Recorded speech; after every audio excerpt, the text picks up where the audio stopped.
Welcome to moistcritikal's compilation to fall asleep to relax. Time to let your brain clock out and your body settle in for serious snoozing. Grab your premium slumber gear and prepare for a lady tier drowsiness.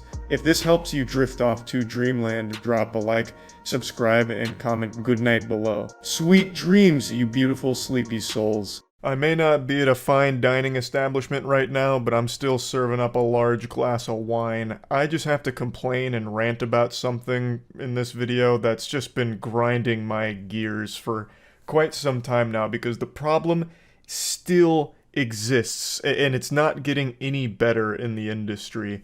So stand back, you're about to enter the splash zone. I'm about to get real passionate, which means I'm gonna start spitting. How can it possibly be that 2023 years after the death of Christ, we are still releasing games with a dogshit PC port? How are we not learning from past mistakes, from previous sins of our fathers, from the countless other awful PC ports that have ruined games? Why is this still not only a problem, but actually getting worse? It makes no sense. This is actually a SpongeBob, how many times do we have to teach you this lesson, old man moment. It'll be no surprise what prompted this video. It was the Star Wars Jedi Survivor game. I'm sure all of you have read the headlines and seen the reviews about how awful the performance is on pretty much every platform, but most notably PC. Unforgivably bad on PC for most people. Now, I'm currently playing it on PC, and not only was installing it an unbelievable headache because we've entered the age where no one gives a fuck about actual optimization at all. So it was a 128 gigabyte download, and then after that was finished, I got fucking slapped double-fisted with the 129 gigabytes of unpacking that needed to come after the 128 gigabyte download. For that fucking file size, I felt like I was downloading another human being onto my computer. Shit had me installing an entire new solar system onto my SSD. I feel bad for anyone, like my heart is breaking for anyone that doesn't have like top-of-the-line internet, because this probably still isn't even done downloading for you on PC right now. You probably still have another week or two on that, baby. You gotta let that shit cook, because it is rough. They don't bother compressing things anymore, I guess, and they just let it take up as much space as possible, as if it's some kind of like achievement if they take up like fucking 140 gigabytes or whatever. It's ridiculous. But that's not even the big point here. So on PC and pretty much everywhere else, you will probably not be getting 60 frames per second. And I know, oh, entitled gamers wanting 60 frames, oh, that's so goofy. Well, bah humbug to you as well, Ebenezer Scrooge. If you're paying $70, this is a $70 game, if you're paying $70 and not even getting the bare minimum of performance, then you are a cuck if you're trying to defend that. When you're paying that kind of money, you should be getting high quality product for it. But there is not a single report I have read from anyone that is able to maintain a consistent 60 frames per second with this title, no matter what you're running.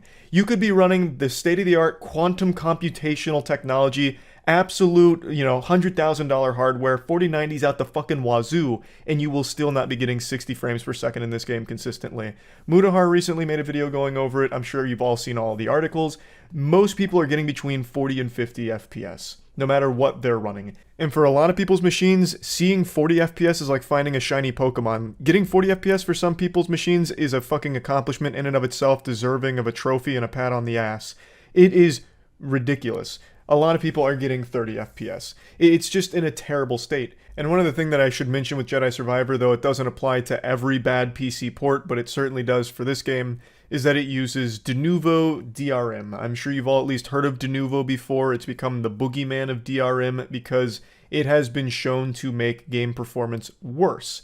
To what extent and exactly how big of an effect it has on performance is always a bit of a toss-up and a case-by-case basis on the game itself, but it does have a proven negative effect on the performance of a game.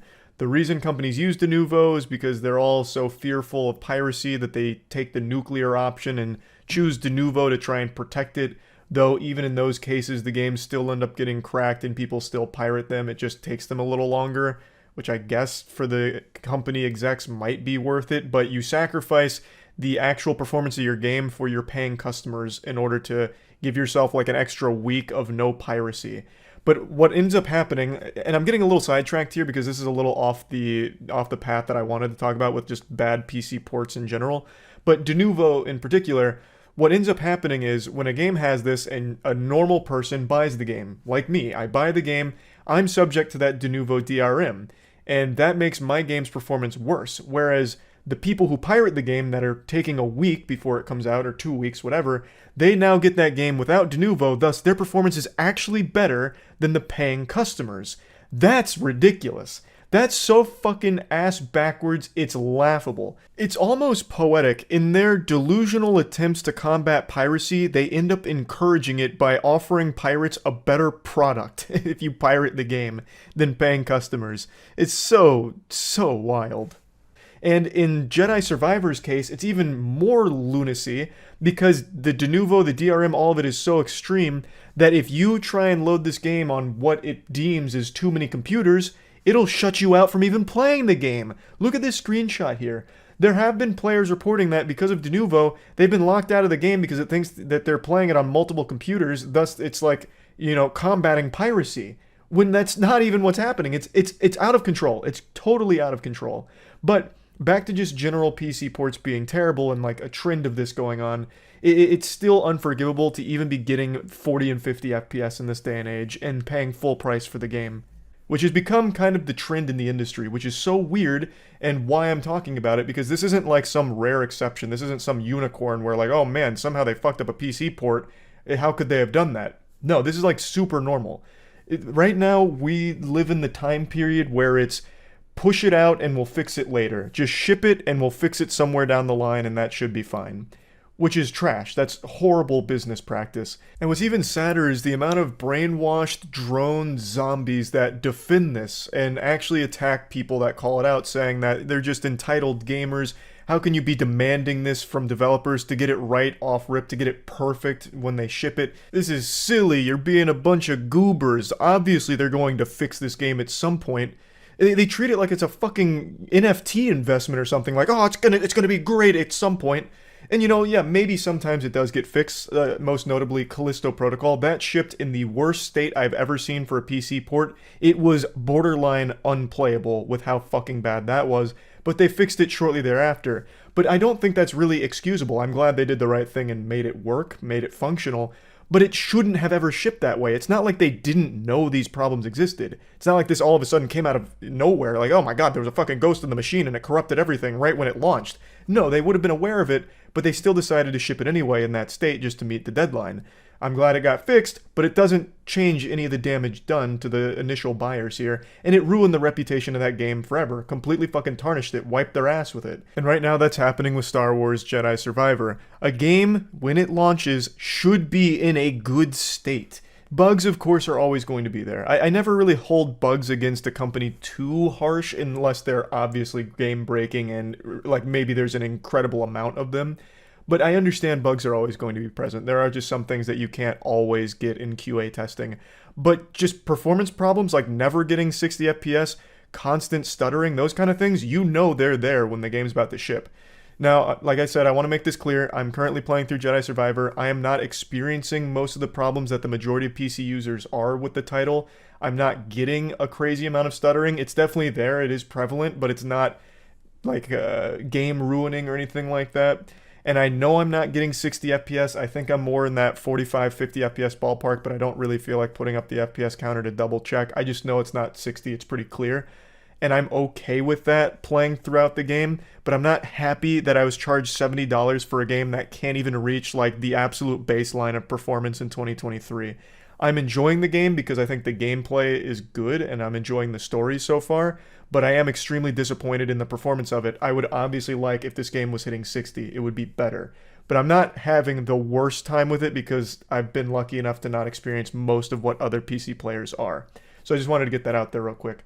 But anyway, Jedi Survivor developers, they put out a statement today on Twitter, and I want to kind of go over that as well real quick. We are aware Star Wars Jedi Survivor isn't performing to our standards for a percentage of our PC players, in particular those with high-end machines or certain specific configurations. Within the first sentence here, just a full poopy diaper on display. It's not a percentage of PC players, it's all of them, whether it's high-end machine or not. Also, it's not performing up to the standards that you'd expect in 2023 for consoles either.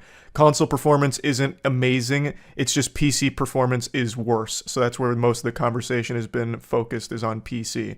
But the entire game itself is so fucking poorly optimized and not great performance. While there's no single comprehensive solution for PC performance, the team has been working on these fixes we believe will improve performance across a spectrum of configurations. We're committed to fixing these issues as soon as possible, but each patch requires significant testing to ensure we don't introduce new problems. Thanks for understanding and apologies to any of our players experiencing these issues.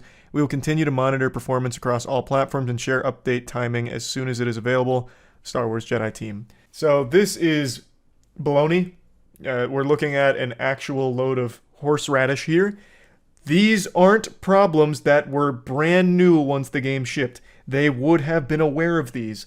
But because of the higher-ups at the company, I imagine suffocating, fucking strangling them like Bart Simpson's neck, making sure that they're going to be on time for the deadline, they forced the game to come out as scheduled, as slated, which didn't give them the optimal time to refine the performance problems.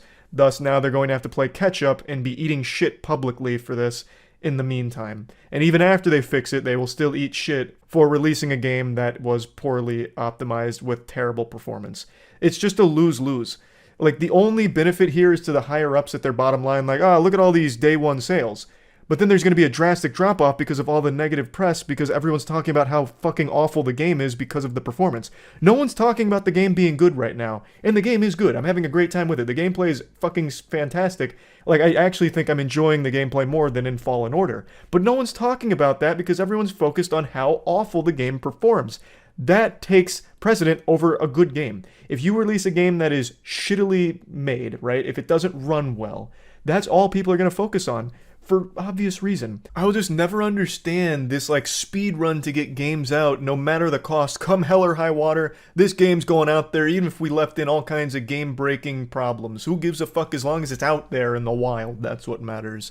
It's dumb. You would stand to gain far more from a good PC port and a well-optimized game. I can't wrap my head around it. I understand that there's so much bureaucracy to it now that maybe it's just totally out of the hands of the developers and really just in the hands of the suits that force it. So there's only so much they can do. I really do think that's probably a large part of it. It's not like the developers want to release a game that they know is in a bad state because they're the ones that catch the most flack for it. I mean, that's just the way it is. So I'm sure they don't like it either. It's just such a shame that this keeps happening with good games. It is very rare to have a good PC port these days, which is crazy to me. I feel like we should have learned from the past, where when you have a good PC port, everybody wins. You get more customers, it has a long life now on the PC as well. Everyone wins when you make a good PC port to a game. I just don't understand why it continues to be an issue. Fucking Last of Us, the PC port they released, is a joke. Like, it just continues to happen. Why? I really don't understand why there is not any amount of care given to these PC performances for their games, when there is really only upsides to it. I just wanted to rant about this because obviously I play most of my games on PC. I do still console game occasionally, but it's pretty rare. Almost everything now I do is on PC. So it just always hurts to have such a shitty experience for these good games because they didn't bother to put any amount of polish on the PC port. So I just wanted to rant about that, and that's about it. See ya. A few weeks ago, a big YouTuber named Kwite came under fire and got put in the crosshairs of the entire internet after some extremely serious allegations were levied against him. The allegations came from one person on Twitter in particular who released a massive document that accused him of some truly heinous things. And as a result, his ham was getting steamed, they were calling him a criminal, and just like the Thornberrys, Twitter went a little wild. They were judge, jury, and executioner, and decided in the court of public opinion that Kwite was already guilty on everything he was charged with. So they labeled him a rapist. They were no longer allegations, all of it was presented as facts. This was as real as algebra now, and if you said, like, hey, maybe let's wait to hear from the other side for a moment, you would have been labeled evil. If you even tried to utter the forbidden phrase of innocent until proven guilty, you would have been burned at the stake like it was the fucking Salem witch trials. It's also important to mention that it was more than rape too. They threw the entire kitchen sink at him. Every fucking horrible term you could imagine was all getting flushed down Kwite like he was a goddamn public toilet. He was labeled many awful things, and 2 days ago he came forward to debunk the entire thing in an hour-and-a-half long video, thoroughly going through every single accusation and pretty much tearing it to pieces with an incredible amount of evidence, and honestly just an incredible amount of bravery with some of the things that he publicly owns up to. Very personal, very big insecurities, such as like sexual performance and his anxiety regarding anything sexual, and even admitting to still being a virgin. There was a lot of things that he talked about here that I know for a fact couldn't have been easy, especially because now he put his face on it. Up until this point, Kwite hid his face. He hid his actual identity, but because of all of these accusations, he was doxxed from it, as I understand, and he wanted to showcase how seriously he was taking everything, so he dropped the mask and the hoodie and put his real face on top of this stinky shit cake that he was served, and he just brought down the brass tacks and laid out all of the facts as well as all of the context and a significant amount of evidence supporting his claims and debunking the things that the accuser was saying. This is probably one of the strongest rebuttals I've ever seen from an internet content creator when faced with serious allegations. The way Kwite has handled this is very, very impressive. And the response to it has been overwhelmingly positive in favor of Kwite. Now, most people are starting to rally behind Kwite and seeing a lot of the things presented by the accuser were either outright lies or manipulated half-truths or completely misleading series of accounts of situations. It's all just not looking great. And in response, they've also posted I guess what was supposed to be a receipt proving that they've seen a therapist for PTSD, I guess. But that's all really pretty shady and sketchy and also not super important to what's being discussed here. So overall, just isn't looking good for the initial accusations.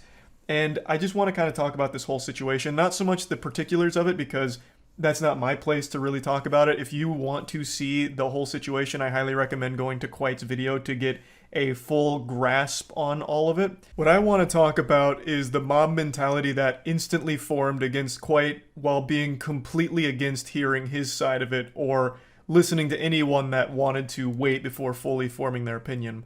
Because I caught a lot of shit for not talking about it for the course of 3 weeks, saying that I was trying to silence the story of a big rapist on YouTube and all kinds of horrible things, just awful shit. And I want to just talk about that because I'm not even surprised, because the general mentality on the internet is believe all victims no matter what and don't ask questions. Because everyone wants to believe the best in people. If a victim is coming forward, it's because they're legitimately a victim and everything they're saying is the truth. Every argument they're making, everything they're presenting is a fact, and it's all a 100% account of what actually happened in these situations. And it's kind of a naive way of thinking. Like, it's just extremely trusting. Like my dad. Like a week ago, my dad sent me a text saying, "Hey bud, I was playing Forza," because I got my dad into Forza, he's become quite the gamer now. I was playing Forza and I got a message from someone saying that I was really good and he wanted me to like sign up for his team or something, but I can't get the website to work. And I panicked. I was like, holy fuck, Dad, this is absolutely a scam. Don't you dare go to that site or sign up for whatever he's trying to sell on you. It's not real. And I know that was probably a tough pill to swallow for him. It probably broke his heart because he responded with like, oh, okay, maybe he didn't think I was good. And I had to reassure him. I was like, no, Dad, I'm sure that wasn't the case. You're probably clapping cheeks out there. He's just, he's not being truthful with you. You can't just immediately trust complete strangers all the time. Especially in a situation where there's multiple people involved in the situation. It's important to get all sides of it so you get a full scope, a full educated look at everything going on. There's nothing wrong with seeing someone come forward and being like, holy shit, this is terrible, I'm sorry to hear all of that, but I'd like to wait to see all the other sides involved here before I fully form an opinion on all of this. Like, it's not that I don't believe you, it's that I'd like to wait to see everything before I fully understand what was going on here. And you can still, of course, be supportive of the victim that came forward, like, wow, I'm really sorry to read all of these things, it's fucking horrible. But you don't have to immediately start getting the pitchforks and the fucking shield out ready to go fight the person that's accused without ever even hearing their side first, right? Because the sad reality is, people can lie. That includes accusers that are coming forward against somebody. They could be telling some things that aren't entirely truthful, or maybe are a little misremembered or misleading. There have been cases of people just outright making shit up in order to hurt someone that they had a falling out with. There's been an unreal amount of cases like that. And it's something that I've learned the hard way. A very quick, great example is Mick Gordon versus Bethesda. With the Doom OST, Doom Eternal OST, there was a huge hoopla, a big fucking gross meatball of controversy in terms of Mick Gordon versus Bethesda. One of the higher-ups made a Reddit post accusing Mick Gordon of being lazy. It's all his fault. The OST's kind of shitty. Mick Gordon's just awful to work with. And I believed it. I took him at face value, even though he never even really provided real evidence to support his claims. It's just one of those things of, well, why would he come forward and lie about it? You know, I trusted him. He was in a position of power, too, where it'd be really weird to risk his entire reputation and the reputation of his company to just outright lie about one of the most beloved artists in the video game soundtrack space. So it just didn't make sense to me, so I took it at face value. Like, damn, Mick Gordon must just be a lazy asshole. And you already know how that fairy tale ends. 2 years later, Mick Gordon drops one of the fattest fuck yous of all time with an unreal amount of evidence and receipts to debunk everything that was claimed by Bethesda and highlight just how awful all of it was and who was really responsible for the shittiness of the OST. Still one of the finest pieces of reverse, like, Uno card ever. And it came 2 years later after I and many others had already fully made their judgment on Mick Gordon's character based off of one accuser. And unfortunately, history repeated itself here, and everyone accepted all of these allegations as fact based on one accuser's account of all of it. And these are life-ruining accusations, fucking rape and a ton of other horrible things. Like, those aren't goofy little silly accusations.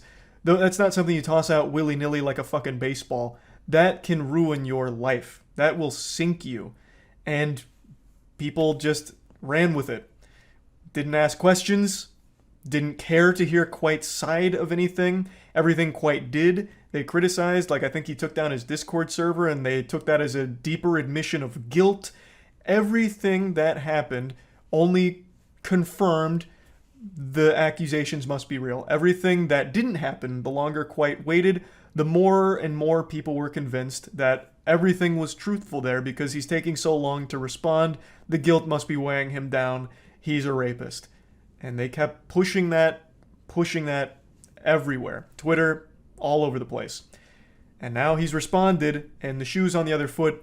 A lot of the people that were calling him a rapist have at least publicly eaten shit on it and apologized to him, which is nice. Not all of them. There's some holdouts there that just still outright refuse to even listen to him, which is always the worst fucking mentality ever, where, oh, I heard one side, I don't want to hear the other. Doesn't matter what you say, I will always think this way of you. Those fucking losers grind my ass so hard because it's clear you don't care about the truth. You just want somebody to hate, and this is giving you a perfect excuse to hate someone. You have a new villain to attack because you didn't even want to hear the side that would offer more of an insight and help you get closer to the truth of the situation. It didn't fucking matter to you. You just want to stay mad forever and continue to live this miserable life of finding people to hate online and having this list of people that you feel justified to attack and say horrible things to and about. It's fucking tragic. I hate that shit. But luckily, that's not everyone. That's only a small group of people that are for some reason still adopting that mindset. But yeah, anyway, just kind of wanted to talk about all of this because it's a pretty awful situation that I thought was worth going over at least a little bit. That's about it. See ya. This episode of Moist Meter brought to you by Godslap Issue 2. Go to godslapbook.com to order your copy now. Initiating moisture.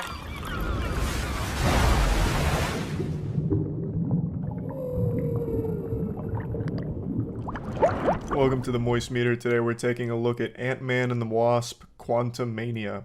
You can probably hear the jubilation in my voice. I'm very excited to talk about this. In fact, it might even be spoilers on how I feel about the film entirely. Bored. This is one of the few Marvel movies that actually has pretty suboptimal reception. I think it has like a 48% on Rotten Tomatoes. Not that I put any real stock into Rotten Tomatoes scores, considering they continue to give Big Mouth 100% every season. It's an absolute mockery of reviews, to be honest. But it's just one of those rare instances where even Marvel fans are like, yeah, this is kind of underwhelming and mid. Which it is. I guess I can't say the movie's bad, per se. Ant-Man and the Wasp is bad. That is still perhaps the weakest MCU film in my opinion. This isn't as bad as Ant-Man and the Wasp. It is better than that, but it's not good either. It exists in that unbearable purgatory where it's neither bad nor good, and it's just on that line of being boring. Like, I walked out of the theater and then I played basketball and completely forgot I'd ever even watched the movie in the first place. I had to be reminded that I saw it. Like, recalling anything meaningful that happens in this film is like trying to remember a mediocre dream. There's only one thing that actually shines in Ant-Man and the Wasp: Quantumania, and it's Kang. Kang the Conqueror is a very cool character, and he is very cool in this film, but he's really the only one. Everything that happens here just feels so flat and bland. It tries to follow the Marvel formula to the point where it almost becomes like a parody of itself. It's constantly shoehorning really lazy jokes that don't hit the mark constantly. And speaking of jokes, let's talk about MODOK. He's not really a villain in this movie, he's just a punching bag for people to laugh at. He's not menacing, he's not intimidating, he does nothing except get literally made fun of by every character in the film. That's his whole role. He's just this embarrassing presence that they constantly poke fun at. Like, and he looks like shit too. Like, the CGI on him is awful. I saw a post comparing MODOK from this movie to George Lopez as Mr. Electric in 2005's Shark Boy and Lava Girl, and George Lopez as Mr. Electric looks better. Like, MODOK here is awful. Genuinely fucking horrible. I don't know a whole lot about MODOK. I don't know if he's supposed to just be like this sponge that just absorbs insults from characters forever, but I feel like he was supposed to be like the right-hand man to Kang that was, this expert killer villain, but he's not here. He does nothing except get made fun of. I've said this before, and it's applicable here as well. If the characters aren't taking anything seriously, if everything about the situations they're in is played off as a joke, then why are the spectators supposed to care? At that point, it's just kind of a sitcom. This movie's supposed to be the kickoff for Phase 5, I believe, and man, what a weak start. This is the equivalent of, like, starting a basketball game and scoring on your own hoop. Like, this is just kind of lame, honestly. I also would like to talk about the visuals quickly because I really like the Quantumania style of just, like, goofy, wacky shit happening. Like, a lot of the tech is all oozy and gooey to pilot a weird technological ship. You have to fucking double fist the controls and then steer the goo. Like, I like that kind of shit. But there's a lot of times in this film where it was just noticeably bad. And it's not because the VFX department isn't talented, it's because they're clearly overworked. There's a lot of fatigue in the VFX department because of how much they're constantly having to churn out, I feel. Like, I believe over the last few years you can see a real steady decline in the quality of the visuals. Like, need I remind you of Thor: Love and Thunder, when they're, like, transmitting that kid's face and it looks like an actual Power Rangers moment? Like, there is very clear signs that the VFX team just needs a little more time to flesh it out better so it looks better. Because, goddamn, that it does happen quite a few times in this film. It's not nearly as bad as, like, in Thor: Love and Thunder with the scene I mentioned, but there are moments where I was like, ugh, that did not look very good. But overall, I appreciate the style they were going for. And now let's get to the story here. I'm not going to be getting into spoilers, though I would really like to help illustrate my major complaints with the narrative here, but I'll just give, like, the general broad strokes. So after being sucked into the quantum realm, the team gets split up. And Scott and his daughter end up meeting some of the quantum locals. And they are fucking worthless. The locals are fighting back against Kang, but they have no real role to play in this film, other than to serve as cannon fodder for Kang to murder to show that he's not a nice guy. They don't do anything to further the plot. There's like a whole breakout moment with like one of the leaders of the resistance, but that leads to nothing. All they do is like rush Kang to die. They're just entirely useless to the plot of the film, and really the heroes don't have too much of a struggle. Pretty much all of their plans go really, really well. Like, almost perfect up until the very end. But everything's just super easy up until then, really. And then, I can't get into spoilers. There's a lot I want to say, but a lot of it's spoiler related. Overall, I just felt the whole movie was super weak. For a lot of different reasons, both from its visuals, especially from its narrative and the directions that it goes, or the directions it doesn't go, where it should have, where it made a lot of sense to. Like, there's just a lot of choices they've made here that make this a really weak kickoff for Phase 5. There's one other thing I'd like to mention. All of the action scenes in this movie, except for the end, and even a little bit at the end, to be honest, has like this shaky cam effect, which is nauseating. They did a really awful job with a lot of the action sequences. I'm just gonna say it. Like, they keep killing these Kang henchmen, and killing's the wrong word. Basically, they just one-tap them with punches. It's not even like actual choreographed action at all until the very end, but they keep one-tapping all of the Kang henchmen, or one-tapping them with a spear that blows them up. And what happens is, like, as the impact's coming, the camera will, like, fucking jolt around and shake a little bit, and it looks horrible. I don't know how they regressed on action filming. Like, MCU's been doing a decent job over the last few years of, like, actually showing you action when it's happening. This one took it fucking 15 steps back. I thought most of the action in this film was really poorly done.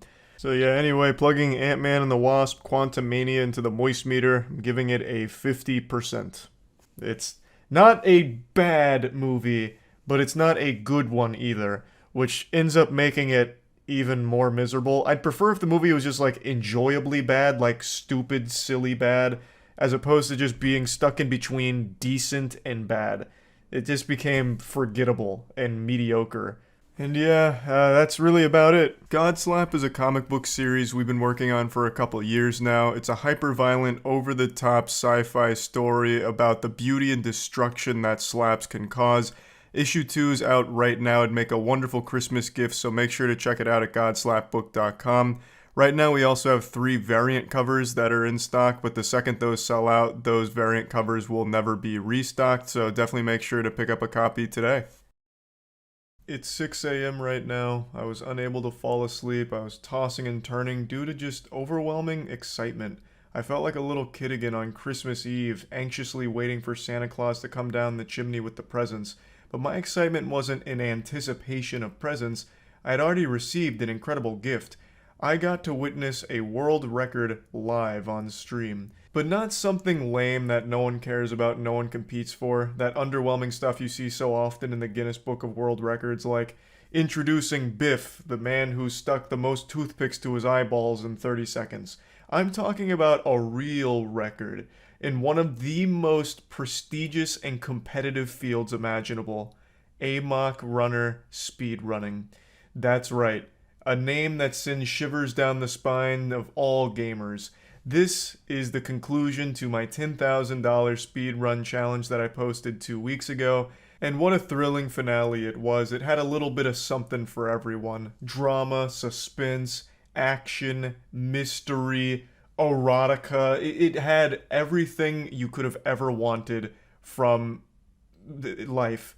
So, for those that don't know what I'm talking about, 2 weeks ago, I made a challenge where I wanted to see who could have the fastest speedrun time for a game that I know no one in the world besides me has played. It's called AMOC Runner. I thought it'd be fun to choose a game that's never really been played by anyone besides me to see who can beat it the fastest. I'm a huge fan of speedrunning and watching speedruns, so I wanted to see how wacky this could get in 2 weeks starting from absolute zero. And the results were beyond shocking. I plan on doing a full Summoning Salt inspired video going over the history of everything that happened within this 2-week competition, because it's a lot and it's really, really interesting. But for this video, I want to talk about the winners. So, this was a $10,000 competition, and it's being split between first, second, and third place. First place is walking home with a crisp $6,000, 6,000 clams. Second place is taking home $2,500, and third place is taking home $1,500. Now, I'll of course show you the world record run as well as my reaction to it since I got to watch the second half of it live. But before diving into that as well as the other winners in the leaderboard, I would like to let you all know right up front that I do plan on doing this at least once a month. Once a month, I'm going to be doing these $10,000 speedrun competitions on games that nobody has ever played or heard of in their entire fucking life. The most obscure little dingleberries that Steam has to offer.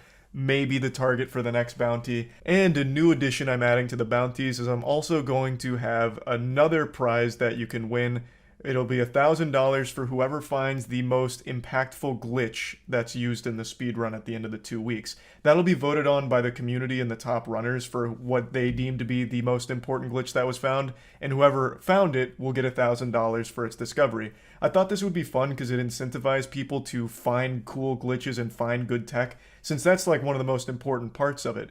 So even if you're not the most talented speedrunner, if you're the most talented glitch hunter, you can still walk away with some prize money from this. It'll be about $1,000. I had so much fun watching this, and I couldn't be more pleased with how it all turned out. We even had some returning faces to the competition, such as Jervalen, the absolute inhuman android madman that was able to complete my $20,000 Halo 2 challenge that a lot of people deemed impossible. And we even had Fraser come back, who competed in that same bounty that I put up. And then we also just had some of the best speedrunning talent in the business, like from all across the globe. We had Distortion 2, Cheese, Ouija, Simply, so many incredibly talented runners, all running AMOC for the last 2 weeks, putting in hundreds of hours. I'm not going to spoil who won yet, but the winner put in 192 hours across the 2 weeks grinding this fucking thing. And he's far from alone. In fact, pretty much everyone in the top 10 has put in over 150 hours each. It's like a curse, the AMOC runner curse. I've seen it go all the way up to 205 with one runner in particular. So it's not uncommon here from this challenge. Like, the commitment was unrivaled. It's just a winner's mentality. And for a game like AMOC, you know, you gotta put it all on the line. It's gotta be nuts to butts or nothing. And god damn it, we got the nuts. Now let's get into the meat. At third place, taking home 1.5k, is a runner named Bob Toad. Bob Toad squeaked out a ferocious stinker of a run at 25 minutes 37 seconds. Now this run's not only big because it went into the top 3, but it's also big because it's 1 second faster than Distortion's run. Distortion 2 is one of the biggest names in speedrunning, and he got a 25:38 and was looking primed to secure a top 3 spot at the very least, until Bob Toad came in with the attitude and dropped this mean one on him. So a heartbreaker for Distortion getting pushed out towards the end here, but huge congrats to Bob Toad because what a performance. Now, moving on to second place, we have a runner named Zach777. Zach was constantly getting world records throughout this competition and seemed to be a front runner to take the whole thing at first place. And he was, until 2 hours before closing. Zach clocked in a 25:33. So 4 seconds better than Bob Toad, and this stood for quite some time, really, you know, given the circumstances and how frequently things were shifting. But this 25:33 looked almost unbeatable until 2 hours before closing. So Zach takes a second place, and in first place we have one of the wildest fucking runs from Ouija, a very popular Super Mario 64 speedrunner. He took his talents to AMOC runner, and it paid off big time. It paid off exactly $6,000. Now, according to some people in chat, they did the math. He made about $31 per hour from this competition, so not a bad payday for the work. And his name's going to be cemented in the history books of AMOC running. So, AMOC runner world record is held by Ouija, who clocked a 25:32. Beating Zach by 1 second to steal first place at the very end. Now, I'm going to show you the beginning of the run, and then I'm going to show you when I came in to watch it, which is in the second half. I didn't get to see him start the run live, but god damn it, I got to see him finish it live and witness history. Now, for the sake of keeping this brief, I'm only going to show you the most important bits of the run. This is where runs are really made or broken. Right at the beginning, it's called cock skip or cock launch. It's a super precise, super stupid glitch that if you don't hit it on your first try, you're basically just going to have to reset at this point. And it's tough. It's not easy. I've tried running AMOC Runner myself, and it is the hardest fucking speedrun game of all time because there's just so much RNG to some of these glitches and tricks. But a professional like Ouija, as well as the other top runners, can do it very consistently, so he hits a perfect cock skip. That skips a lot of running. You can see how slow the running speed is. It's basically like running as a fucking brain-dead zombie. You don't move fast at all.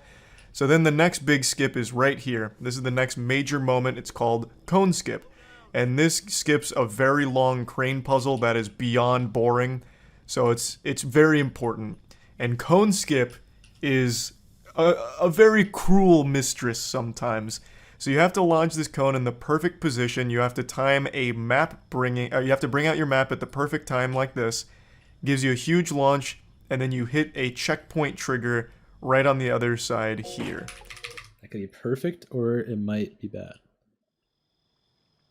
It's perfect, pretty much. You go through the house doing some chores, and then eventually you go back outside, and then you go into the hardest trick in the entire game, mansion launch, which sometimes just decides not to work for no fucking reason at all, and there's nothing you can do about it. Sketch angle.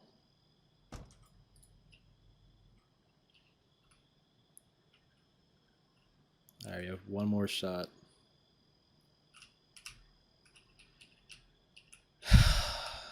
Just... I'm not throwing this time. I'm not throwing this time. I want $6,000. Come on. Anytime someone hits mansion skip in a run, the alarms are blaring, sirens are howling, because then the game is really on. That's when the pressure starts to mount. Because mansion skip is just so unforgiving. When you actually do get that launch, that's when it actually really begins. That's when the competition is at its most fierce. So, when he hit that, chat immediately erupted, letting me know that he was on a big run. So I came in and I got to see the rest of it. There's no other major tricks like this throughout the rest of the run, but there are a ton of places where mistakes can happen, especially with the amount of pressure after mansion skip. Alright, let's see if he pulls off world record here. We've got just over 2 hours left. And Ouija's in 4th place, so he's just out of prize money. There's no way he's going to do a Chinatown launch here, though. No shot. Chinatown launch is only going to be if someone's, like, behind. And it's going to be close. He's just going to play, like, tried and true method here. Nothing too crazy. Do I think people will still speedrun AMOC after the challenge? No. Unfortunately not. I tried running it for 2 days. This is the hardest speedrun I've ever tried. All of the tricks rely on such precision and also luck. And that is such a headache. Like, Distortion and Ouija in particular have done, like, fucking... Ouija did, like, a 35-hour non-stop stream just practicing the launches over and over and over and over again. And Distortion did, like, multiple 18-hour streams just practicing launches over and over and over and over again. And I'm sure the same can be said for Zach and Spicy, the other two in the top 5. It is brutal. It's so fucking brutal. It doesn't look impressive if you haven't played the game, but the driving in this is some of the most nonsensical when it comes to its physics. There is no driving quite like AMOC. So the driving is actually such a fucking hurdle, by the way. To reload. Alright, so there's a different route I should do here. Oh my god, my hand's shaking so bad. That's AMOC, baby. He's AMOCing. Dude, I can't fucking walk in a straight line. You can actually see his hand shaking in his character.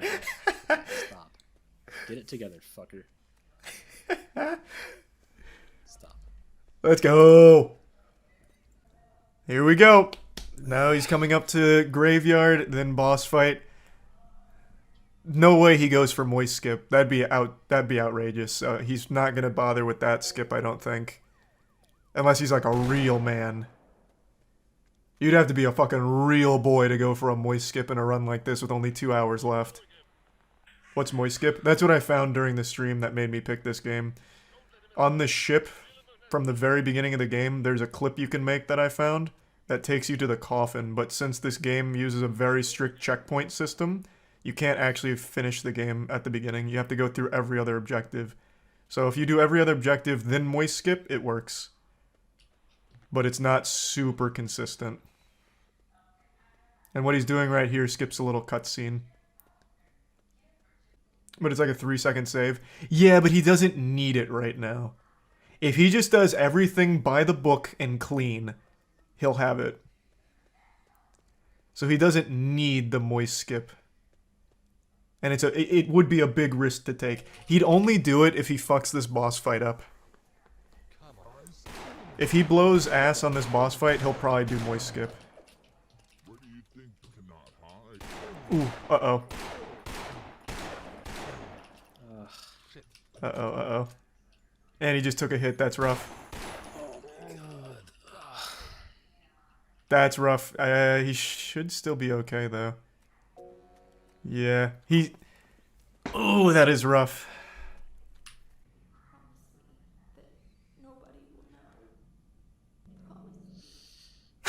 What the fuck?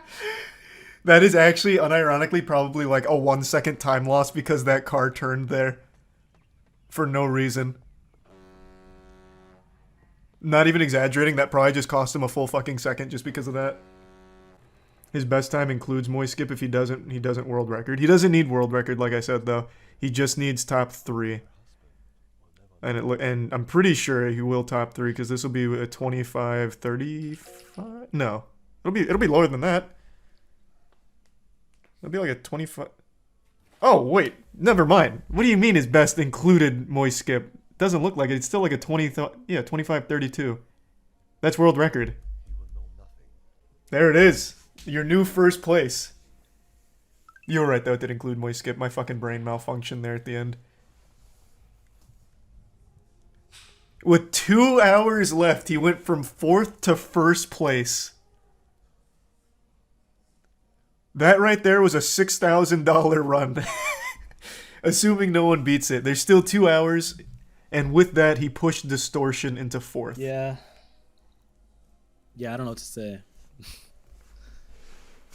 I have a lot of conflicting thoughts, so that's kind of why I'm not like popping off super hard, but... Thanks to the resub, Slips, Neil, and the Bits Salty. I don't have time. I gotta do more. I really have to do more. That's a grinder right there. He got world record, but knows with 2 hours Well, left, anything's possible. We Smart. got world record. Right back into it. I'm happy. And thanks for the subs and the support. It's like my job's not done here. To make sure. That run was a work of art, truly exquisite. Now, like I said, we're doing a Summoning Salt style video covering everything with the AMOC runner competition, all the runs, the history of, the finding of the glitches and everything like that.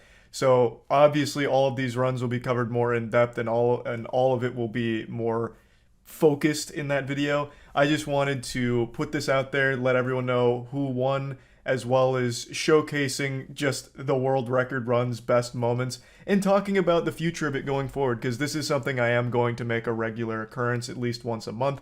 So yeah, it was very exciting and looking forward to doing more. That's about it. So yeah. This episode of Moist Meter brought to you by Godslap. Issue 3 is out right now at godslapbook.com. You can find links below in the description. Go check it out. Initiating moisture.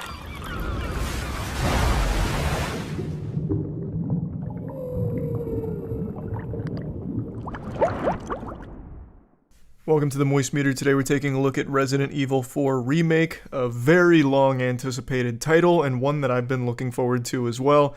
I think these Resident Evil remakes have been absolutely phenomenal. In fact, the second one is my favorite in the entire franchise. So, big shoes to fill here, though I do want to say Resident Evil 3 Remake is definitely the stinkiest of the bunch, but not because the game itself is bad, it's just like a 40-minute game. It's like playing a demo on the Xbox Live Marketplace. That game was criminally short. But aside from that blemish, they've been absolutely crushing this, so I had high expectations of number 4, and I'm happy to say that they were met. I didn't remember beating the original Resident Evil 4. I know I played it a few times, but I don't think I ever actually beat it. My brain was too small as a young toddler. I couldn't quite figure out how to complete the game, I guess, because I really didn't remember shit that happened past like the midpoint of number 4 here. So a lot of this was kind of just fresh and new to me, which I really appreciated. So I can't really compare a lot of what happens in the remake to the original, though I can say all of the quality of life improvements, such as all of the gameplay changes, are beyond welcomed. I accept those with open arms and a smile on my face. The gameplay in Resident Evil 4 Remake is super smooth and extremely fun. I think this is by far the best combat the franchise has ever had. Everything is silky smooth like my ass with powder on it. Everything works really well, flows nicely, and it's even pretty punishing. Even on standard mode, if you make a mistake, you will get slapped. Especially when there's like 2 or 3 enemies nearby. They'll lunge at you, they'll fucking dodge your shit like they're seeing into the future. It's pretty refreshing that it's not just like baby easy even when you just play through on normal. I know hardcore is absolutely like the ideal way to play, but I just kind of wanted to relax and enjoy the experience, which I did. So I played through my first playthrough on standard, and I had a great time doing it. The combat never got old, and it was always fun to strategize around like what kind of build I wanted to run, even though that's not the right word for it, because you don't really make a build. It's just deciding what you want to pour all your money into for upgrades. So I did the classic Red 9, so I boosted the fuck out of the Red 9, and then I did rifle and knife. And that's kind of what I ran with for the majority of the game. But the fun of Resident Evil 4 Remake is there's a lot more you can do as well, because they introduced these things called charms and cases that have special perks. So like, for example, the gold case, which I had. That's a case that gives you a bonus to money that you could find in the world, whereas the standard case gives you a bonus to handgun ammo you can find in the world. And then through the charm system, you unlock these tokens that are earned through playing mini games nearby the stranger that's selling all of this. So nearby the stranger, the merchant, you go downstairs in this elevator and you play these shooting gallery mini games, and the better you do, the more tokens you get, and you can spend those tokens on almost like a fucking gotcha game here. And you roll for these charms which attach to your case, and they have all kinds of rarities: common, rare, epic, and legendary. I got 2 epics and a legendary from doing all of the mini games, and a lot of dog shit. Some of them are truly worthless, but I had some bangers. So one of them, the legendary, gave me plus 8% running speed, which allowed me to dodge and evade more enemies and could plan out some better attacks. Another one I got was like a 5% discount on all weapon upgrades, and another one was a plus 20% chance to crit with melee. Like, it's just fun things that make the gameplay a little bit more deep. They add a little bit of depth to it, and I appreciated that. The gameplay was just super fun top to bottom. I think they absolutely fucking crushed it here. Now, moving on from gameplay, let's talk about the story. So, I didn't really remember shit from the Resident Evil 4 story, so most of this is new to me. And I'm gonna just be honest and upfront. I don't notice any changes from what I remember in the OG Resident Evil. A lot of the things that were there are still present here, such as the fucking lake monster and all of that. It just seems like they added more to it, like certain boss fights or certain characters, like Luis, for example, has more screen time than the original, I think. At least going off my memory. So it's just everything that I've remembered from OG Resident Evil 4 is still present here, but it does feel like they turned down the goofiness. They set that goofy dial from goofy to silly. Instead of like leaning into the campiness, it seems like they kind of shied away from it and made it more serious to take itself a little more seriously. And I think that's kind of detrimental, because some of the charm of Resident Evil 4 was the campy B-movie feel to a lot of what happens. And that's definitely not here. This is a game that is taking itself super seriously, and when they try to make a joke, it's not very good. A lot of their jokes fall super fucking flat here. Whereas I remember in the OG one, such as like if you tried to get like a look at Ashley's panties, she'd be like, "You pervert." Like, that kind of shit is nothing big, but it's not here. It just added like a little bit of charm and silliness to it. Excuse me, goofiness, because that's a level above silly, that I just think helped elevate the experience. But it's not a big deal that it's not here, but it is something that I took notice of. But aside from that, it seems like the DNA from the OG Resident Evil 4 is still intact here, just expanded upon and fleshed out a bit more, which I do think is good overall. It seems like they added a lot more lore and a lot more character depth in this game, and it works pretty well for the most part, except for, like I said, the comedy doesn't really land. So I have no real complaints about the story or anything like that. I think visually the game looks fucking fantastic. I'm a huge fan of how these remakes have been presented. The presentation behind these, I think, is stellar. So there's a lot of like really action heavy moments in these cutscenes where it's clear that they're self-aware with how over the top it is. So for example, during a knife fight with a boss you encounter, you're just doing this like almost Wing Chun like movements and you're like slapping at each other with a knife in your hand and the camera's going kind of wacko mode on it. It's just fun. And then there's a helicopter pilot that you meet at some point who's helping you out and he's like, "Drinks are on me, buddy." And then all of a sudden, a couple zombie bugs hit the helicopter, and he's like, "Oh shit!" and blows up. And then in the flames walks the big bad. It's super cool, like in the silliest, most self-aware way possible. And it just looks beautiful. The visuals are great, and the art direction is fantastic.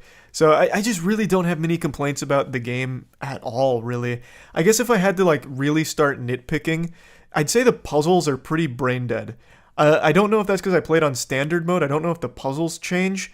But I swear to God, some of these made me feel like I was back in elementary school on my fucking toy dinosaur learning about the ABCs. It was so stupid, fit the rectangle shape into the rectangle hole half the time. So I don't really know why even bother putting those puzzles there in the first place when they're that simple. I imagine they might change in higher difficulties, but I'm not positive since I haven't done another playthrough yet. But I just wanted to point that out. Not a big deal, just a little bit of a nitpick. And another thing that is a bit of a nitpick, it is actually gameplay related. It seems like there's a bit of a buffer system, so from time to time, when I was engaged in like a pretty intense fight with multiple enemies, I try to do multiple movements, but only a couple of them would register, and then the other ones would register later. So for example, if I wanted to ADS and then I wanted to crouch, I would do both inputs, but I might do them too quickly, so what would end up happening is I'd ADS, and then it'd stick there for like a full second before the crouch comes, when what I wanted was to ADS and then crouch to cancel out of it, to get out. So sometimes things would just hang there for a minute, and I don't know if it's because I was doing too many inputs too quickly, but it felt a little clunky in moments like that, though it wasn't very often. It's just during like a really intense fight when I'm trying to do multiple movements, or if I'm going into the inventory to pick up a grenade that I don't have on my like actual, shortcut wheel. When I hit equip, there'd be like a full second or second and a half where I have to put away my gun and then I'm making 2 additional movements before the grenade enters my hand. So it just felt a little unresponsive sometimes, but I don't know if that's just because I was inputting things like an absolute fucking coked out madman during the intense moments. So, not a big deal because it didn't happen often anyway, but something I felt I might as well point out. Overall, though, I just don't have many real complaints for Resident Evil 4 Remake. I really enjoyed pretty much every single minute of it. Plugging it into the moist meter, I'm giving it a nice clean 90%. I fucking loved it. I think they did another great job here. And this is a much longer game. This is like, I think it took me 12, 13 hours to beat, something like that. So this does not suffer from the same problem Resident Evil 3 Remake had, where it was too short. This one feels just right, and there's even more content coming to it pretty soon, as I understand it. Plus, multiple playthroughs and, unlimited ammo shit to strive for, charms. There's just a lot of replayability to it, so very, very satisfied with Resident Evil 4 Remake, and yeah, that's about it. As most of you know, we started our own comic book series called Godslap. Everyone who's read Godslap so far has unanimously agreed that it's the best comic ever produced, and Godslap is well on its way to becoming the biggest name in all of comics, overthrowing Marvel within the next 5 years, according to recent scientific projections that I'm pulling out of my ass. It's a passion project created by myself, Jackson, Danny, and Matt, and we brought in an industry veteran named Aubrey Sitterson to help write it with us, and we're extremely proud of what we've created. Issue 1 and 2 are already out, and Issue 3 came out today, as of right now. Issue 3 is available at godslapbook.com, and per usual, this is the standard cover, but we also have 2 limited edition variants, which will only exist until they're sold out, and then they'll never be reprinted. So they're available at godslapbook.com. In the UK right now, there's a product that's more valuable than gold that people are going absolutely wild and wacky over. It's Prime, which is the drink from KSI and Logan Paul.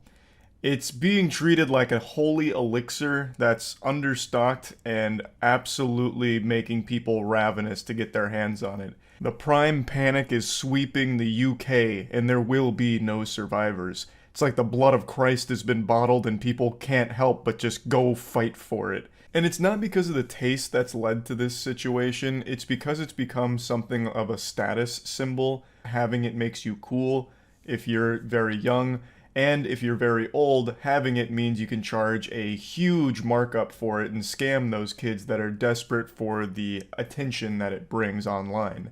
So there's been a lot of videos of people fighting each other for it. I'll show you a couple of clips.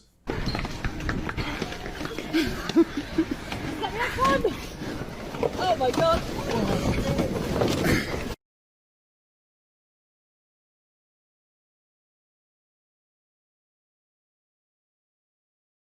People getting in there, throwing hands, boxing each other out like it's basketball, getting ready for a rebound, all just to get their hands on some Prime.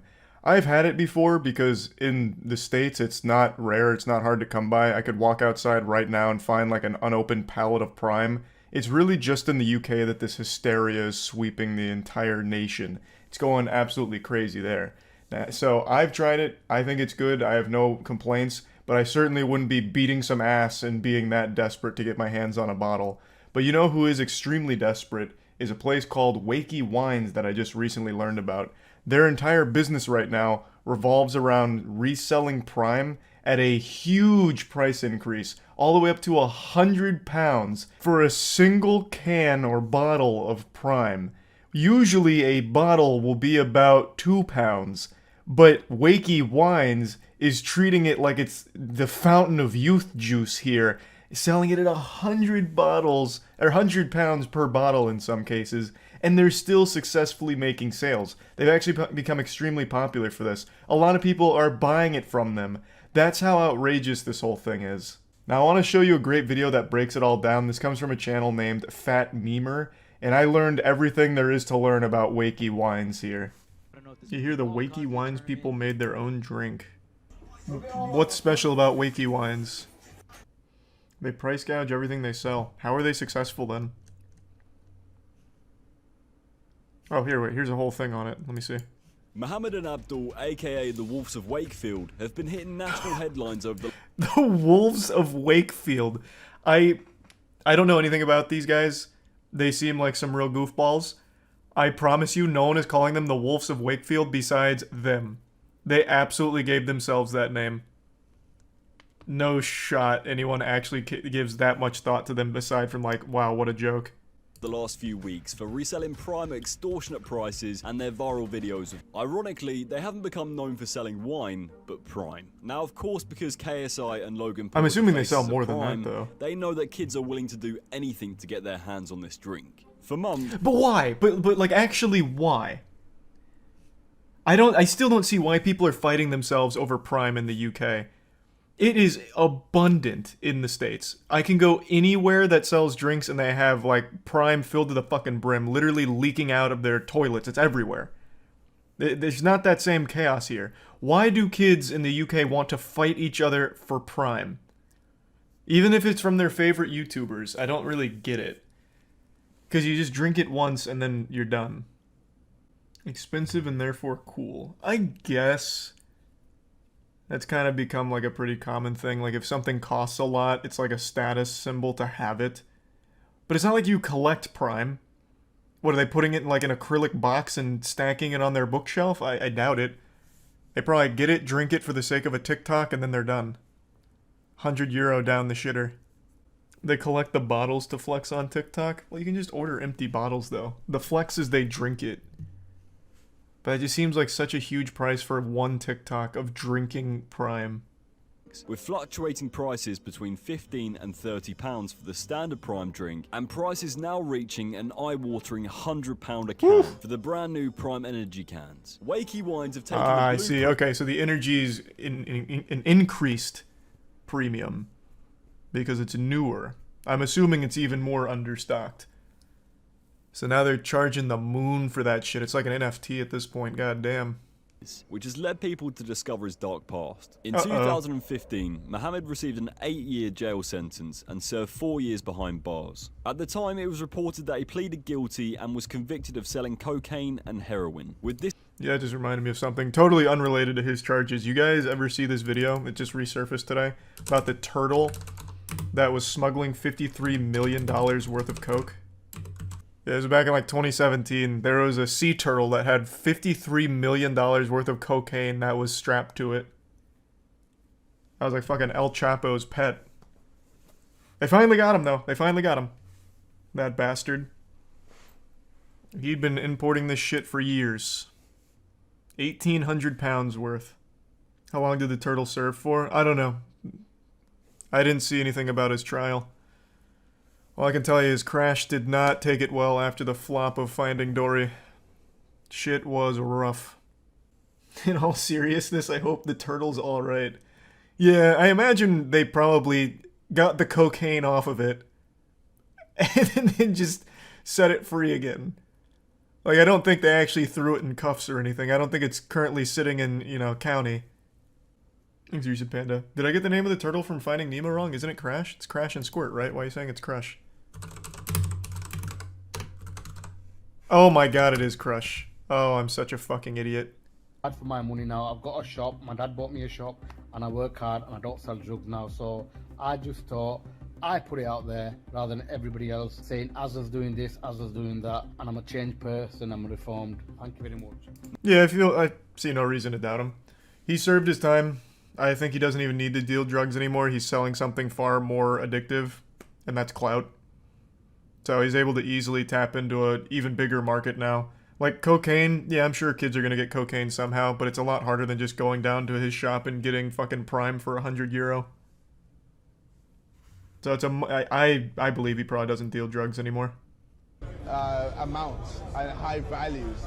It shouldn't be worth £100 for a can of Prime, or 10, 15, 20 pounds for a bottle of Prime hydration. It's absolutely ridiculous and I hate it. To the owner of Wakey Wines, I mean, what you're doing is just unfair, and it's challenge him to a boxing match, beat his ass. It's not ethical, it's not nice.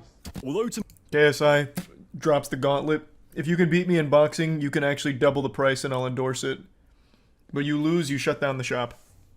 Make some high stakes out of it.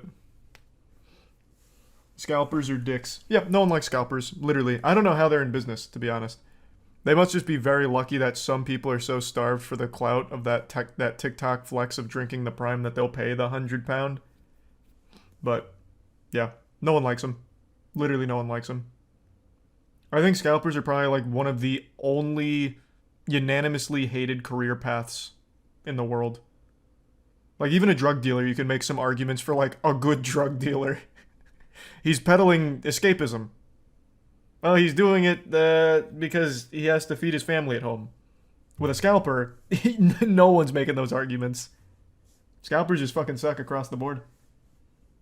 I just checked, it's like 120 American dollars. Yeah, if you convert it to freedom units, it's over $100. It is outrageous. I mean, that's scalping in a nutshell, though. fair play, Mo. In fact, if you're a kid and you're paying £100 for a bottle of Prime, then you deserve to get scammed. You've got to write the kid off. He's got no chance. You know what? I'll make an argument in defense of Wakey Wines. He's teaching kids an important lesson about getting scammed early. And hopefully, it'll be something that stays with them for the rest of their life. Like, wow, what a fucking idiot I was paying £100 for this bottle of Prime. Never doing that again. It's a low-level scam. It's very expensive for a kid. Very expensive in general. So it should be one that would resonate pretty profoundly, I would think. It's not the kid's money, it's the idiot parents. That's possible, I guess. Well, it'll teach the parents an important lesson about not raising a dumb kid. I don't know. Video emerged of Mo in a nightclub dancing the night away with women of the night. One Twitter user stated, sniffing lines, banging nines, and selling Prime. I mean, cool slogan. can you blame him? Put that on the store. He's paid his dues to society, and anyway, these kids wouldn't know how to spend their money properly. Wakey Wine seems to be going from strength to strength, and now even have their own song. Oh! Wait! This is the Paradox Metaverse crypto place? Where the Amio Talio tried to get like Wakey Wines endorsement behind him and not even they were able to make anything out of it? That's crazy! Wow, they actually just do go scam the scam. So they're even in metaverse scams. Holy shit. Crypto scams. Wait, that's fucking wild. That's a full circle. They're just like this giant fleshlight that scams will filter through. Cool. Thank you so much for watching this video. Make sure to follow me on all of my socials. This is a great breakdown of it. @FatMemer. I didn't know Like, shit about them. subscribe, and comment below what you want to see next. Huge. Good work. That's interesting. What a nice little cameo from previous season supervillains with Paradox Metaverse crypto. How's that coin doing, by the way? Let's take a peek. Oh, jeepers. How did it all go so wrong? Oh, I can't believe it. That's the day chart? Oh, yeah, that's fair. That's fair. We should look at how it's doing over the last week. Oh, no. What? How's this possible? Whoa! What was this little pump here? Amio Talio buying on bot accounts. Good work. That was a nice little pump and dump for a day. Literally a day. And then back to rugging it. Did you see kids opening Prime at Christmas? They reacted the same way as a kid getting his first Xbox. That's so cute. 28 years old and still having your dad drive you to your jobs? Get a life, idiot. How embarrassing.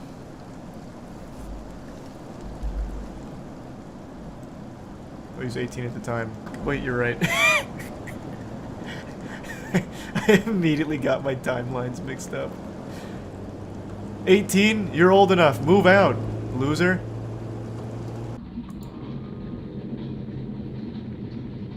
One thing I did appreciate about the other Fears of Fathom games, and I appreciate now, is the characters look like 007 GoldenEye models.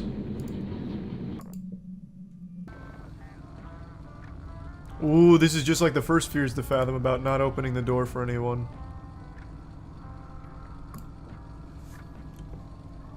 Interesting.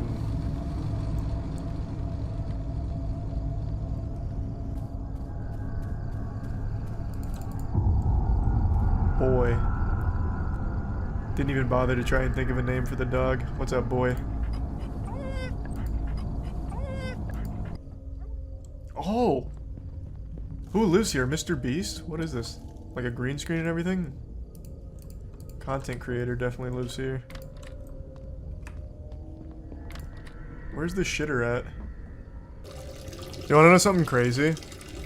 I bet anyone that played this game on YouTube and showed this peeing scene got demonetized for it because of the new rules. Very well hydrated as well. Good stream. A little too yellow though.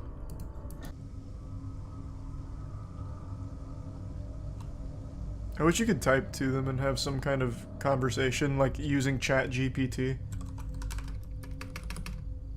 Oh well.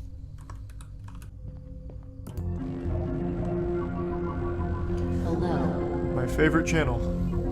My name is Cora.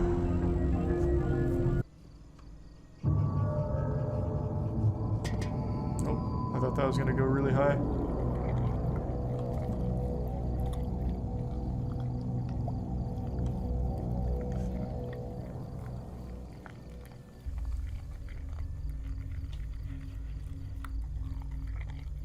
I left the back door open! Oh shit! The boogeyman may have snuck in.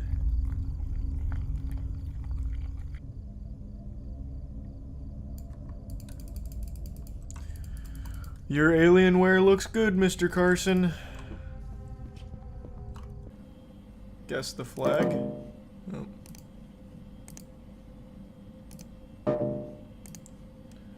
Alright, let's take a peek here. How do I fix it? Probably the, Nope, egg didn't work. That's weird. Well, I feel like there's only one way to fix this. It's with the antivirus. Can I search anything, though? Damn. This all looks good to me. Your computer's gonna be good as new. LimeWire downloaded. True, yeah, maybe it's LimeWire. So this guy used to make expert village tutorials. Cool.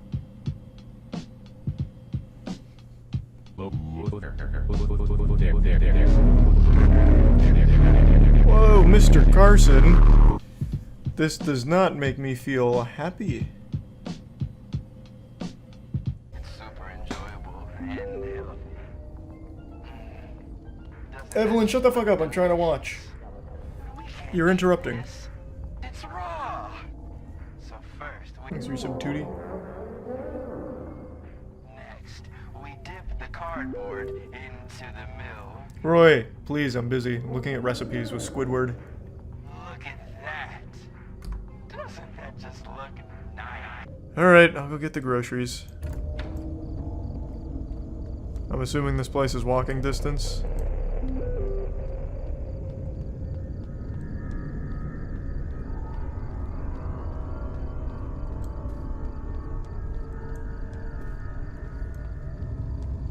Oh shit! Speedrun strat. Oh. Invisible wall. Speedrun strats. Okay, that's not the correct direction, clearly. Oh. Now you tell me, Roy, thank you. Oh, fuck!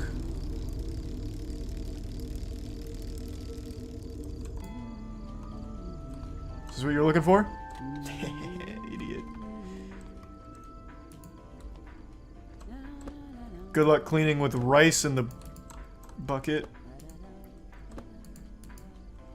Just in here to cause trouble. Okay, come on. Okay, I actually need this one. Where's a basket? There we go. MILF energy, bro. Amen. Alright. So my ex is a MILF. Let's go. That's so big for us. Alright, got the Uncle Tony's, ranch, jam, chocolate spread, milk, garden pies, honey, ketchup, milk and eggs. Very important. Doesn't matter what milk? Peas? Oh, I don't know why I kept thinking that said pies. Garden peas. Gotcha. Alright, where the peas at? Alright, last thing I need is that honey.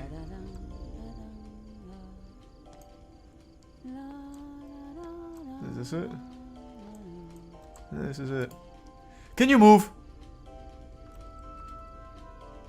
Oh my god, I'm gonna be soft locked. Holy shit, she can't get to me because of my basket. I'm actually gonna be soft locked.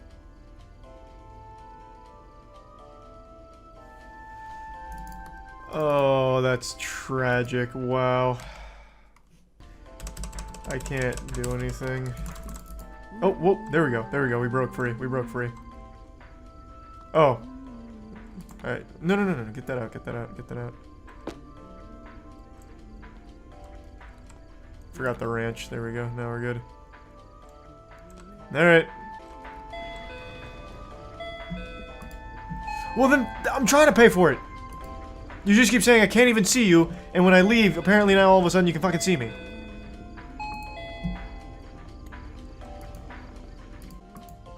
What?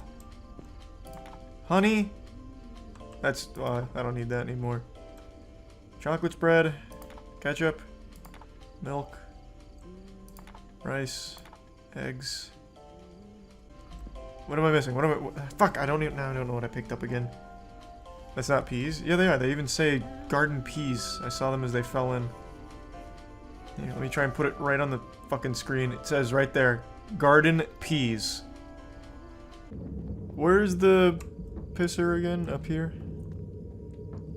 Yeah, here it is. Yeah. Yeah, that's a lot of urine. Oh yeah, that feels good. Needed that. I'm gonna see someone on these cameras, I already feel it. Jesus, Andy. Roy Carson. Okay. Roy's divorced and looking for a new wife, and he's gonna choose me.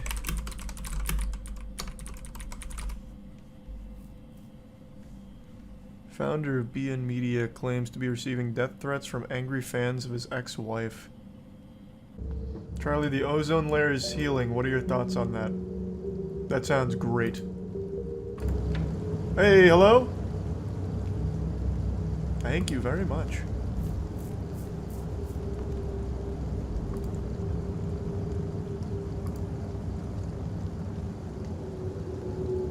Yeah, of course, bro. Get in here. Why can't I say yes? Yeah, you best be going. Oh, I was gonna chase him down and throw the pizza back at him. This is my favorite show. It's like a bowling alley strike animation. Can I use the bathroom? Oh, man, I'm really scarfing it down.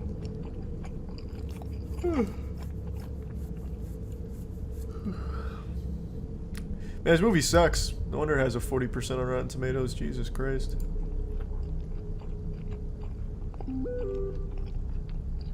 Evelyn, I'm busy. I'm eating a whole pizza to myself right now. Was that in the show or at the house? Probably at the house, but they can wait.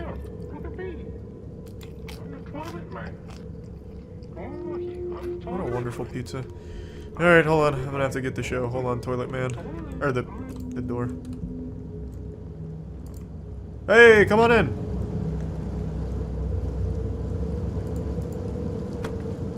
You can have my pizza. Thank you. What? How did you know that I eat? Fuck. Uh-oh. Uh-oh.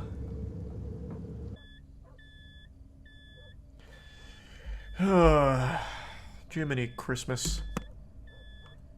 Can't get anything done around here. Todd's such a tool, though. I'm just busy. God damn. So the power's off everywhere but to my computer. Luckily, I kept the door to this bedroom open, just in case.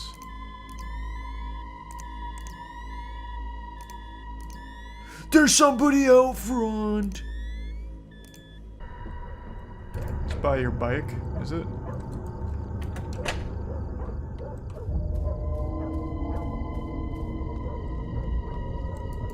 Oh, I can get on my bike and just leave.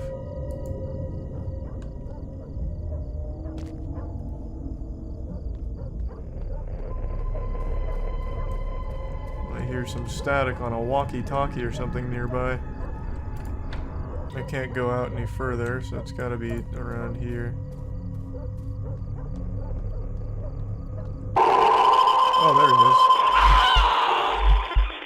there he is. Hey! What is she doing? Is she like rubbing my chin to death?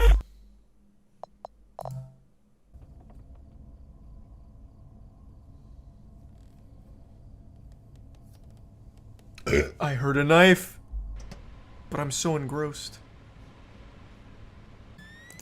She turned on the oven! That bitch! She came in here to run up my electricity bill! You've got some nerve, Harpy. It's a trap. She thinks I'm like a moth attracted to a flame. Well, I'll show her. Back to my homework. I'm not going down there to turn it off. That's what she's counting on. I can't just... God damn it. We're falling for her trap. We're better than this.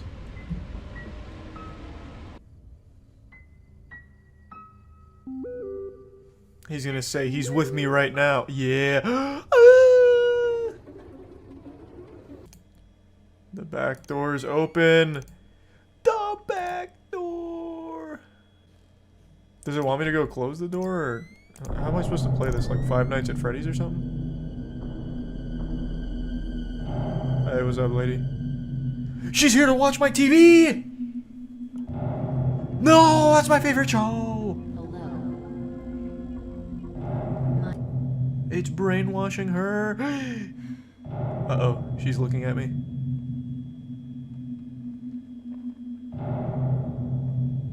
Can I shoot a shocking dart at her from this camera? She's coming this way. I think I'm supposed to hide.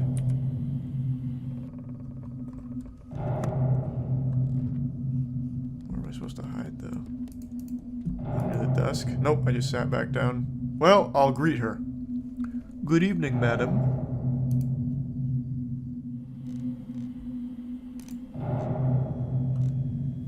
Well, she didn't make much progress.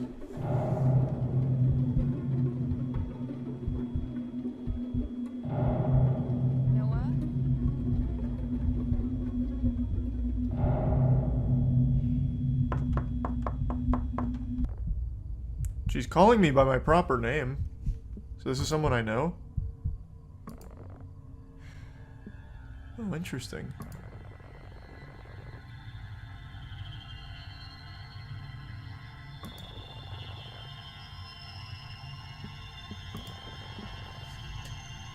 She doesn't look like a MILF at all. Is this really my ex-girlfriend? Also, what's the point in the whole Roy Carson's house had death threats or whatever, if it's just my ex who's over here now? You'll never break open that door though, Kara. It's got a titanium core deadbolt on it. You couldn't blow that door open with dynamite. I'll stay in here all night. Oh, okay. She gave up quick. Oh, it forced me up. Did I lose? Hey, idiot, you're stuck. Oh, Kara, you fool. Look at you. Look how silly you look. Look how dumb you look. Oh my god, this is so embarrassing. This is why I left you.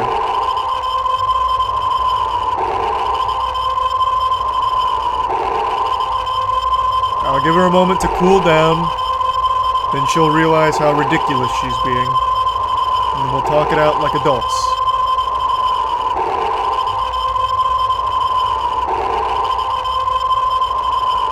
Are you quite done, Kara?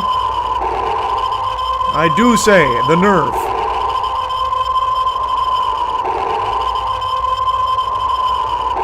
Kara, this is getting sad now, please.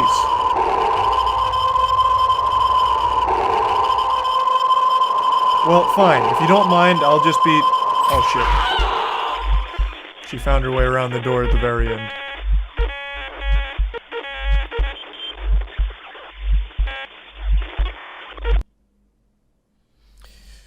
Where did that all go wrong?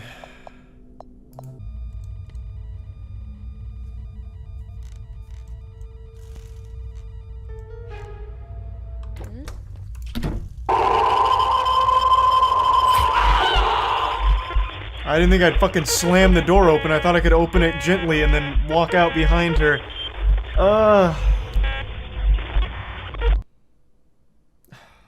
I didn't realize that he'd fucking kick the goddamn door open and make so much noise! Fuck!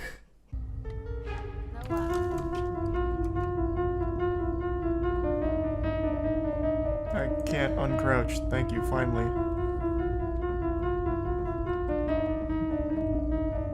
Okay. There we go.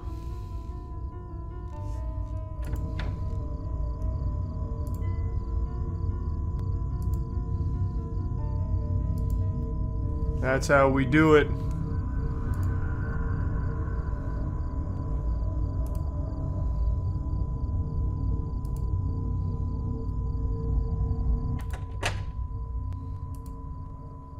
Oh man.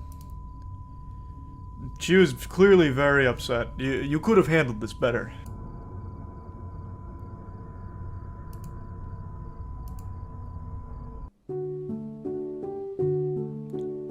What a happy ending. So, what the fuck was the point in the, side plot, side arc of Carson getting, like, death threats or whatever. That didn't play a single role in here.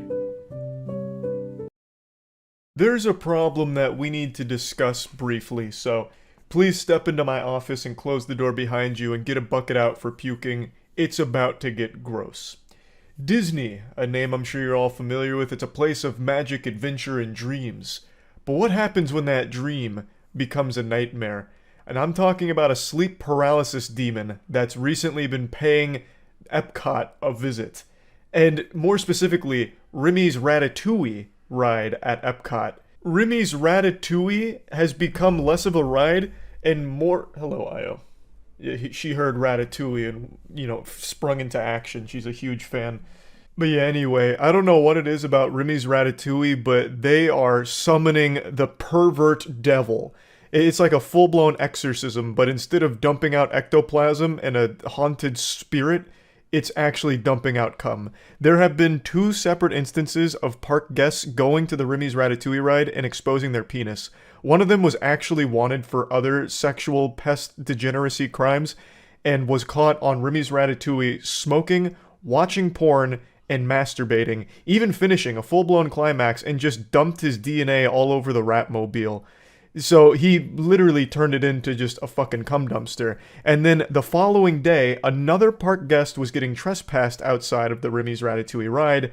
And during this situation with the park authorities, the guy just dropped trouser, exposing his penis to the public, as if he was doing a show and tell on cock. Both of these cases happened only a few weeks ago, so Lord only knows what we could be in another month if this continues, if it becomes some kind of trend. You know, maybe this is the curse of Remy's Ratatouille. Yeah, it's getting scary out there. But yeah, I thought this was so fucking weird, and I hadn't heard anyone talking about it, so I figured it's our duty here to discuss the important things that others are too afraid to tackle, such as turning Remy's Ratatouille into your personal masturbatorium and ejaculating on this ride.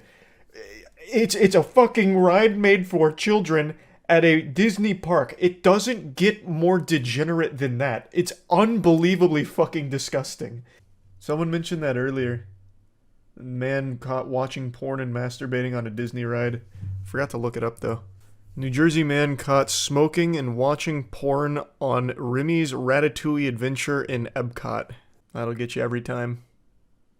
I don't even know why they bothered to include smoking. That's like the least startling news here. Robert Fitzpatrick was arrested and charged with a misdemeanor charge of exposing his sex organs. That sounded like straight out of biology class. Was there no one else on the ride? There are warrants for Fitzpatrick's arrest for sex crimes in California and New Jersey. Further details on those out-of-state charges were not included. Disney cast members were first leery of Fitzpatrick when he wanted to sit alone in a rat or ride cart on March 29th. Generally, guests share the cart with other people. It was suspicious that the guest was in the cart alone. Why though? Why would you ever want to do that? Is it the ride that brought it out of him, or just like that? It's not even like exhibitionist. It's like literally alone masturbating in a weird location. Several cast members monitoring the attraction and surveillance room saw Fitzpatrick smoke and touch himself. Twice they stopped the attraction and made a loudspeaker announcement that smoking was not permitted. They should have just called him out by name, like, Ryan, put out the stogie and put your dick back in your pants, please. Just ruin the magic for a moment. Ride continued on, and Fitzpatrick began looking at porn on his cell phone and put his hand down his pants. Fitzpatrick then pulled his penis out in the open and continued masturbating inside the ride cart. One cast member said he ejaculated before leaving the ride vehicle. Holy shit.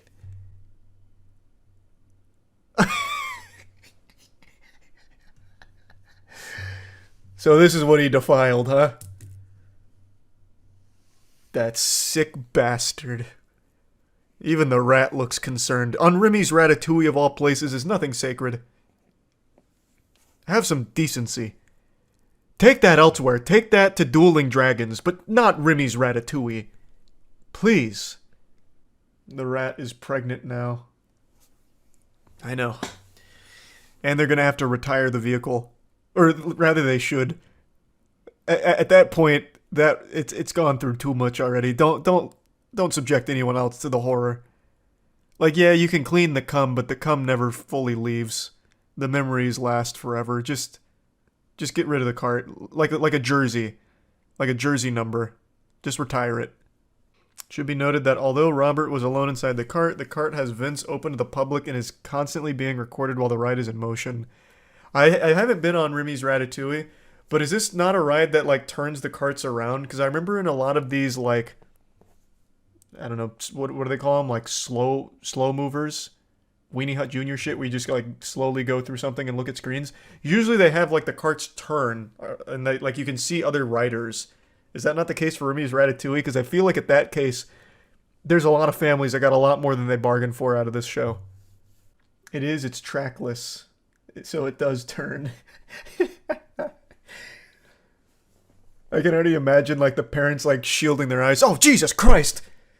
No, he's also got a chef in his pants, and he's cooking over there. Please, God. No. Oh, my Lord.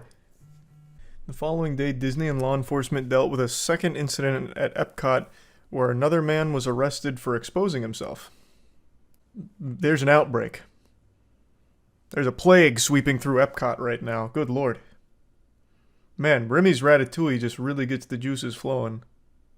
A sheriff's deputy was back at Remy's Ratatouille Adventure on March 30th, where a Disney manager reported that Sherwin Shayagan was constantly causing issues inside the park, the arrest report said. He threw items on the ground when authorities escorted him out of Epcot. Who is this? Sherwin Sharingan? I don't understand. Is this the guy who exposed himself? Waited for a taxi to take him back to his hotel, and the deputy was writing the trespass paperwork when he pulled down his clothes, exposing his penis to those present. That went from a trespassing charge right to, like, an actual, like, felony. Pulling your cock out at a Disney park. Jesus. Also been charged with exposing his sexual organs, a misdemeanor, according to circuit court records. This feels like a really light charge. Exposing yourself is one thing, but exposing yourself in a children's amusement park is a totally different thing. Aren't those two... Isn't that like a more serious charge? It's not a huge crime because Remy from Ratatouille was pulling his hair, forcing him to do it. Yeah, imagine he's just been framed. There was also a Disney employee who got fired for filming 500 plus videos under women's skirts yesterday. What is happening at Disney? Jesus Christ. What?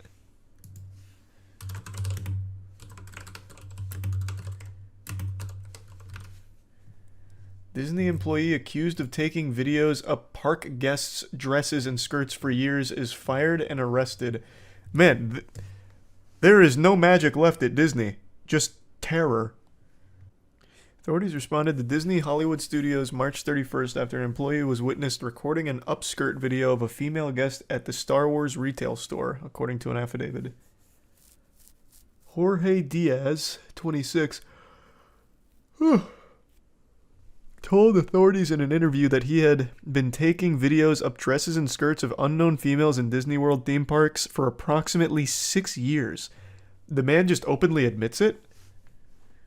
He's like, so you finally caught me. I'm like the Zodiac killer of upskirts.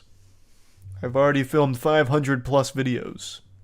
Diaz, who worked at the lightsaber store, told authorities he had what he estimated to be over 500 videos on his phone and showed multiple examples of the videos to detectives.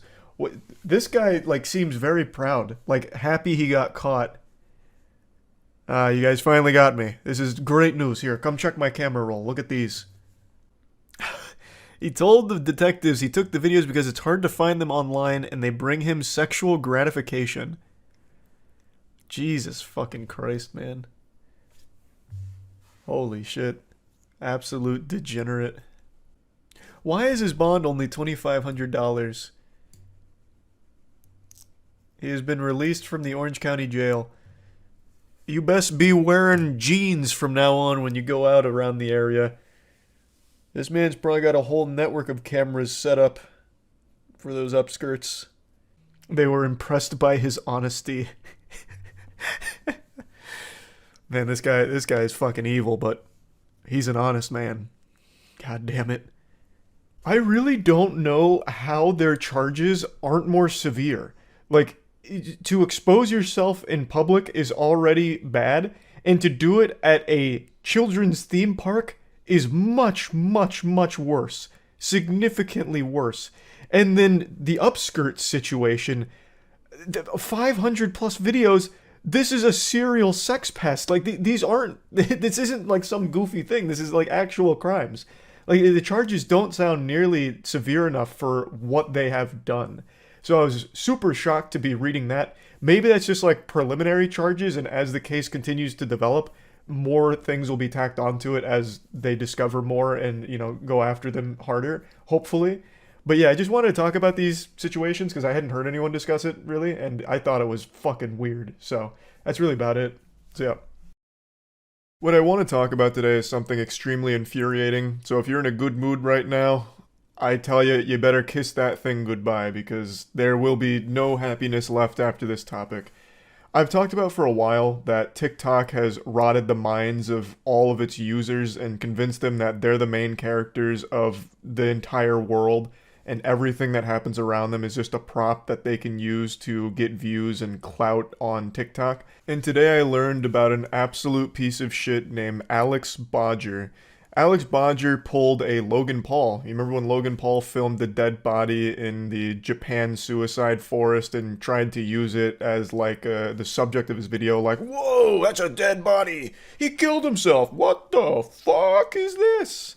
You know, like I'm still surprised Logan Paul didn't start slapping Maverick merch on the corpse. Like, he was really playing into it and using it as if it was some kind of great thing for him for views as a viral video. Well, Alex Bodger took a play out of Logan Paul's playbook, but even amplified it. So, the situation was, there was an argument that happened at a Starbucks. A father had asked a stranger to stop vaping near his 3-year-old daughter. The stranger got very upset, and it escalated into a murder. He stabbed the father right in front of his daughter, and he bled out and died right there at the Starbucks. Taking the life of an innocent father all because he asked you to stop vaping for a minute is horrifying. What an unhinged, evil monster.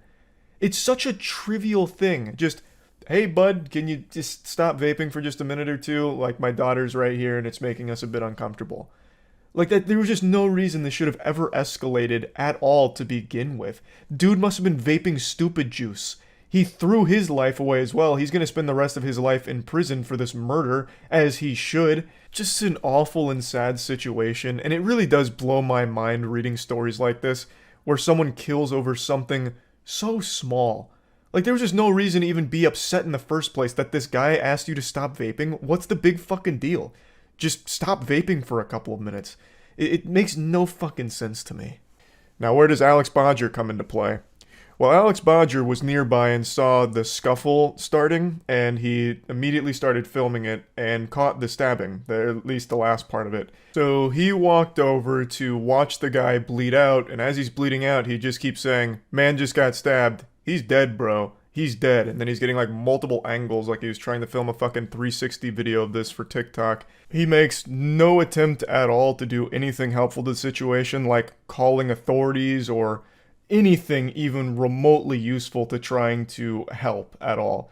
It's all just about his TikTok video for him. I clearly can't show you the video, it's very bloody and very disturbing, but I'll play the audio from when he walks over, and it only gets worse from here because he continues to film and he gets more and more excited that he just filmed the man's death. Man stabbed, bro, right here. Right here. This guy just stabbed this guy, man. This guy just stabbed him, bro. He's dead. He's dead. He's dead, bro. He's dead, bro. After filming his passing, he then turns the camera to himself to make a, selfie vlog out of it, which is why we now have this infamous picture of Alex Bodger. He's doing, the actual Twitch pog face, with the dead, bloodied body right behind him. He couldn't stop himself from smiling and pretty much giggling. He was cheering on this death like he was at a fucking sports game. Such a chaos on yours. This motherfucker just died, bro. He just died, bro. Holy fuck. TikTok has just created an entire generation of absolutely fucking useless losers like Alex Bodger. Does nothing to help the situation and somehow uses a tragic murder as some kind of clout goblin scheme to make a viral video out of it. Now, luckily there is still some shred of hope for at least some TikTok users, because this guy got fucking dunked on so hard he deactivated all of his shit because everyone was bullying him for being this subhuman piece of shit that he is. So that's good at least. He even went back the next day in order to smoke a cigarette where this guy had been killed. Which is some real psychopath shit. I bet this guy really thought in his little smooth brain that this instance was going to be his ticket to the big time, the big leagues, the upper echelon of TikTok fame. He would be the guy that filmed the murder, I guess. Starbucks stabbing fam. So I'm walking down the road. I thought I see a street fight. I thought it was just a street fight, right? So I start running over there. I start videotaping. This guy actually just looks like he's cosplaying as a generic psychopath. I don't know how to explain it, but just by taking one look at him, I know he lives alone in an apartment and abuses his pets. He addresses the viewers as the Starbucks stabbing fam. I guess that's what he's trying to call his community, or lack thereof a community. It's pretty clear that he doesn't actually think this is a serious situation at all. This video is supposed to be like his defense, his side of the story, explaining it, you know, getting to the truth of it. You've all misunderstood me, and, you know, that kind of deal. But it's really not that at all. And at no point does he even address why he decided not to even try and help or call authorities or anything and just sit there and film. I really thought this was just going to be a standard cookie cutter influencer apology video, complete with the fake tears true combo. But it's something very different. And I see some blood, and so I just thought maybe like there was a bloody nose or something. My brain wasn't really allowing me to believe what just happened. And I knew he was dead, but at the same time, and so like this is my first time ever experiencing this, right? So like my brain's just like, he's dead, like and so I just started screaming because I don't know what the fuck else to do. The murderer is standing right there. All that's going through my head is like, holy fuck, I'm standing right here screaming he's dead while the murderer is right there. What if he comes at me and fucking kills me? Oh, brother, we got it all wrong. He was afraid, clearly. You know, the murderer was right there, and this guy was concerned that maybe the murderer would come and kill him. He was so afraid that he stood there and continued to film the whole thing, including filming the murderer, while delivering play-by-play commentary as the father died in front of him. And then still continued to sit there filming and then turning it into a selfie vlog style where he starts pogging and laughing. It looked like he really was afraid, and now he's explained it, and now it makes sense. You know, he was like a deer in the headlights, afraid for his own life, clearly. But I'm in so much shock, I'm just standing there doing this. And then I had what I thought was the most controversial thought of my life, which it was controversial, where I'm gonna say Satsi Kesanias. This motherfucker. But the motherfucker just died part, like that smile on my face, that was out of uncomfort. I was so uncomfortable, I didn't know what just happened. Like, that's how I always am in uncomfortable situations. I put a little bit of a smile on my face, you know? And like, I fucking hate the way this guy talks. He is talking like he's still trying to woo TikTok girls with this shit. Absolute weirdo. He's putting that little, like, what's it called, vocal fry in his speech, even though I know he has a lisp and is trying extremely hard to hide it here with all of this. And he's still taking like trying to make these like flattering angles while talking about filming this guy dying and cheering it on. I'm surprised he didn't start like sticking his tongue out and biting his bottom lip, because he even did like the generic and like, you know, that kind of garbage. What an absolute fucking creepy douchebag. Now, for what it's worth, I know that for some people in a traumatic or scary situation, they cope with it with like a smile or something. That's not what he did here. Like, that's not the same response. Not only were you laughing and smiling, you turned the whole thing into like a song and dance for you, for your content. You turned it into content. That's not just being uncomfortable and smiling. You literally turned the camera around to film you and the dead body like you were at a goddamn spring break concert. Like, it's not the same. Like, you can't even come close to making a convincing argument that, well, actually, I was just uncomfortable, which is why I was smiling and, started vlogging. It's how I deal with trauma. I'm sorry for the people that it pissed off. I've been called by the homicide unit. I shared my grief.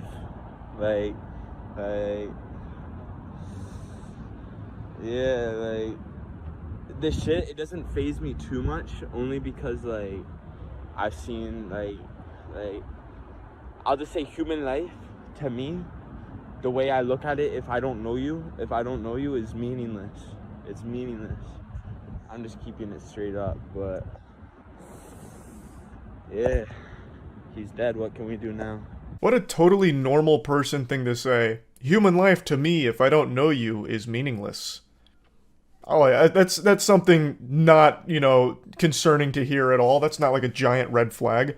I'm also very curious where his brain was going when he said, it doesn't faze him too much because he's seen, and then he cut himself off. Also interesting that he contradicts himself, because he stated that he was, traumatized by the event, saying that every time he thinks about the situation, he gets a feeling in his chest of pure fear. But in this video, he's puffing out his chest and, fucking spreading his lats like a bat, like he's such a big, strong man that this kind of thing doesn't faze him. So that's weird. What is it? Were you fazed by it, or does it not matter to you at all? And even in this video, said he shared his grief. Well, what grief? You already said you weren't really fazed by it, and since you didn't know the guy, his life had no meaning to you. So what the fuck are you talking about? I really feel like this guy has no actual human emotion whatsoever and is trying his best to put on some kind of show to prove he does, but it's very unsuccessful. The whole thing fucking sucks. This guy is an actual piece of shit, and it infuriated me, so I wanted to talk about it a little bit. Horrible, horrible situation, and that's really about it. So, yeah. I know it's late, but I just need to whine and complain and rant about a movie I just saw really quickly. You know how much I love bad movies that are so bad that they're good. I think it's the most fun you can have is getting together with friends and watching absolutely atrocious movies or shows that you can laugh at and make fun of together. And there was a new banger, or so I thought, that was coming out called Pope's Exorcist. This is Russell Crowe as what I thought would be like a John Wick of exorcists, going out there and just slapping demons around, actually kung-fuing them and overpowering them, fist fighting. That's the impression I got from the trailer. I thought it was going to be absolutely wild and nutty. And I just came back from the theater after seeing it, and my god, there's just a lot that I need to talk about in terms of disappointment and bewilderment that this movie even got made in the first place. So, I'm going to treat this like a little confessional here and own up to some sins. Seeing this was a sin. And I understand the Lord forgives all sins, but I feel like after he takes a peek at the Rotten Tomatoes 83% audience score, he's going to flood the earth again out of pure embarrassment for even making our species. This movie is so far from an 83%, it's laughable. It is not good by any means. I don't know why the audience score is so high. It is guilty of more sins than any of the demons in the film. Well, even though there's only one main demon. It is the most generic horror schlock of all time. But its biggest crime is being boring. It borrows every single generic horror plot point, every generic horror movie cliche of sitting up from the bed like the Undertaker because the child's possessed and he has a deep demony voice. Every single horror movie trope is just ham-fisted into this. All of it dumped into this witch's cauldron and brewed into a disgusting stew.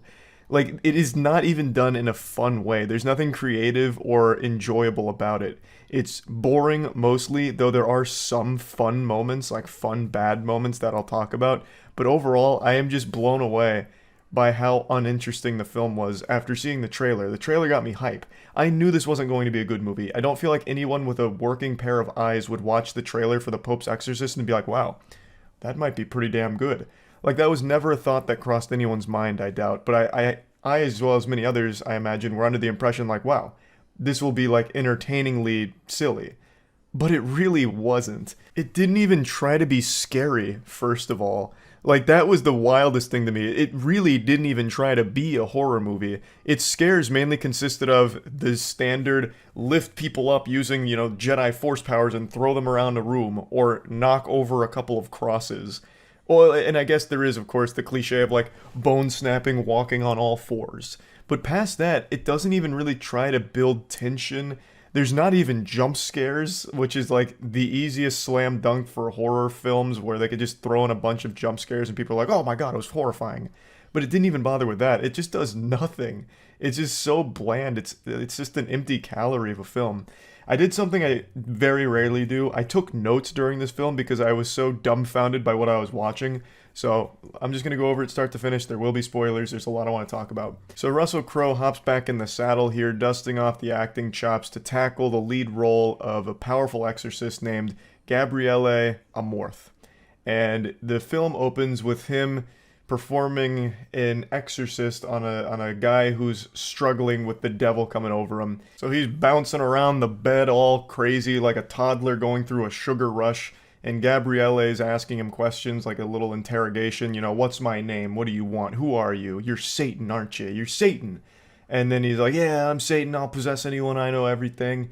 And then Gabriele's master plan is he brings in a pig and he's like, I don't believe you. You're not Satan. If you were Satan, you could possess this pig. And he's like, yeah, I could possess that pig. I could fucking possess him. Watch me possess that pig. And Gabrielle's like, do it. Possess that pig.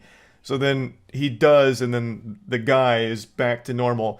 And then once the Satan is inside the pig, they just blast the pig's head off with a shotgun. Which honestly set the bar pretty high immediately, because I was like, okay, that was fun, silly, bad. He just literally did, like, fucking middle school reverse psychology on Satan. What a fucking buffoon to fall for that one. The oldest trick in the book. It's then explained a few scenes later that this wasn't a real possession. This was mental illness. And Gabriele was just doing a bit of theater. But he really did just execute that pig right in front of that guy in order to convince him that the demon was no longer there. And because he executed that pig, he then had to go through like a religious legal proceeding where he stood trial with these other bishops that were like, this is unnecessary. You're performing exorcists. It's not, there's no such thing as this evil, we don't need this kind of big exorcist position anymore. You're out of line, Gabriele. We don't really need you anymore. So Gabriele's like, you guys don't know what real evil is. Even if 98% of them are like mental illness and not real possession, there's still 2% that's just pure evil and you need me. So then he walks out, but not before making a goofy noise. So as he turns his back to him, and it turns out Gabriele was also like a lawyer at one point or something, I believe he mentioned. So this was actually like a Saul Goodman moment where he was just like defending himself in religious court. And it ultimately ends with them being like, yeah, we don't really need you. So Gabriele storms off, and then as he's about to exit the door, he goes, woo for no fucking reason. Because it was something he did earlier to a group of like nuns that walked by him. I guess that was like a catchphrase they tried, or like a calling card they tried to use for the very beginning of the film and then forgot about it because he never does it again after these two scenes. But there was a group of nuns that walked by him and he goes, like literally blowing raspberries at them, and they giggle and walk by.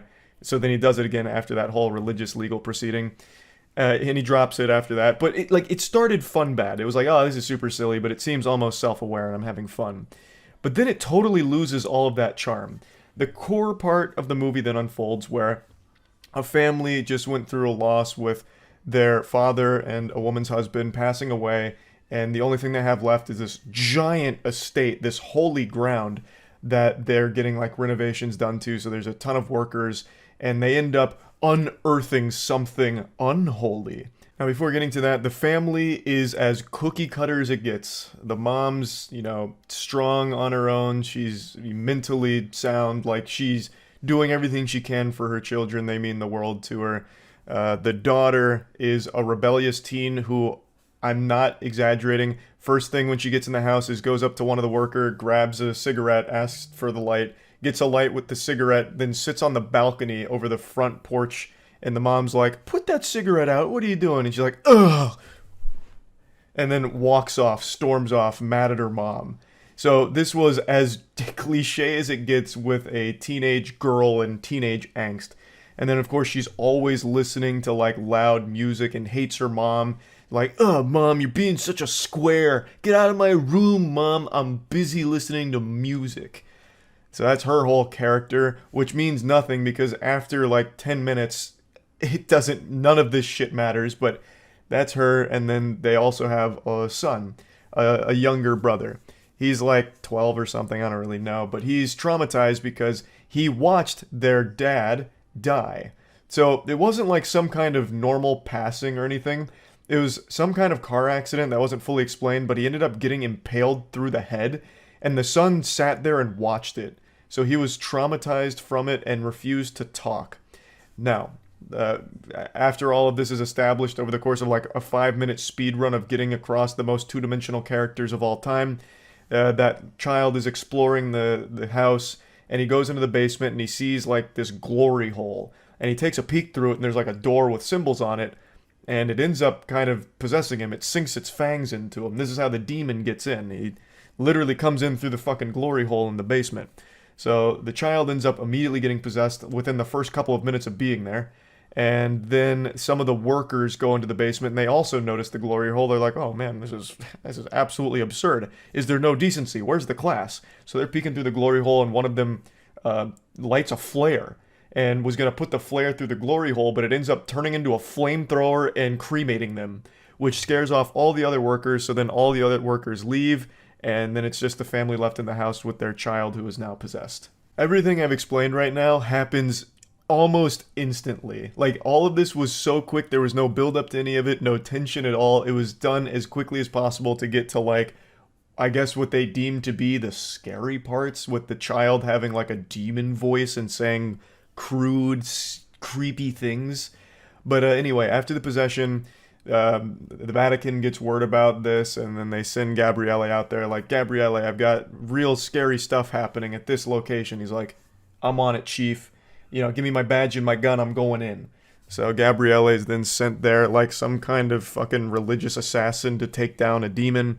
And I really thought he was going to roll up in like some kind of Justice League jet, like, or something right out of the X-Men where they have like crazy fucking jet. I thought he was going to fly in on some high-tech shit, but then he rolls up in a moped. So he just kind of scoots on in on his moped, shows up to the house in order to start attacking the demon. And the demon, which is possessing the boy, is a real wacko. Like, this guy's a goofball. So before Gabriele gets there, like right before he gets there, the mom notices something's wrong with the child. He's kind of bedridden and he looks pale. And then he starts talking in a not really deep voice, but you know that like goofy voice you'd make as a child growing up, like the like that kind of shit, where you like vocal fry yourself and then try and make it deeper. That's the voice, the very cliche horror movie demon voice. And the mom then hugs the child in order to, like, you know, calm him down. And while that's happening, she looks down and it turns out the child is squeezing her titty. And then she's like, oh, goodness gracious. And he's like, you didn't breastfeed me enough, mommy. I shit you not. That is what he says. And she's like, oh God. And she, like, covers herself up even more. And then he starts laughing about, like, squeezing her tit. And then he says, bring me the priest. So they brought in a priest that wasn't Gabriele first. His name was Thomas, and it was a bigger mismatch than when Krillin tried to fight Frieza. Thomas shows up and immediately gets fucking ragdolled by that demon. He gets thrown out of the room, and he's like, good heavens, this is a little much for me. We're gonna need the big guns. So he leaves, and then Gabriele shows up. So then it's the two of them, and they try to tag team the demon in order to, you know, solve this situation. So Gabriele gets in there, and he starts his interrogation, and the demon immediately showcases that he's more powerful than all the other ones Gabriele's seen, because he knocks a cross off the wall. Like, I'm so tired of seeing that in horror movies where, like, this really powerful demon can only do, like, a couple of trivial things, like blow over a vase or move a chair slightly or throw a bucket of dirt against a wall. It's like, who cares? It's not intimidating. That's fucking embarrassing. But Gabriele's like, oh, jeepers creepers. And then he's like, what's my name? And the demon gets it right. He's like, you're Gabriele Amorth. Then he gets blasted with memories from his past, sins that he hasn't fully forgiven himself for. So there's, like, a moment where he's in a war, and then there's like a lady, and then the demon pukes up a bird, and then Gabriele's like, oh, I'm out of here. So then he fucking waddles out of the room, goes up to the other priest, Thomas, and he's like, okay, that guy means business. So then he instructs Thomas to confess his sins to him so they can't be used against him when they go, talk to the demon again. So Thomas is like, all right, it's been 8 months since I went to confession, and he starts to confess his sins. And Gabrielle's like, 8 months, okay, this is going to take too long. He's like, okay, Lord, all of his sins are forgiven. He's very sorry, trust me. So he literally uses a cheat code to forgive his sins on behalf of God, which I thought was like almost disrespectful. It's like, what the fuck? Can you do that? Like, are you allowed to do that? Like, do you have the power to just say like all of his sins are forgiven without him actually confessing it? I was like, damn, that was weird. Like, he had no interest at all in hearing like the sins he was going to confess to. He's just like, yeah, whatever, you're fucking good. Literally just gives him the stamp of approval, and he's like, alright, time to go. And when they get into the room, unsurprisingly, the first thing the demon does is show Thomas his sins that he has clearly not been absolved of. It looks like Gabrielle didn't have the authority to do that, so he immediately just gets blasted with his sins, and the demon calls him Panty Sniffer. He says that he fucks the daughters of members of his congregation. And then this makes Thomas very upset that he'd mentioned that. So Thomas goes over to him, the child that's possessed by the demon, and two hands strangles him and shakes him like Homer Simpson strangling Bart. It was so goofy. And Gabrielle's like, please, Thomas, no, don't do it. That's what he wants. As the child's like, getting fucking strangled by Thomas. That was a good fucking silly scene. But after that, then the demon laughs and then he targets Gabrielle. And he's like, you know what I want to do, Gabrielle? I want to fuck you. I want to fuck you so hard that when you start coming, you're going to feel ashamed by the release. I'm not kidding. That was his statement. Like, when asked about his main goal, it was to fuck Gabrielle. And not, like, in a literal sense, to fuck Gabrielle, at least from the way he was speaking about it. Which was jarring to hear that. It was so weird. It was so fucking weird. And then they start trying to get, like, the religious artifacts out on him, like, the power of Christ compels you type shit. And it's not working. The demon then turns off the lights, which, for some reason, makes them stop immediately. And I'm kind of just giving you, like, an overall plot summary of everything that happens here, but I want to stress, and I can't stress enough how there is at no point any attempt to even build tension or show you unnerving things or make anything scary. It's like AI generated a script of a horror film without figuring out how to execute on the scares that they're copying from all of the horror films before it. Like, it is so bland. But anyway, after the lights go out, Gabrielle and Thomas split up. Gabrielle then goes outside and notices that there's a seal of the Vatican on, like, a well. So he ties a rope to the top of the well and then his moped and drives it, and then, which, you know, takes the lid off the well. Thomas is still inside, posted up, making sure, like, the demon child's not up to any silly stuff, any fishy business. But then things start popping off. The mom has, like, a giant arm come over her while she's sleeping, and I don't even know how she's able to even, like, fucking find the time to go to sleep with the demon child always yelling and screaming and, like, throwing things around the room. Well, that's an exaggeration. Knocking things around the room lightly. But she's, like, in bed trying to sleep, and then a giant hand comes over her face and drags her into the mattress slowly. And then the daughter, who's in her rebellious stage, is trapped in a closet with, like, a bunch of, like, scratches going across the wood next to her. And Thomas is there, and he, you know, approaches the demon about it, like, stop it, demon. And then the demon bites his ear, like full-blown Mike Tyson bites a piece of his ear, and Thomas is like, oh my, you didn't just do that. Like, he didn't yell or scream or anything. He gets his ear bitten off, and he just looks more like inconvenienced than anything. He's like, ugh, there goes a piece of my ear, zoinks, god damn it. And then he just, like, walks back out. So Gabrielle then realizes that there's a lot more at play here than they originally thought. There's a bigger mystery afoot now that he's opened this well, and he sees a bunch of, like, skeletons, and then he drops a piece of fire paper in there to see how deep the well goes, which of course causes it to erupt like a goddamn volcano again, just like what happened with the glory hole. And then Gabrielle rushes back in, sees all the chaos, he pulls the mom out from the bed, and then he opens the closet door where the daughter was getting attacked by little scratches, and he's like, this is not a good place to do that, so please stop, cease that foolishness. And the demon stops, and then the girl leaves the closet. And then we have the most generic plot device when it comes to horror films ever. Gabrielle reveals that all they need to do in order to save the day is learn the demon's name. This is something that has been used in every fucking horror movie that deals with demons or possession since the beginning of fucking time. It is so lazy and boring, but that's the major plot point. It's them then needing to find out what the demon's name is. So they start exploring. They also confront the demon again, who reveals what his real plot was: to possess Gabriele. He didn't want to just possess the family, he wanted Gabriele. So they're exploring the premises. They eventually find that glory hole and they bust it open. They go inside the area. Turns out it's a catacombs where there's a bunch of these skeletons all over the place.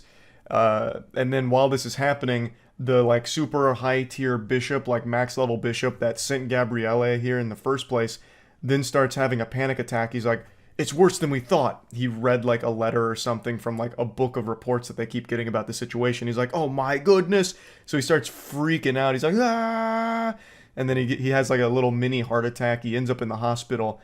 And as they're exploring the catacombs, they're learning like, wow, this dates back like fucking 400 years ago. Like this demon's been around for a long time and the Vatican tried to seal it off and cover it up.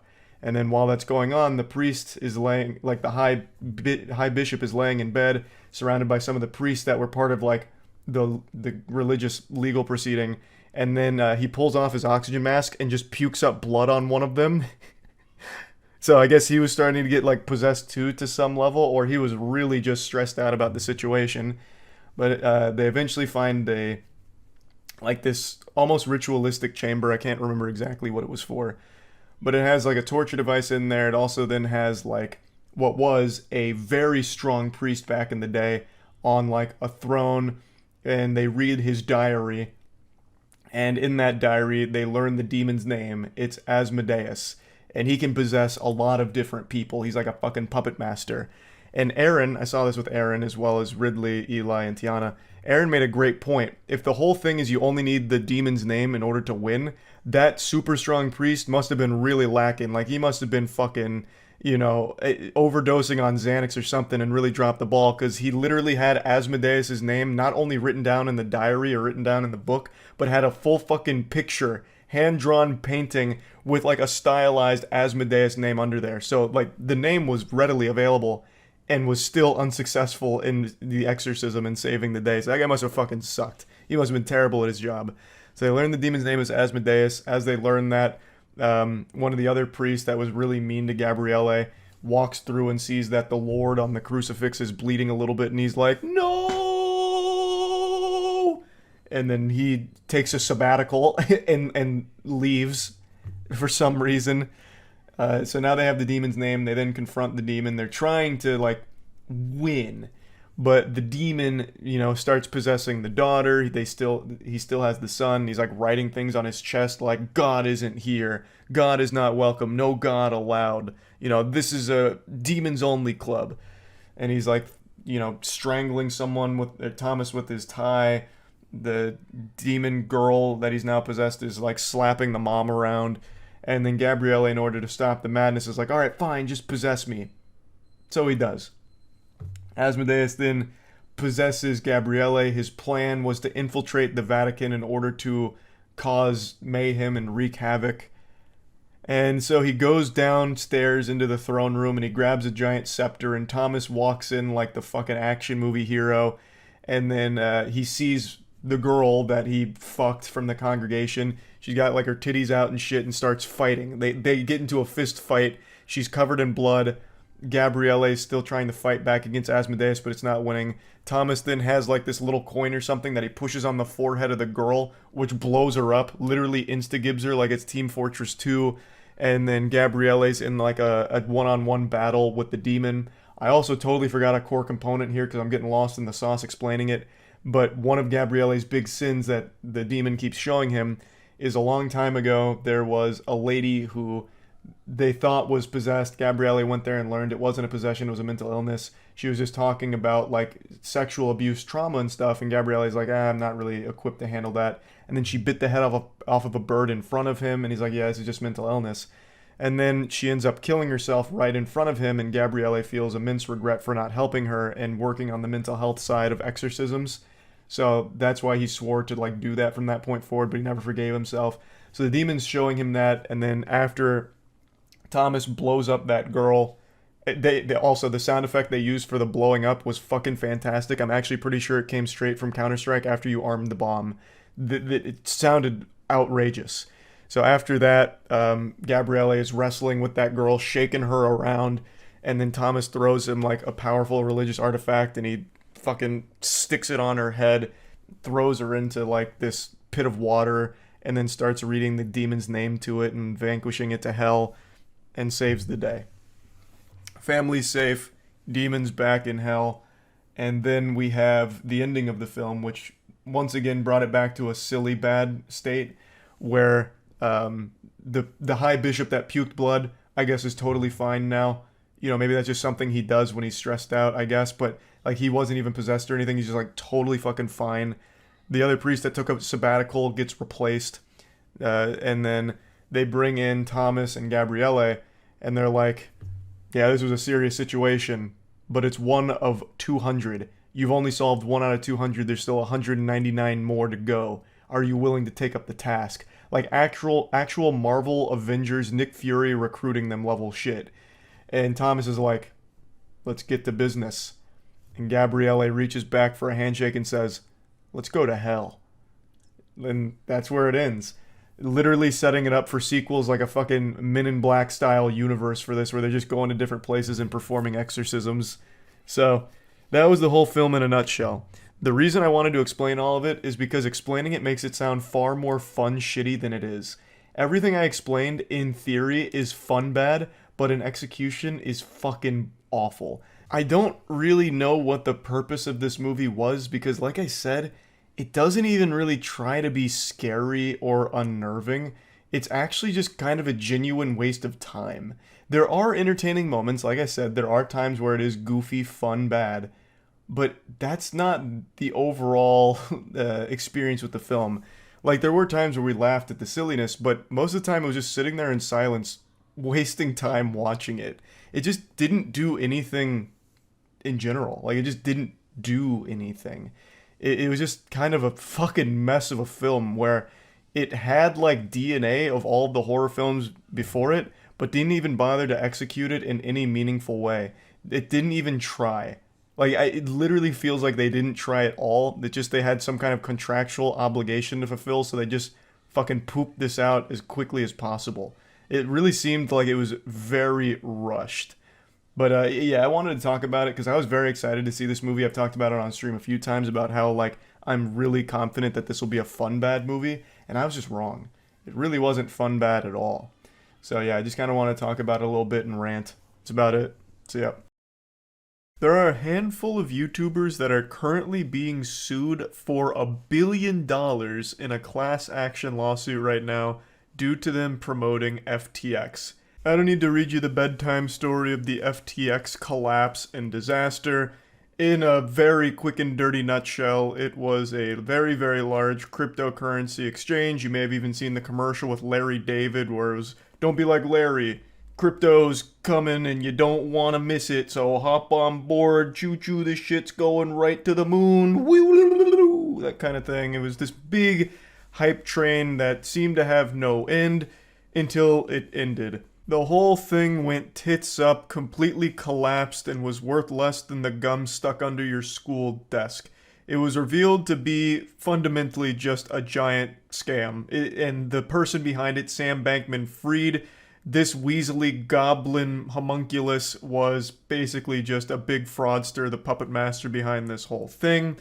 And so the train derailed, and instead of spilling vinyl chloride, it spilt dust, because there was no money in there at all. So many people lost so much, it was a complete catastrophe, and since the days of its crumbling, a lot has happened. Not just with the people on the inside like Sam Bankman-Fried, but even the people who were loosely connected to it, like brand ambassadors, for example.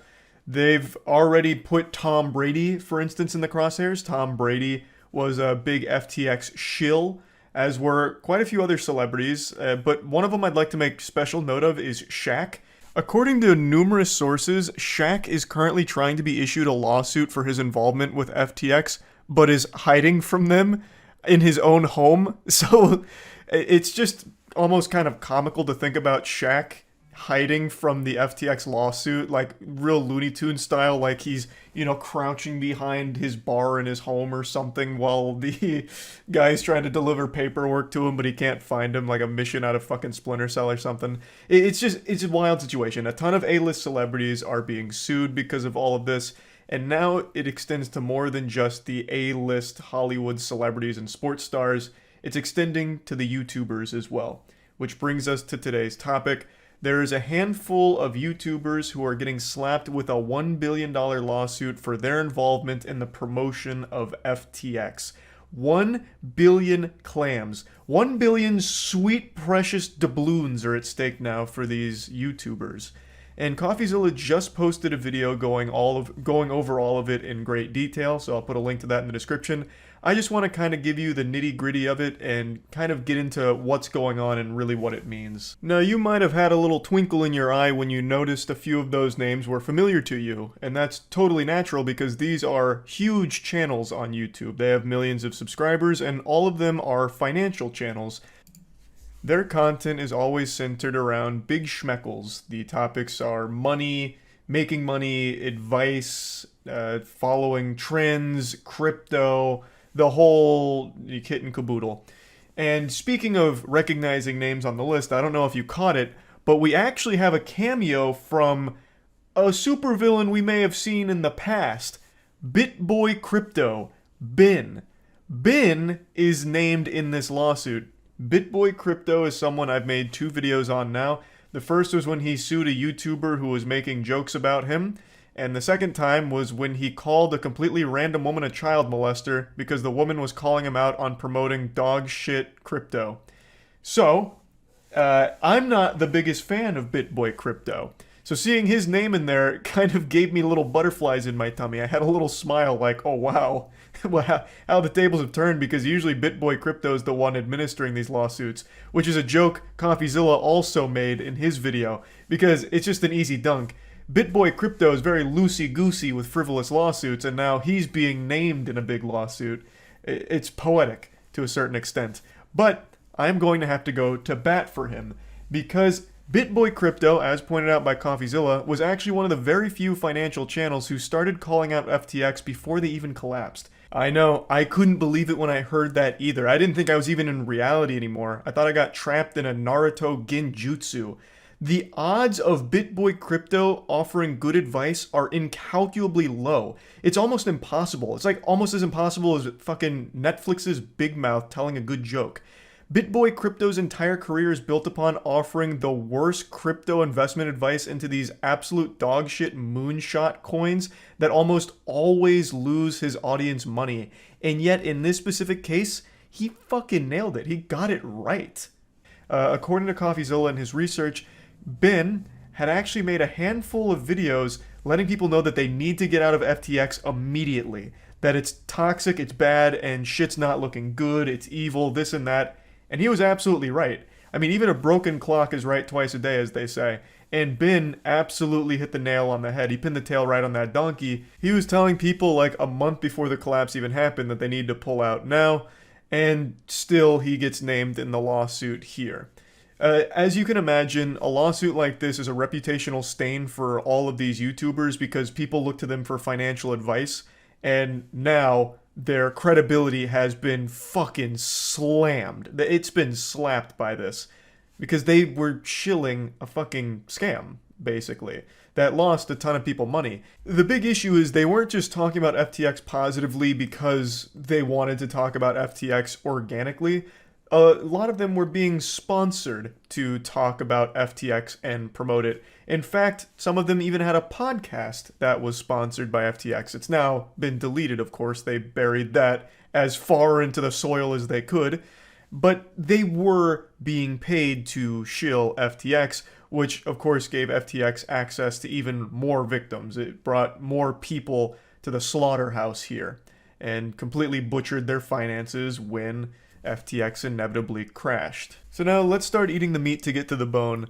It's targeting financial YouTubers. I think you can probably imagine why. Financial YouTubers are looked at as experts in this kind of subject matter. promoting FTX gives the perception to the audience that they've done their due diligence. They're working on the assumption that this financial YouTuber is trusted source when it comes to this kind of information, so this product, which fits right in that wheelhouse, must be something legit and safe because this financial YouTuber is talking about it and feels comfortable enough promoting it. It's probably legit. They're viewed as experts, thus when they're doing an FTX sponsorship, it makes it seem even more legit than if it was just some completely random goofball that has no knowledge whatsoever on anything like crypto. So that, to me, makes a lot of sense, but in CoffeeZilla's video, he talks to a real lawyer, Legal Eagle. Legal Eagle is an amazing channel on YouTube that I can't recommend enough, and Legal Eagle weighs in and says that he actually views this as kind of a meritless lawsuit. I'll do my best to break it down very quickly, but keep in mind I'm also a fucking idiot. So the first thing that the lawsuit needs to be successful is it needs to connect the endorser to FTX itself. But the people that were endorsing it, I mean, they're not employees of FTX, they're not agents, they're not directors or anything like that. And oh my god, I got something in my eye. Fucking Sam Bankman-Fried shot a dust particle right in my eye. And then the second main component is they need to have the endorsers be liable, kind of like privy to what was happening at the behind the scenes of FTX, which Legal Eagle argues is kind of factually odd because even if they're endorsing FTX, it doesn't mean they understand what's going on the inside of the company. They're not necessarily going to be given information that isn't available to the public. They're not going to automatically know more than what's publicly accessible to everybody else. So he fundamentally says that it's not the strongest case and he doesn't think it's going to go anywhere, but it's going to be expensive for the YouTubers named in the suit to fight it. But regardless of whether or not the lawsuit itself is successful, the community of these channels is not super happy about this whole situation because a lot of them fell hook, line, and sinker into FTX because of their recommendations. In CoffeeZilla's video, he interviews one of the people here, and CoffeeZilla doesn't pull punches. I always very much appreciate that about his interviews. So here he does absolutely lay it down to get to the bottom of very important questions such as, are you going to give back the money you made from the sponsorships? And all of those things. And all of it's answered in CoffeeZilla's video. But one thing that's interesting about the person being interviewed here is that he puts the onus on the viewers that fell for it, not so much him. In fact, he makes it very clear that he doesn't feel responsible. He just feels bad that some of the people that lost all of their money for being irresponsible in their own personal way. He doesn't feel responsible for it, which I found very interesting. I agree with CoffeeZilla that the viewers look at channels like his and other financial YouTubers as experts in this field. So when they're recommending something like FTX, they assume due diligence has been done and that this is a trustworthy organization that they can put money into. And in the case of FTX, that couldn't have been further from the truth. Thus, their credibility now is completely in the shitter. And a lot of people lost a lot of money from this trusting these YouTubers, which is a big problem. And that's a point CoffeeZilla likes to make at the end of the video that I think is a very strong point. So overall, these YouTubers are being sued for $1 billion. It doesn't, from the sound of it, from the expert like Legal Eagle, it doesn't sound like they're actually going to lose a collective $1 billion from all of this unless some kind of crazy shit comes out. But regardless, it highlights a huge issue where they would promote this product without ever really bothering to look that deep into it, which isn't a problem that's exclusive to just these financial YouTubers. That extends to the broader platform of YouTube as a whole. And in fact, it's happened to me before as well. On the official podcast, we actually had a sponsorship slot for Robinhood. And even though Robinhood isn't like an outright scam or anything, at least not that I know of, they have done some unforgivably shady shit. And I still feel awful about that whole situation because they had like 5 slots on the podcast and I thought it was a good service, but I was kind of naive to think that. I am no Robinhood fan anymore after the multitude of scummy moves they've made. So it is something that has happened in other verticals of the platform, but in this case, it is targeted directly at the financial YouTubers in the lawsuit, and it's a very interesting situation here that I'm going to keep my eye on to see how it all plays out. But anyway, just wanted to talk about it a little bit. That's about it. See ya. Yesterday, we were blessed with one of the most recklessly stupid things I've ever seen broadcast on Twitch. It had all of the perfect ingredients for a beautiful fairy tale: alcohol and crossbows. Before showing the clip, I'll go ahead and give you the important lore tidbits so you can be brought up to speed here. The channel is Official Duck Studios, which is a name I'm sure a lot of you have heard of before. They're a big channel here on YouTube, and they also produce Twitch content. They were doing a drinking stream, and somewhere along the pipeline, things got a little wacky. They took a sharp left turn into Sillyville and hatched a marvelously dangerous idea of, could their crossbow penetrate a closet door? A question that has plagued the mind of scientists for hundreds of years now, and Official Duck Studios decided it was their time to shine. They were finally going to get an answer to this age-old question. Just some modern-day myth-busting.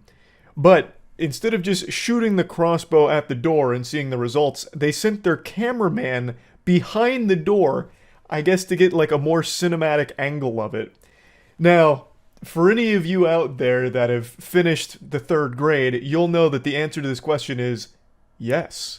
A crossbow can easily penetrate a closet door. Closet doors aren't exactly known for their durability. They're not made out of like a fucking titanium core. You know, we're not talking about a vault door. We're talking about a closet door, which if you like bounce a basketball off, it will have it fucking explode. But they sent their cameraman behind it, and he ended up getting shot by the crossbow, which led to the channel getting banned. Now, I want to be clear, I've watched a good bit of Official Duck Studios content, and I am a fan of their work. This was a wild stunt they tried here. I'm not exactly sure what went awry, but the clip is magnificent in a concerning way. So I talked about it on stream, but I couldn't show the clip there for obvious reasons. But I can show it here on YouTube, baby. So we're going full throttle here. The clip isn't like disturbing or anything. You can't see any like blood or guts. His intestines aren't like pouring out of a hole in his abdomen or anything. But you can see the crossbow easily get through the door and hit him in the stomach. Now, it is important to note that someone had the foresight of a potential catastrophe and decided to shoot the crossbow bolt without the tip, which actually saved their cameraman Joey's life. You don't have to make a poll, just type chat yes if you think it'll go straight through, or no if you think it'll get stopped in the door. Hang on. Are you ready, Joey? Hang on. If anyone said no, if anyone for even a split second thought there was a possibility that a fucking crossbow bolt wouldn't pierce through this door, you need to get the fuck out of stupid town. Like, holy shit. There was no world where the crossbow bolt was gonna get stuck or ricochet off the door. There was only one outcome, which was full penetration. I don't think Joey's right behind the door. If he is, I'm not liable for this. Are you ready? 3, 2, 1.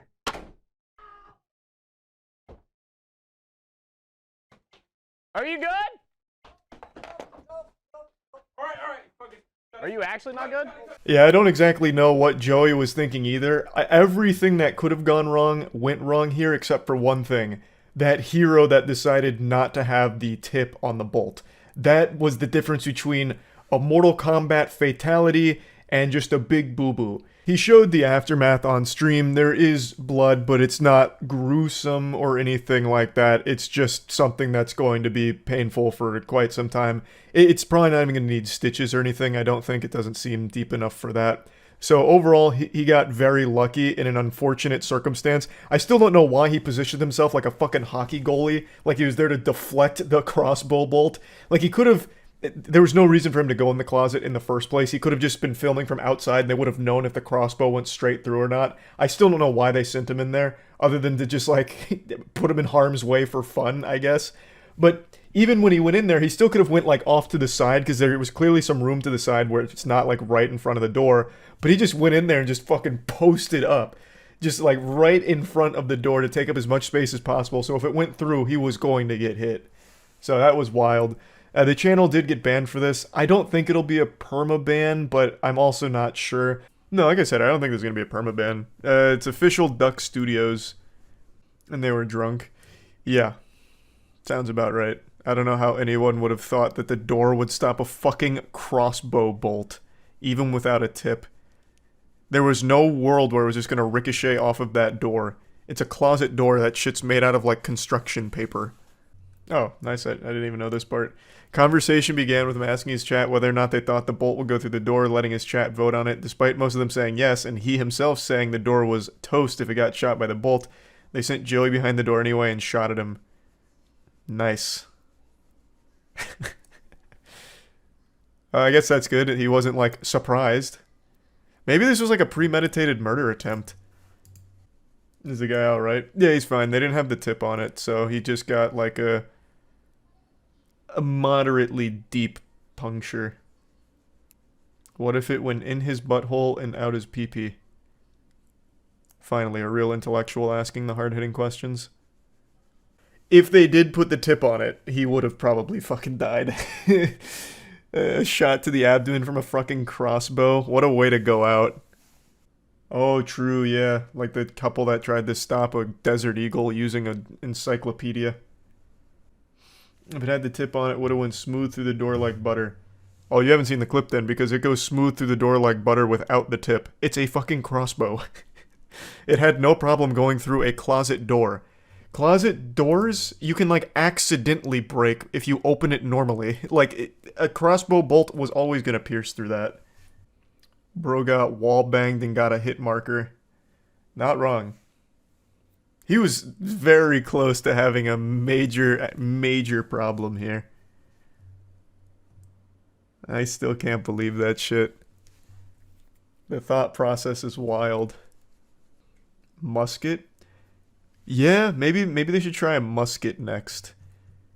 Can a musket penetrate a closet door? We'll send Joey inside to try it out.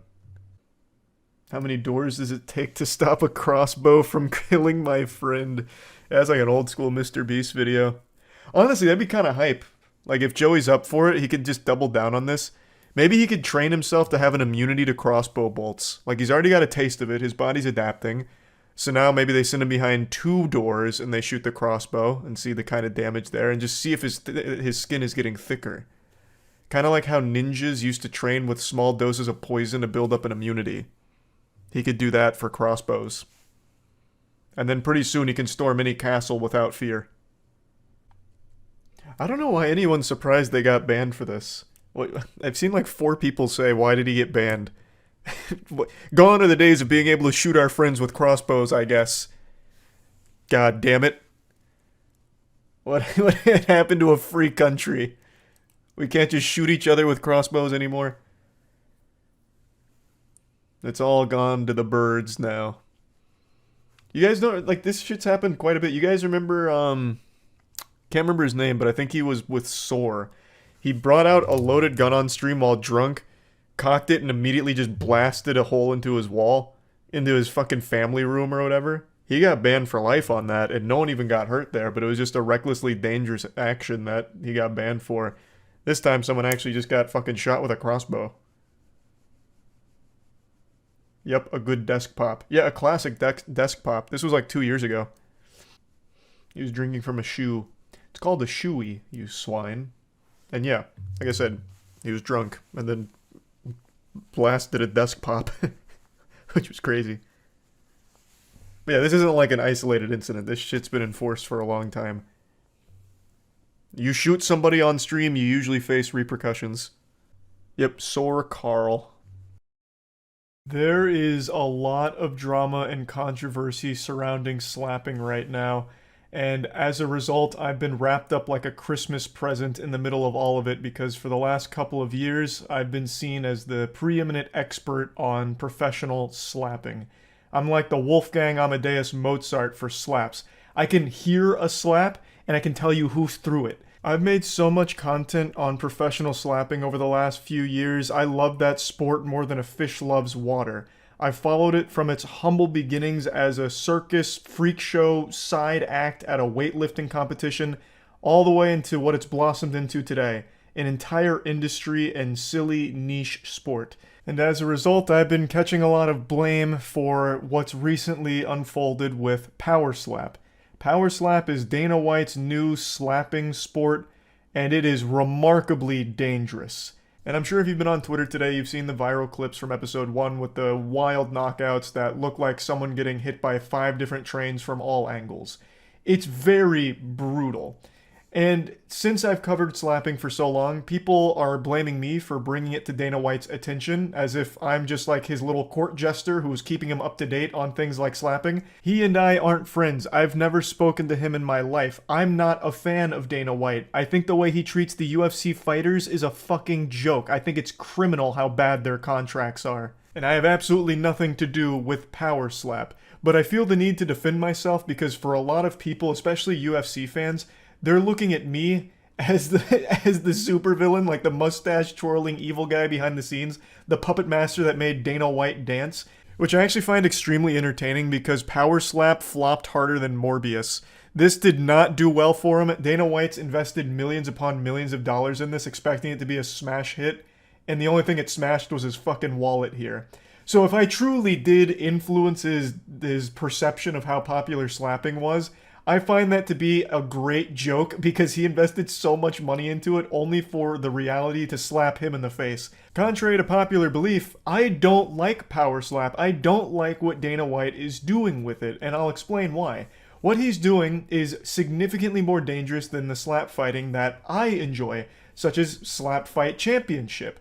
There is a very strict set of rules as well as medical supervision and regulations that they follow to ensure that people aren't just getting hit with fucking frying pans and forgetting who they are and where they were. Now, of course, by the very nature of this, it's dangerous. Everyone knows that, including the slappers, and everyone also knows it's dumb. That's not some secret, it's not a deep cut. Everyone knows it's stupid. And they do everything they can to make it as safe as possible, except in Dana White's Power Slap. The whole thing is just supposed to be like a, wow, this is silly shit that I can't look away from. That's like, ask anyone who is in the slapping scene. Even the owner of Slap Fight Championship, JT, will tell you, it's just a fun, over-the-top, goofy sport.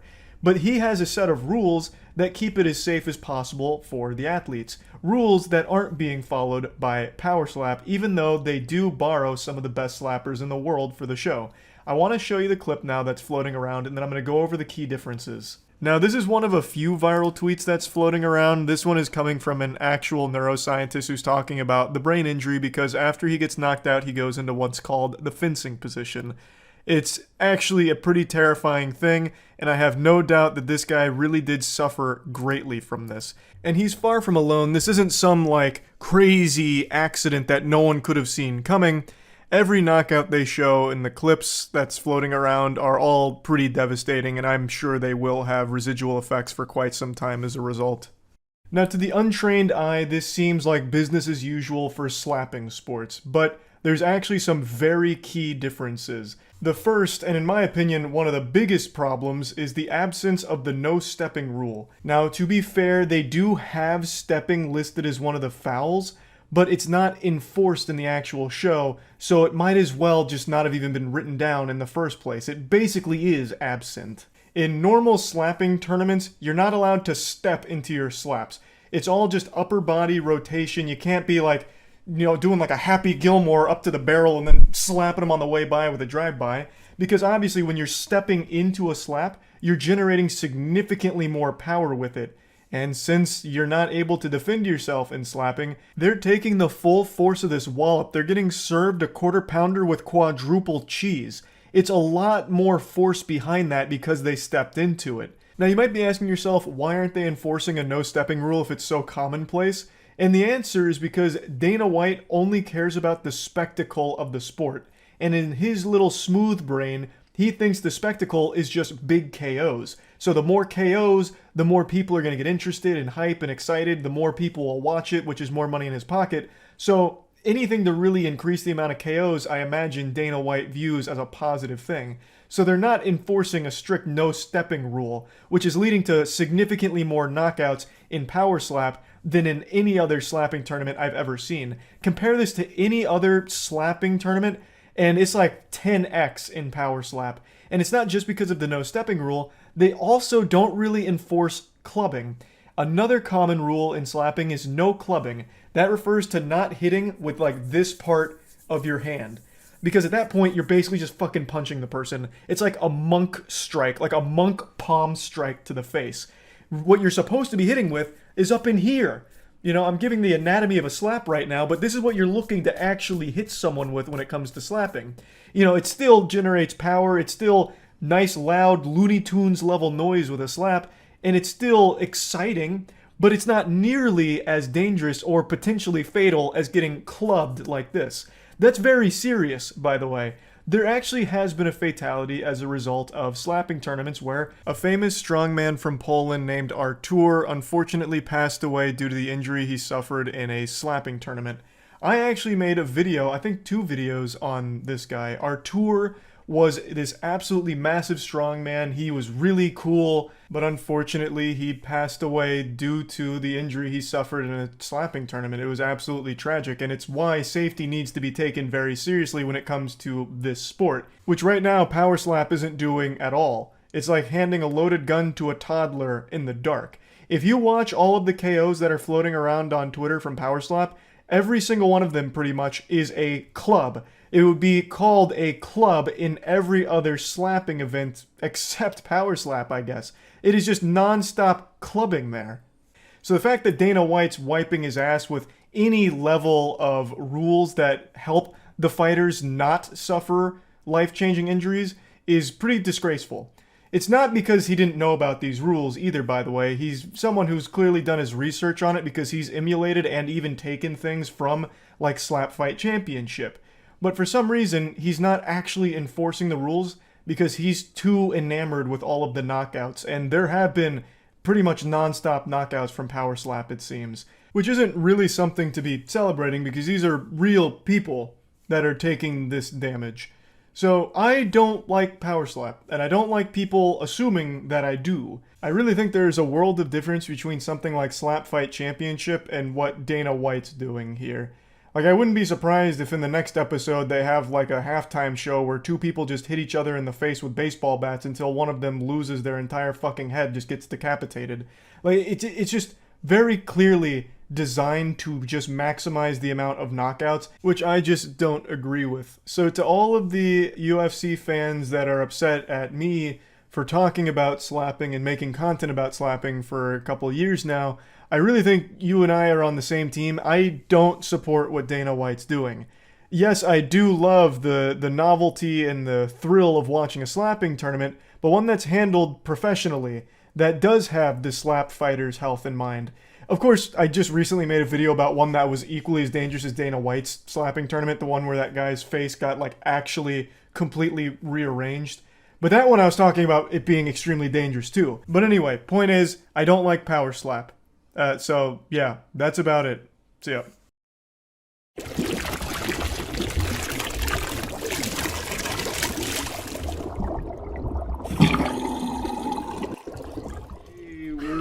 We're revisiting the pizza tier list because you want to put it on top of that block. I'll just slide it up there. Yeah, that's perfect. Like a Tetris block. Yeah. We only did like 6 pizzas last time and people still whine about it, so we're doing every pizza ever made, ever, including like your grandma's home recipe. So it's all encompassing, including frozen pizza. That's gonna make more people whine, I think, now that we've said every pizza ever. I know. They're gonna be not like Jimmy Bozo up the street. Yeah, we got everything except that, really. Yeah. Big thanks to Battle Spirit Saga for sponsoring today's video. It's a new competitive TCG that launches on March 24th, and to celebrate the launch, they're having events that total in over $350,000 worth of prizing, and they sent us a box to open to show you how great all the cards look. You can click the link in the description to get started on Battle Spirit Saga. I'm also going to open a single booster pack here and hope that I pull like the absolute god pack, which would be nasty. Flying turtle, that's adorable. Obi Raptidon, also adorable. Nice. So here's our foil, the Phantasm Archking Xenos. Oh. I'm going to assume that's the best card in the entire set and just It's gotta be. Chalk it up to we got the chase card. Big thanks again to Battle Spirit Saga. Click the link in the description below. Okay, which one's this? This is Red Robin. Red Baron. Red Baron, yum. Alright, sounds good. Last time I did the frozen pizza tier list, that was also the subject to a lot of controversy since I burnt every pizza. So I cooked them this time. So Matt made these, so they'll be performing optimally.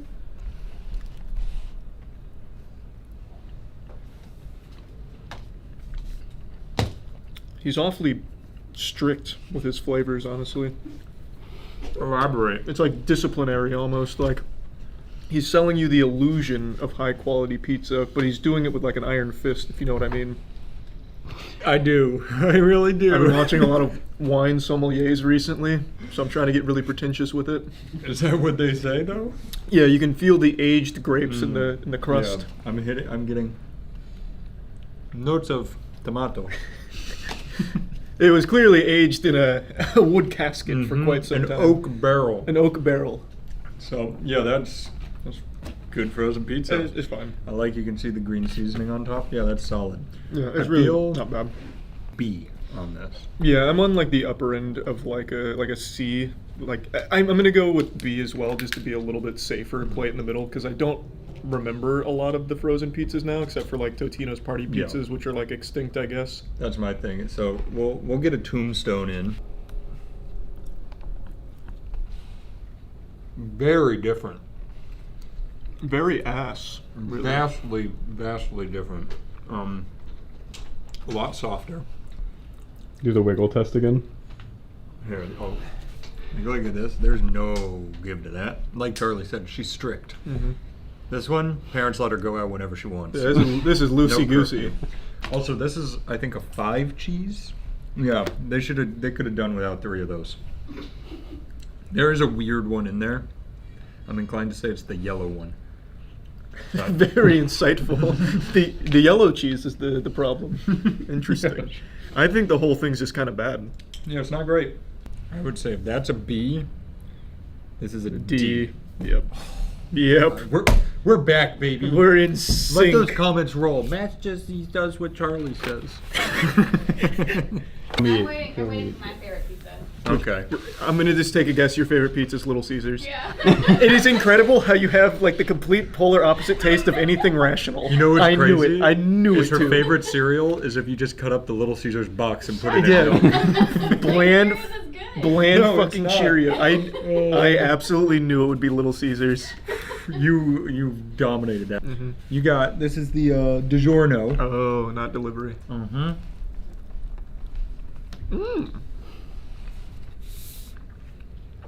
So that I feel like is your typical frozen pizza. Like that's your baseline. This is what you expect a frozen pizza to taste like. This is like school hot lunch pizza. Yeah. But the little secret, take a little bite out of the crust. What was it, like cheesy crust? Maybe. It's ass. Oh, goodness gracious. It shocks you, doesn't it? Mm-hmm. In a good way? Yeah, it's good. This one for me is between the two, but I want to clarify. Like I've got the B, and then this is in C, but like towards the upper C, and the other one's towards like lower D. Like there's a big, it's not like 1, 2, 3, there's a big gap. An interesting bell curve, yeah. Yeah. This is an A for me. I like this one a lot. You like that more than whatever that one is? What's that one? Is that Tombstone? Tombstone. Oh, Red Baron. Or Baron. Yeah, you I do. like this more than Red Baron? Yeah, this is good. Is that all the frozen pizzas we have? We didn't. Yeah, that's all. No Totino's party pizza, no Elios, no Home Run Inn. No, none of the Dollar Tree brands. That's a shame. Oh, Mama Celeste, did no one go get it? Mm-mm. Tell Caleb he's out. Alright, let's get a wacky one in here. This is Yeah. a Taco Bell Turbo Crust Pizza. That's what they call it. Here, I'll help. It's like opening a pinata. Whoa. There was a receipt on here. Oh, that's what I saw. There's Show a me. vegetarian. This one's probably not. Yeah, this one I think is. There's refried beans. This one just kind of like explodes. I'm not gonna lie, this looks bad. This looks awful. Yeah, I've never had one of these big. It looks absolutely awful. To This show is you the guys. Mexican pizza. This is what everybody raves about. I have no idea. This is what. Oh yeah, didn't they like threaten like killing people if they didn't bring this back? I'm going. I don't even know how to tackle this conundrum. That's just a mouthful of beans. It's just beans. That's a lot of beans. I'm gonna open her up for you. The beans are okay, I guess. Yeah, they're fine. It's not a pizza though. It's basically just a bowl that they structured to look But like the a problem, pizza. like that's 80% refried bean. It's not pizza. this is the stupidest thing I've ever Doing eaten. some pizza. Yeah, the tomato sauce is literally diced tomatoes.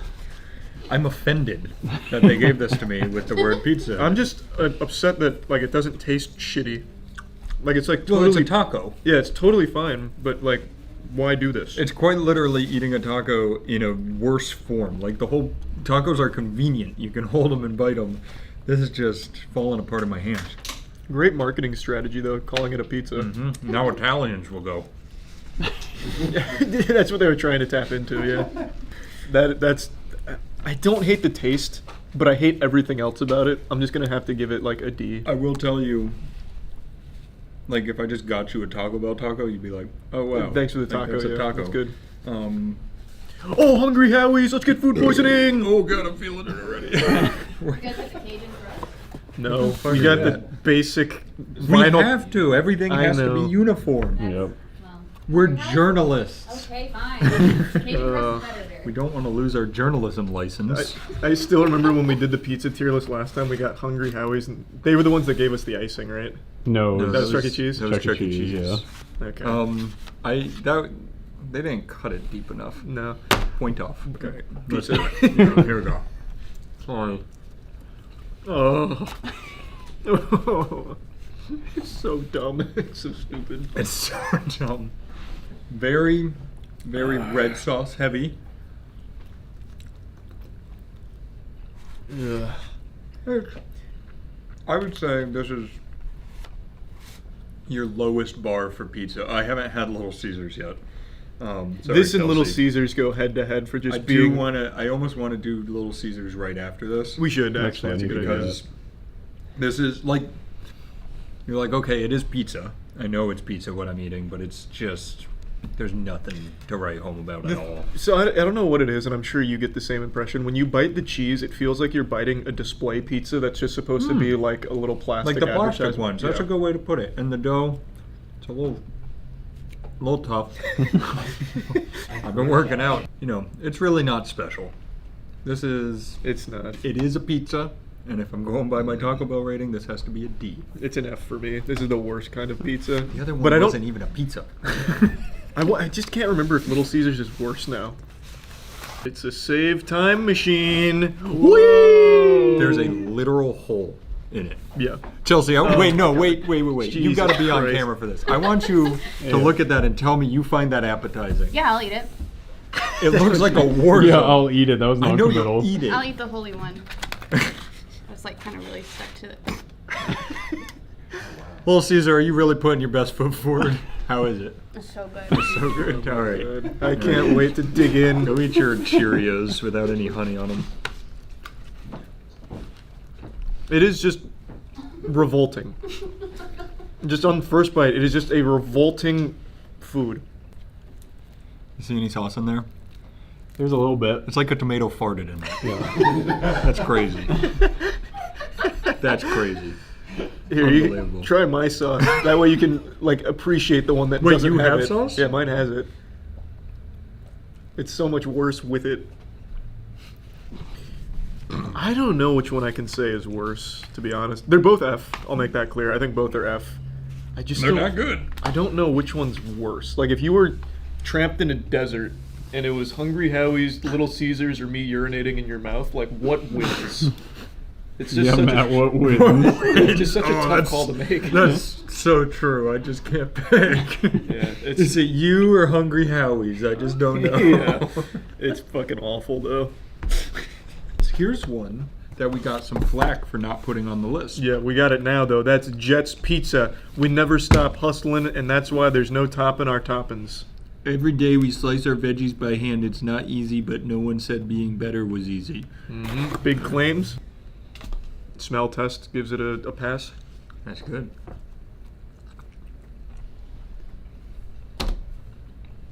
That's pretty good. It gives me hints of like DiGiorno frozen pizza, and I'm not using that as an insult. Like it's actually just pretty good. That is decent. It's I mean, it's deep dish, so it's a lot of bread, but I like it. You can hear it crunch. Mm-hmm.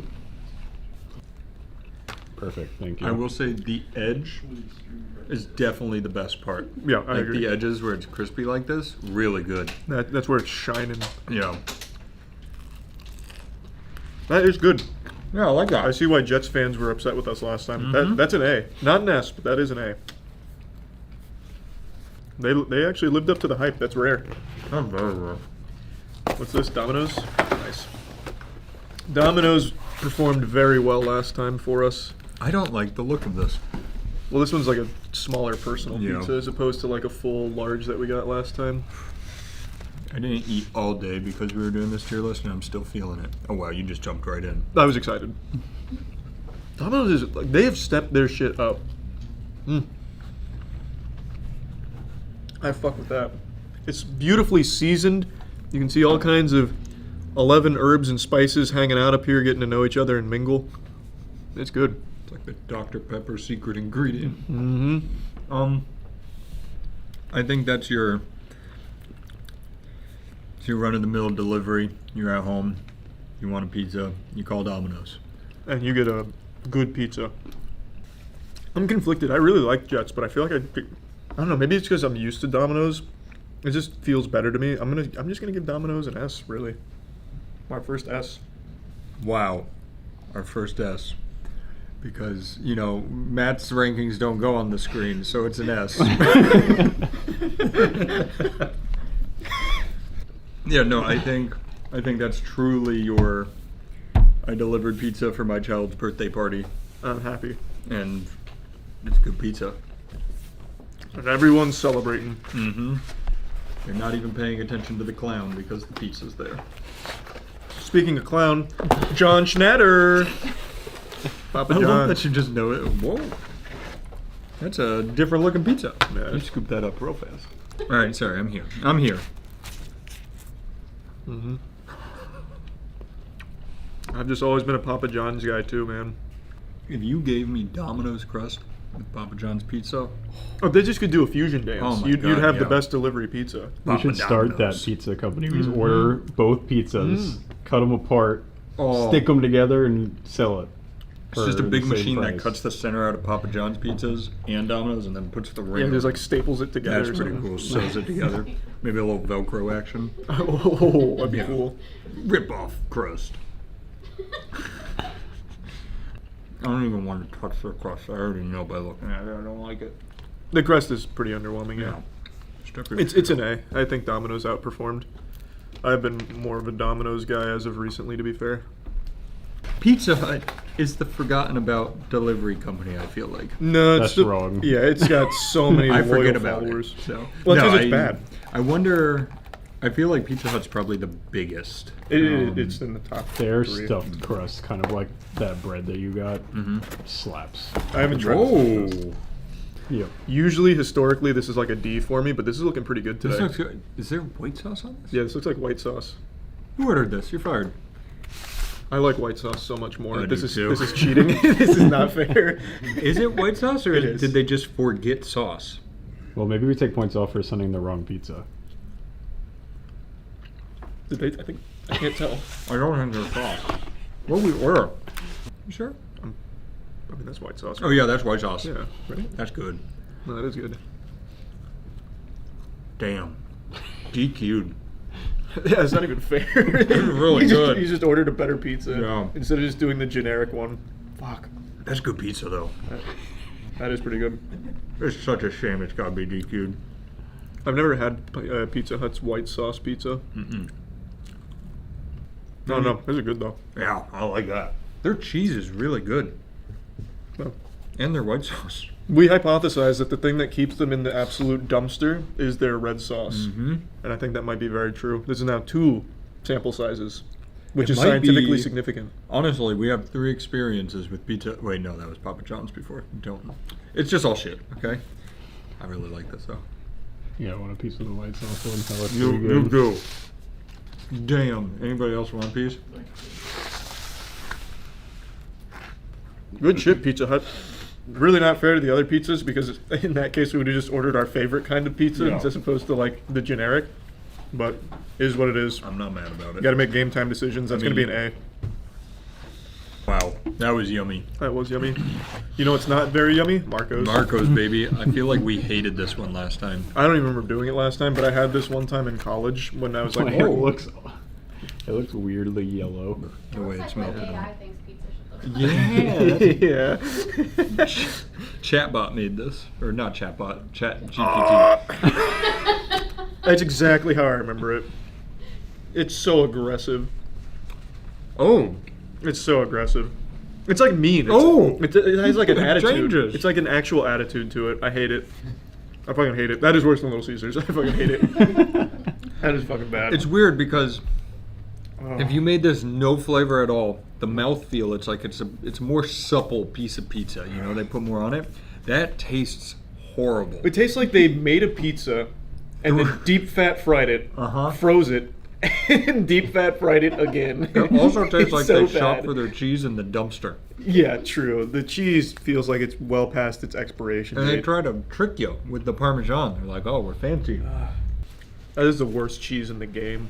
Holy shit. I literally bit into it and I was about to be like, what are you talking about? Because it felt nice and then the flavor hit. Yeah, it's so bad. You want some Danny? No, I'm good, thanks. It's like that. I actually enjoyed the last piece I ate. Chelsea, this might be your favorite piece. Oh, actually, yeah, this fucking sucks. Try it. You'll like This it. just looks fucking It's gross. not good. It's so Really hard. not good. Terrible. Literal garbage. I don't remember being that bad No, last time we I had don't it, though. either. How just explodes with salt. It's like a massive pea. That was worse than anything I remember last time. Yeah, so that's far. so much worse And than we I put remember. icing on pizza. That's absolutely a super F. Oh, this is LeBron James's. I've been excited about this. Blow his face up on the screen. Did Hey Matt, he make it Charlie, for hope us? you He guys did. like my pizza. I hope so. Can I It's play like ball how with you guys I've been sometime? Whoa. Can you guys I still hear don't me? like the look of that. Oh, I'm just gonna say it. It's two different kinds of mozzarella. This looks like a healing scab. All right, you're actually not wrong, and now I don't want it anymore. Come on, That LeBron. looks like an Italian pizza. That looks like Yeah, it looks much more pizza. Maybe I'm just used to the good old red-blooded American That looks like a caricature The of a way pizza. pizza was meant to be made. Yeah, proud to be an American kind of pizza. I haven't done this style. I got a bunch of stuff on it. Let's see. Oh. Well, hello there. That's good. Wow, that came out of nowhere.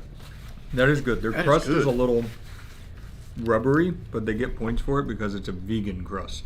Oh. I didn't see any other option. The only non-vegan crust was cauliflower, which was weird. I like that a Not only lot. is he the all-time scoring champ, he's the all-time pizza champ. Yeah, Blaze stocks through the roof. Yeah, make Oh. sure to really emphasize that so they'll come down and play basketball with us. True. It's Blaze / mods, right? Mm-mm. No, it's different. Yeah, Oh, okay. Fuck, I like that a lot. That's an S. Jesus Christ. Chelsea, you want some? It's vegan. Except for the cheese. Oh, CC's. I don't think there's a single... Chelsea, do you like CC's? The last time I had CC's, I think I was like 11. literally 11 or 12. I don't think anyone I actually... loved it when I was 11 or 12, but I was 11 or 12. You didn't go to Cece's for the pizza. You went to Cece's because they had macaroni and cheese on top of it, like a bacon potato on top of it. Dessert pizza of like 4 different ways. It was a child's dream. Man, I just don't remember that at all. to And be now honest. they've Now it's a child's corporatized, yeah. Corpo slime. Corpo slime for Fucking children. woke liberals took away our CC's baked potato pizza. or Yeah, whatever. here's the thing. You're absolutely right. The liberals walked in. We hop on this train too much now. It's all a joke. Here, let's do a little. Oh. Made me feel some type of way. That is not bad. That's not bad. This is not the CC's I remember. I don't think so. Eat your way to a free buffet. Download the app and sign up today. They're getting wacky over there. I got you with a riddle. They have a TikTok. You gotta. Hey, let's check out CC's TikTok. Yeah, I don't hate that. That's pretty good. Oh yeah, I'd give that a B. that's good shitty pizza. See, like that should be the gold standard of like cheap, quick pizza. It's a little more Little expensive Caesars. than Little Caesars, but it's much better. The $3 there's more than $3 of value when you. I compare completely the two. agree. That's like a $1 pizza versus a $10 pizza. Yeah, absolutely. That should be the gold standard for You like want quick shitty pizza. Some bang for your buck? Go to CC's Pizza and get a walkout order. All right. Grand finale. Taking her home with the I'm old excited. Costco's pizza. This is another one we big. got a lot of shit for not having. Yeah, do the grease test on this one. What the fuck is this? That's not the pizza I remember. Well, yeah, that looks very different than I feel like when I go and get it there. So when I used to go get it, the bottom always had bumps on it. Yeah. So I want to see if this is... There's no bumps. Oh, it's missing the vaginal rugae. That's all for today. It's the vagina. It's lined with like the little ridges and shit. You gotta give more context so I know you actually know what you're talking about. It's supposed to help. You don't need to know. All right. Well, your mouth has it too. It's supposed to remind you of pizza. I know what you're talking about now that you The said rugae. Those are my rugaes. Yeah, no there's no so bumps much in though. common with a vagina. All right, this looks like ass, and I was really excited for this one. Yeah, you can't. There are bumps on the bottom right away. You gotta look for them. Oh, they didn't do those bumpy enough, though. Agreed. It's all about the mouthfeel They're not of the rugae. You gotta put your mouth rugae on the pizza rugae, yeah. and they gotta like line up. My mouth perfectly. rugae ain't gonna feel these pizza rugaes. All right. That is quite the Yeah. illustration. That's very cheesy. Vaginal rugae. That is, yeah, it's cheesy, but it's pretty good. Rugae almost sounds like a move from Naruto. My Sharingan rugae. There's enough here that makes me go, if I got a good one from here, I know it's still great, but they fucked this one Okay, up. so doesn't a slice of that actually cost $2 when you go in? Like it's actually It's bigger, $2. though. But I will say a slice Yeah. from them is almost always like... It's like 2 of those. It's like Yeah, this. it's Yeah. literally two. So keep that in mind as well. Yeah. They load that bad boy with cheese. Yeah, It's that, when you get the cheese, super cheese. When you get a pepperoni, they have the pepperonis, but for the cheese pizza, they put extra cheese on it. Oh, interesting. And I will say, like, you can taste this as a higher quality cheese than, like, all the deliveries and stuff. They just ruined it a little bit.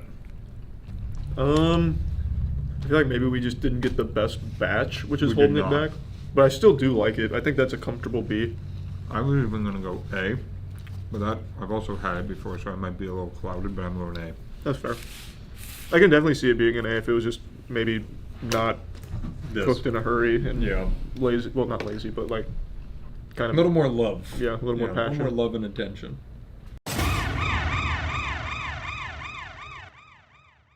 Holy shit. Okay, so introduce this one, Charlie. This is actually a crust for a pizza. You're supposed to put Yeah, stuff on that's top. crazy. This is the most nostalgic pizza for me. I used to have these almost every fucking day when I was a kid. It's Mama Celeste.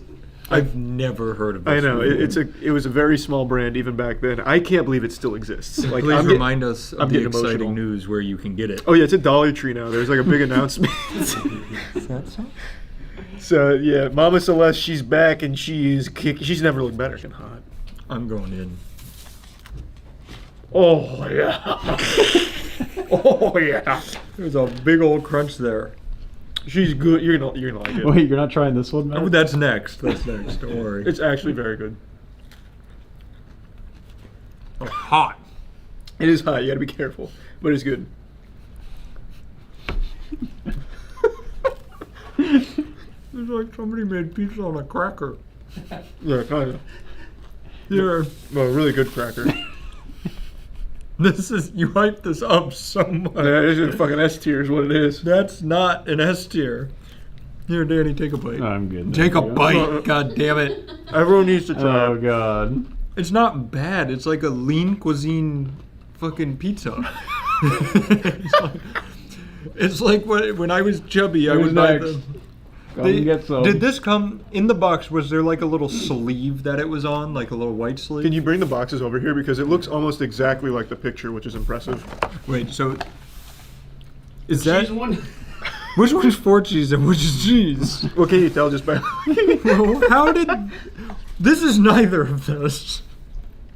It tastes like a bagel bite, kind of. Yeah, it's good though, but right? like a No. But like a bad bagel. like a bite. Dollar Tree bagel. Yeah, it's fucking I great. mean, don't ask me, Charlie, if I think dollar store pizza is good because yes. Any box, absolutely. Any pizza that says microwaves in minutes is not what I want. Have we checked the expiration date? It's fresh. There's no way it's real. It doesn't. It expire. expired. Wait, what? No, wait, that's that one. That's the expired one. This is 4 cheese. Right? This is the 4 cheese one? I don't fucking know, dude. I really don't. They probably both expired. I pulled them out. They looked identical. Also, I can tell. Oh, no, this one's not expired. Right? I'm not wrong? It's December not uncommon 2023 for has not happened. It's not uncommon for dollar stores to sell expired food.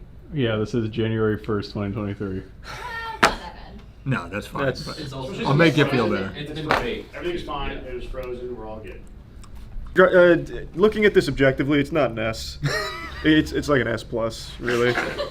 When you said it's your favorite frozen pizza, I was expecting a different frozen pizza. Yeah. These are lean cuisine pizzas. Yeah, they are.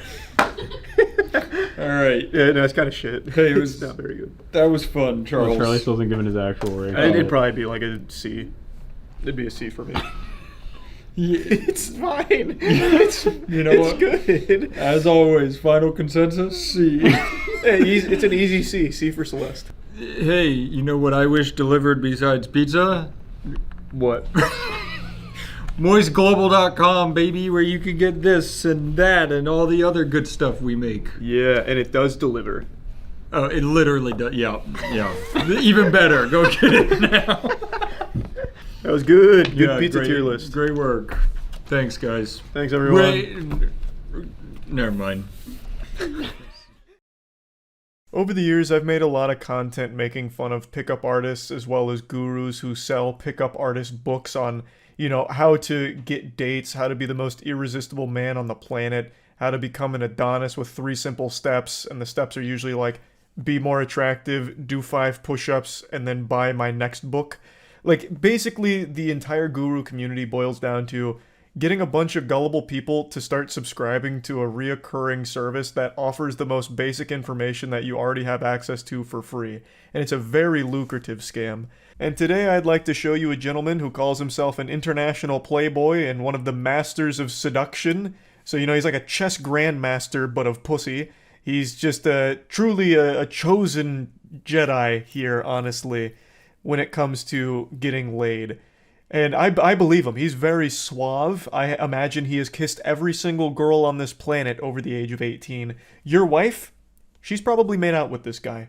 I'm just gonna break it to you. I'm gonna rip the band-aid off and let you know the truth. But not only can he have sex with any woman that his eyes happen to glance upon, he is so nice and such a saint that he is giving us the secrets for a low price with the course that he's selling.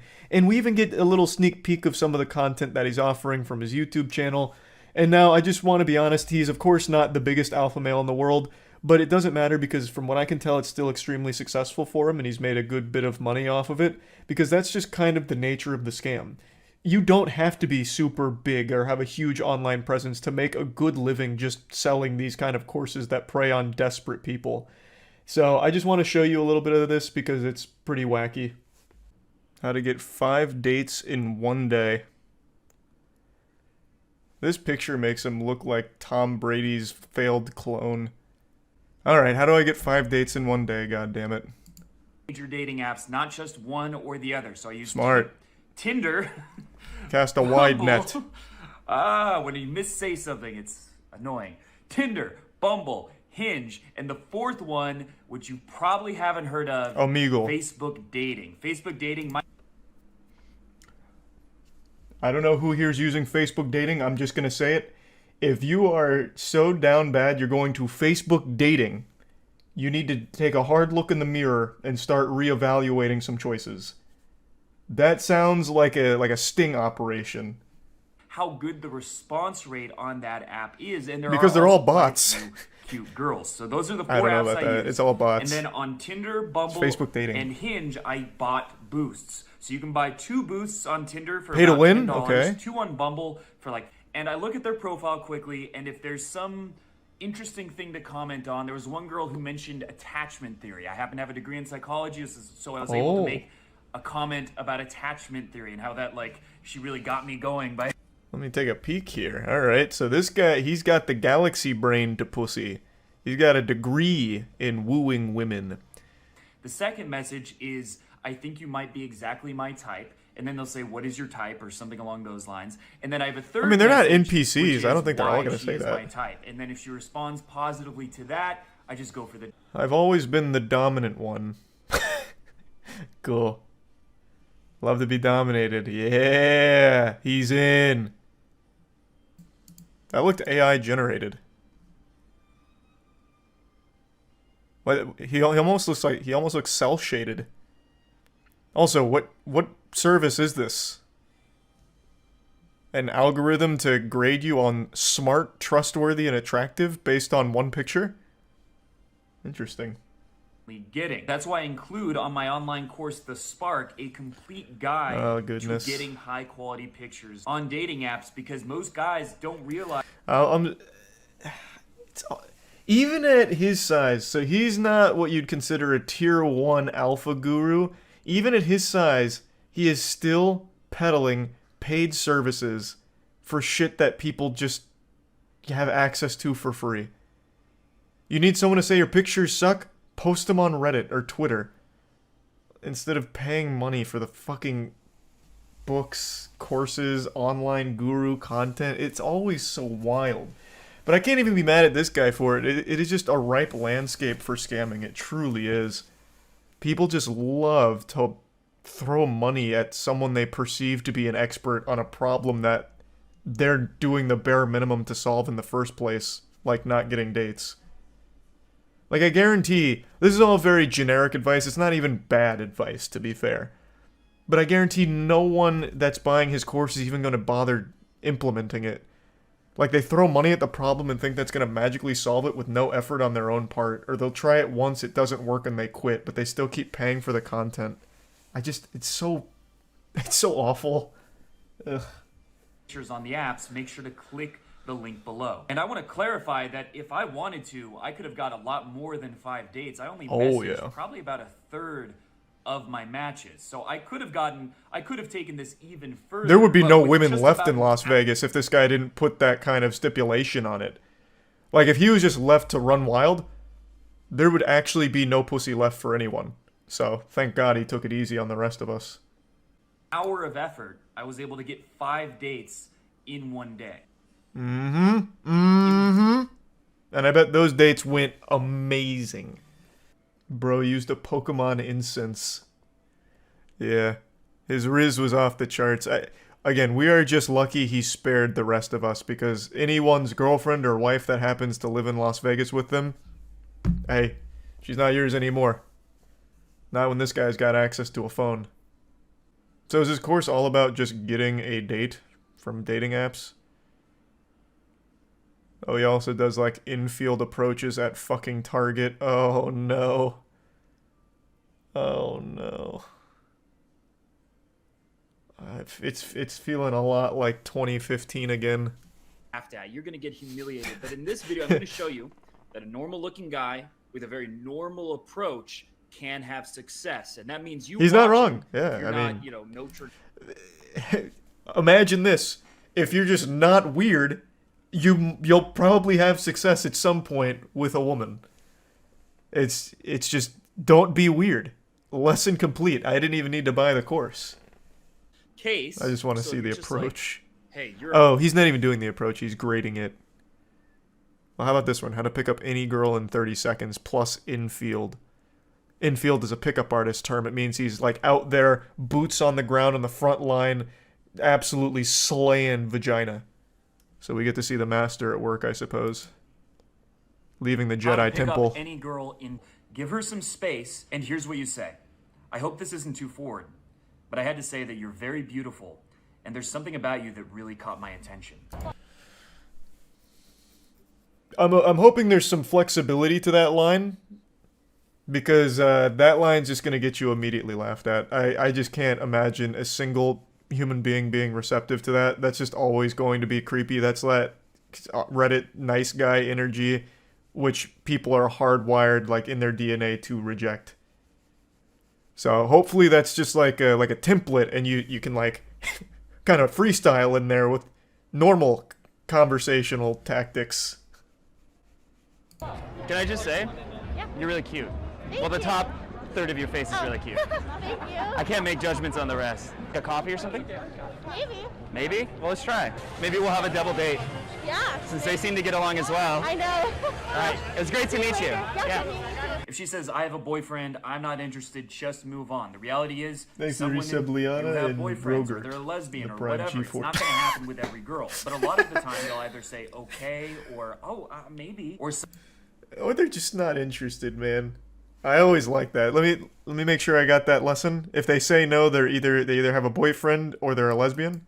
Women do have boyfriends, or they're a lesbian, or whatever. It's not going to happen with every girl. But a lot of... Those are like really the only two things.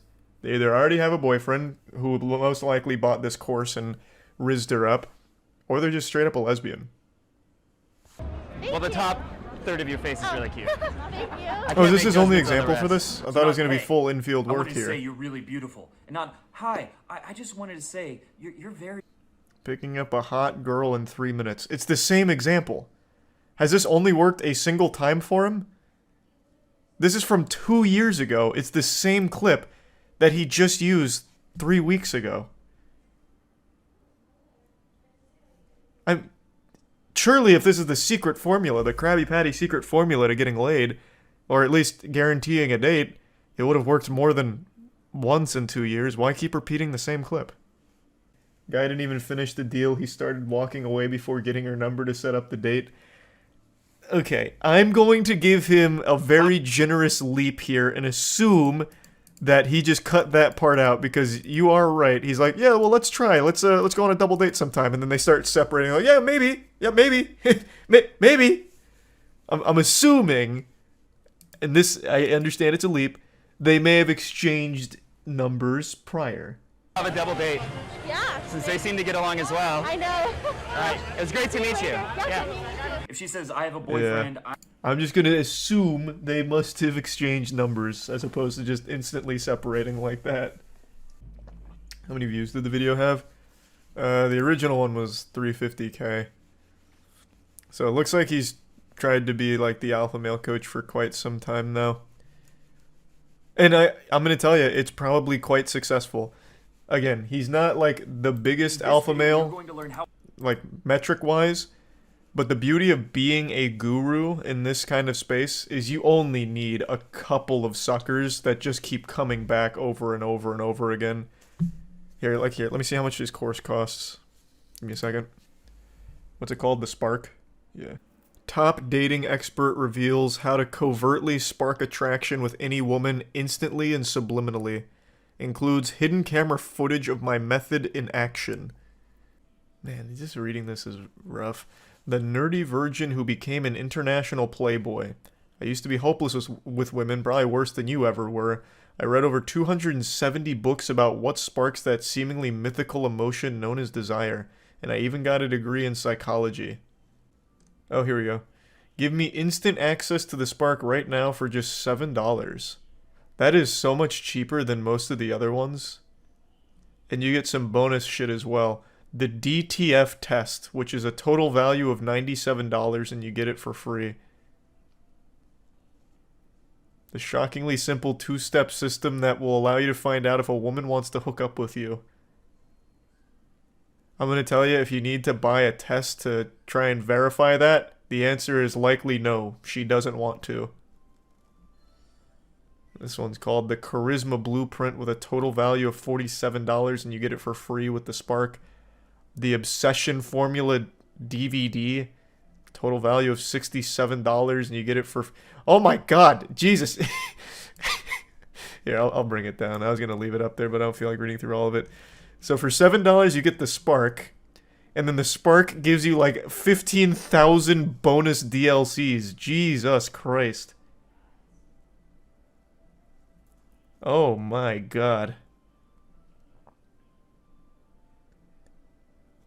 The price will increase to $50 very soon.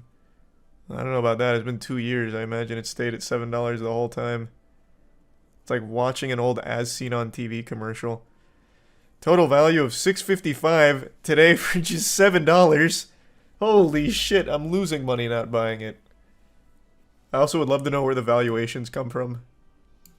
I made it up. I'm gonna buy 1,000 courses for $7 and flip them when their value goes back up. That's genius. Beautiful idea. A few months ago, I watched what had to be one of the wildest encounters I've ever seen. This is a vigilante predator hunter group that was busting the person they were investigating in public. And this goes completely Insano style. It becomes cartoonish. It's almost like a Benny Hill chase scene here. I couldn't believe what was unfolding in front of me. I am currently looking for my fiber. Your what? Fiber. Fiber? Yeah, because I gotta poop. You gotta poop? I'm constipated. I've been constipated. Yeah? Yeah. This is a very interesting tactic. This is a high-level maneuver. He is claiming that he's not there at the meat spot for a 13-year-old boy. He's there to get some fiber so he can take a shit. He's been constipated, so he's there for some poop pills. And it doesn't take some galaxy brain genius to put together the puzzle pieces here, connect the dots, and deduce that he is on meth. You know, he's getting loopy off that poopy right now. He is high on meth, which isn't just speculation. At the end of the video, they released their entire investigation, screenshots of all the text messages that were exchanged between this guy and who he thought was a 13-year-old, and meth comes up a lot. Even right before meeting, meth was discussed, and as you can see in the title, he was arrested, and they did pretty much confirm meth was in his system. Hey man, I can involve the police or we can have a conversation. You want to have a conversation? Sure. Do you want to turn around and talk to me? I gotta find this first. Hey bro, I can call the cops right now, or we can just have a conversation. I'm actually really constipated, sir. Please, can you actually let me get my supplements so I can actually go home, so I can poop, and actually so I can poop well? Step 1 should have been involving the authorities the second you found a real pedophile that was trying to meet up for sex with a 13-year-old and like get them smoking meth or whatever. I don't understand why that wasn't the first thing you did. Luckily, there's spoilers in the title, so you know he does get arrested, but not for the reasons of this investigation. Some crazy shit happens towards the end. Had he involved law enforcement earlier, even from the start, I feel like this could have been far more effective. It seems like the first thing he did when he identified a real pedophile was try and figure out how to monetize it and make a viral video out of it or something. Because he gets like 2 different cameras out. He's got like the fucking Steadicam. He's got so many cameras set up. He's got like the GTA cinematic angle going on here. So it really feels like the number one concern was trying to figure out a way to monetize it. He also has like calls to action in the video to subscribe to his channel. He's got the People vs. Pred watermark. This shit is branded out of the wazoo. So it does really feel like the number one thing he was looking for here was a way of making money off of the bust, which is kind of weird. It is still good that this does lead to an arrest, but I really do wish it was handled with collaboration from the actual authorities. Can you help me find Do you want fiber to pills? Do Can you you want help me me to find fiber pills? Do you want me for to call the cops? Why would you want to call the cops for me when I'm trying to find my fiber I know pills? why you're here. Why am I to here? meet my 13-year-old little brother. Who is that? I don't know who that is. Who is that? I have no clue. Christ, where are they hiding the fiber pills in this bitch? Like, goodness gracious, are they underground? This man's out here trying to locate fiber pills, and it's like trying to find pirates' buried treasure, apparently. But anyway, you can see he's really starting to tweak quite a bit now. Things are getting escalated. The man filming is threatening to call the cops, which is something I feel he should have done quite a long time ago. But we're only just beginning. Hey buddy, is this you? Can you please Why do I let have me? Why do I have a picture of you? Is this Why you? are you doing this to me? Is this you? Is this a picture of you? Why do I have a picture of you? Huh, what's this? What is it? Why do I have a picture of you? Oh my god, that's disgusting. Why do I have a Please do not picture? talk to me. Why do I have a picture of your? Ew, ew, ew, ew. This guy's here to meet a 13-year-old boy for and to give him crystal meth. Oh my god. Negotiations crumble, diplomacy falls, and then things really pop the fuck off. So he shows him that he has a picture of this guy's asshole, and then we enter like the DPS check of the raid boss encounter here. So now he's chasing the pedophile around while shouting he's here to meet a 13-year-old boy for sex. The predators start shouting. Everyone in the shopping center is confused and maybe even a little frightened from this sudden explosion of yelling and all of that. And we also get close-ups of the meth molester's head, and it seems like he has a lot of dandruff. Not that that has anything to do with anything at all, it just struck me as, wow, that's a lot of dandruff. So he might want to pick up a bottle of Head & Shoulders on his way back to the poopy pill aisle. This guy right here is here to meet a 13-year-old boy and to give him crystal meth. Please, sir. What's happening? I'm trying Call to the find cops. you. Do you know where the Call the fiber cops. pills are? Call the cops. This guy's here to meet a 13-year-old boy for. Don't touch me. Sir, Don't touch me. Why? Stop. Don't touch me and don't put your hands in front of my camera, bro. Stop. Who the are you? Stop. The cameraman here is really coming across like a combative asshole. Obviously, the store employee doesn't know the situation. He's not fucking omniscient. All he sees is two people screaming in his store while one of them has multiple cameras set up like he's out here trying to film a 360-degree music video. So he's just trying to get in the middle of this and like, hey, can you de-escalate it? You know, take it anywhere else. And for some reason, the Predator Buster is now starting to get mad at this guy who's just doing his fucking job. Like, he's done nothing wrong. He doesn't know what's happening here. He's just trying to de-escalate the situation. This guy's here to meet a 13-year-old boy for. Get in front of my camera again, bro. Because you're not. Get in front of my camera again. You don't have permission to film your camera here. Who the f are you? This is. Who are you? You need to leave. Hey, buddy, get the f out of my way. Get the f out of my way. Sir, you gotta leave my store. No, I don't. Call the cops. This guy seems like he was closer to fighting the store employee just doing his job than he was to fighting the actual pedophile that he was there to bust. This shit is crazy. Why is this happening? Why are you here to meet a 13-year-old boy? Why would I do such a thing? Then leave. Go home. Can you let me find my fiber pills? Oh, your fiber pills? Where's the fiber? Just when you thought it was starting to wrap itself up, this fucking guy goes back looking for fiber pills. He goes back to the fucking fiber pill aisle and keeps the whole song and dance going. We're in Act 2 now. It is incomprehensible, the shit that is unfolding here. I can't believe that this actually is a real thing that happened and isn't some like staged, scripted fucking piece of, I don't know, fiction. It's unbelievable. Why are you here to meet a 13-year-old boy? Why are you here to harass me? Why are you here to meet a 13-year-old boy? Are you trying to prevent me? No, I'm gonna stop. 2235. Focus. I'm a weirdo? Yeah.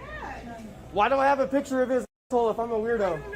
Why do I have a picture of his face? Look at it. Why do I have a picture of his face if I'm the weirdo? Some of the other people around him start calling him a weirdo, the guy filming, to which he takes great offense. So he goes over to prove that he's not weird. So he goes and says, if I'm a weirdo, why do I have a picture of his asshole?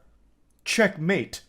Regular old Saul Goodman over here defending himself. I can't be weird, I have a picture of his butthole right here, look at this. He takes his phone around like it's show and tell. He passes it around saying, hey look, I'm not weird, look, this is his anus. I don't know what the strategy is there. He could have easily explained, I'm conducting an investigation, this guy was trying to meet up with my 13-year-old brother. That's a lot more easy to understand than like, hey, I'm not weird, this is this guy's ass. Like, I don't know what the thought process was. I think he was so lost and deep in fight mode that he was just trying to like get aggressive with everybody, even just completely innocent people that didn't understand what was happening. Trying to meet up a little kid from the internet?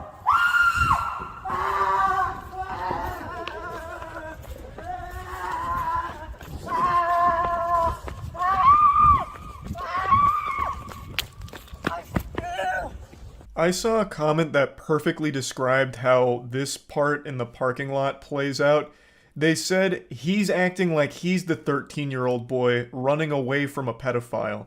And that is so accurate. He's running around like hysterically screaming and just going absolutely ballistic. He runs in a circle and then even lays on the ground for a little bit, kind of wiggling around.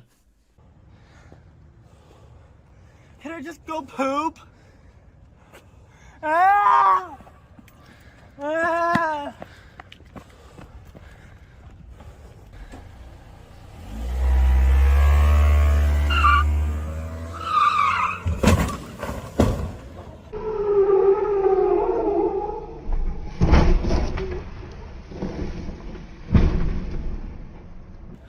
my god, it gets even better!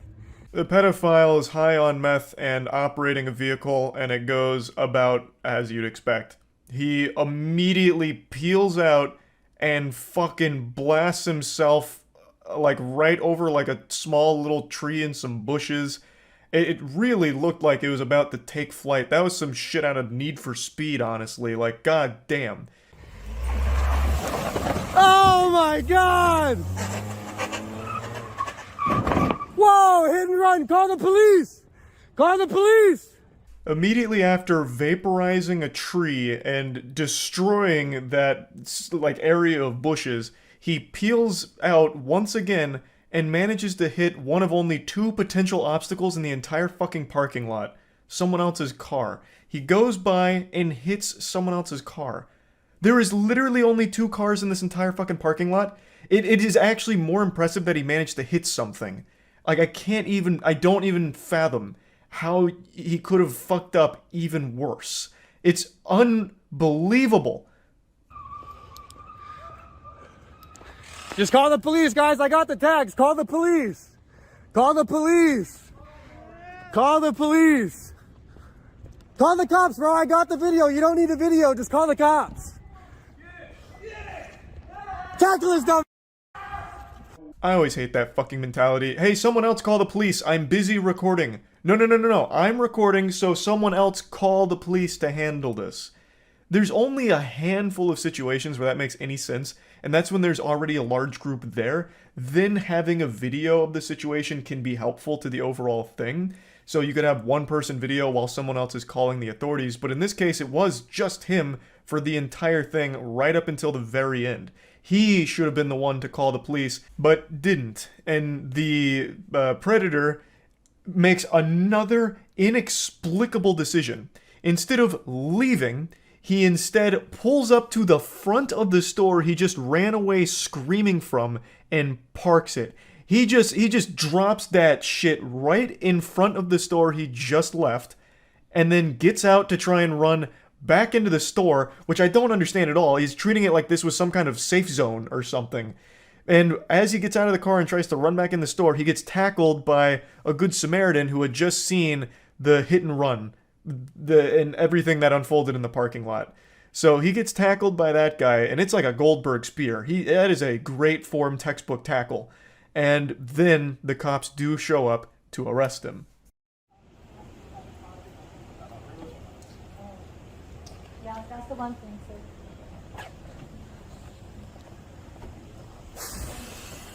Come on, man. The cops go through his things. They find a pipe. They find a lot of stuff. They arrest him for the driving, DUI. They don't seem super interested in the predator catcher's investigation and what he's talking about. They don't really pay too much attention to that. Instead, they arrest him for, of course, the way he was driving the vehicle. Now, I've mentioned this numerous times over the years. I'm not really a fan of vigilante predator hunters for the simple reason that 9 times out of 10, the pedophiles that get caught in these operations don't face any real repercussions other than like a video being made about them. But law enforcement can't use the investigations because they're less than professional, meaning the predator doesn't spend any time in the slammer, they don't go to jail, which allows them to continue preying on children in their communities. Now, I do think there are extenuating circumstances, like for example EDP. EDP may have not gone to jail, but that video that was made about him by the, fucking Gotham Knights of Predator Catchers did a great service to the whole community because it exposed him for abusing his platform, trying to meet up with children, and even if he didn't go to jail, it still took away his access to more potential victims. So overall, it was a positive thing, though ideal outcome would have been him also going to jail. In this case, the video we just watched, this predator probably would have never went to jail had he not operated the vehicle while high on meth and caused a massive commotion there and hitting multiple things. Had he not been driving that recklessly and high, he probably would have never seen any jail time for the investigation conducted by this channel. So it's just one of those things where, yes, it is good to expose the predators, but I really wish it was handled in collaboration with law enforcement, so that way not only would they be exposed publicly, they would also face the jail time associated with the crime. But yeah, anyway, this video was wild, and I just kind of wanted to talk about it a little bit today. That's about it. See ya. I bet you thought this story was over, but what if I told you that this is only the beginning of the pink sauce saga? I've made a couple videos about pink sauce, as did everyone else in the world, because it really captivated us. A truly fascinating disaster. Pink sauce was the recipe a TikTok chef was peddling on TikTok and then selling herself, shipping all of these raw ingredients across state lines, and when they finally arrived to consumers, it was rotten, rancid, and probably the most detrimental thing you could put in your body next to cyanide. Getting a goddamn acid bomb in the mail probably would have been safer for your health than getting pink sauce delivered to you. But it caught on. It was such a big viral thing that it eventually got picked up by a major food brand that now has put it in Walmart. Isn't that just joyful? I have to imagine this would be like the start of I Am Legend if this is the original pink sauce formula. Like, it's all in Walmart, the formula's the same, people start consuming it, and then we all turn into these fucking zombie vampire things and the world goes to shit.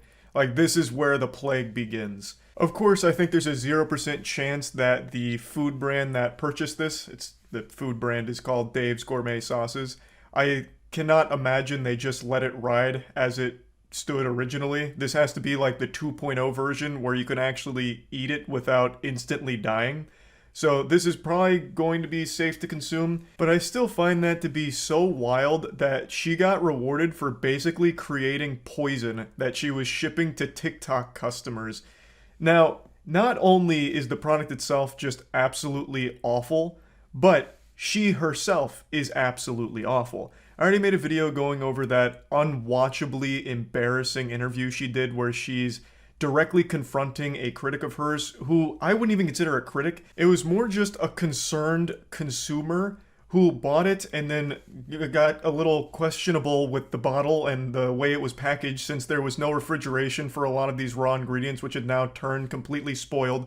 So she sent it to a lab for testing just to ensure that she could safely eat it. And she talked about, you know, what was going on.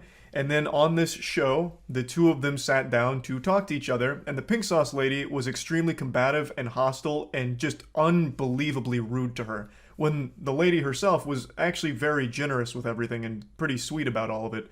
But it wasn't just that one interview. The pink sauce lady made numerous videos attacking anyone that had even the lightest bit of criticism for her product, even those that just rightfully pointed out some huge, glaring, obvious issues, such as the food label being completely wrong on every possible account. There's just a multitude of things that were a complete catastrophe about this thing, and yet she still found herself in a, I imagine, multi-million-dollar deal with this food brand and now has this piece of shit product on the shelves of Walmart. You see pink sauces at Walmart now? Yeah. I mean, this isn't surprising. We all knew this was coming. I told you guys this was happening. I don't know why so many people got caught off guard.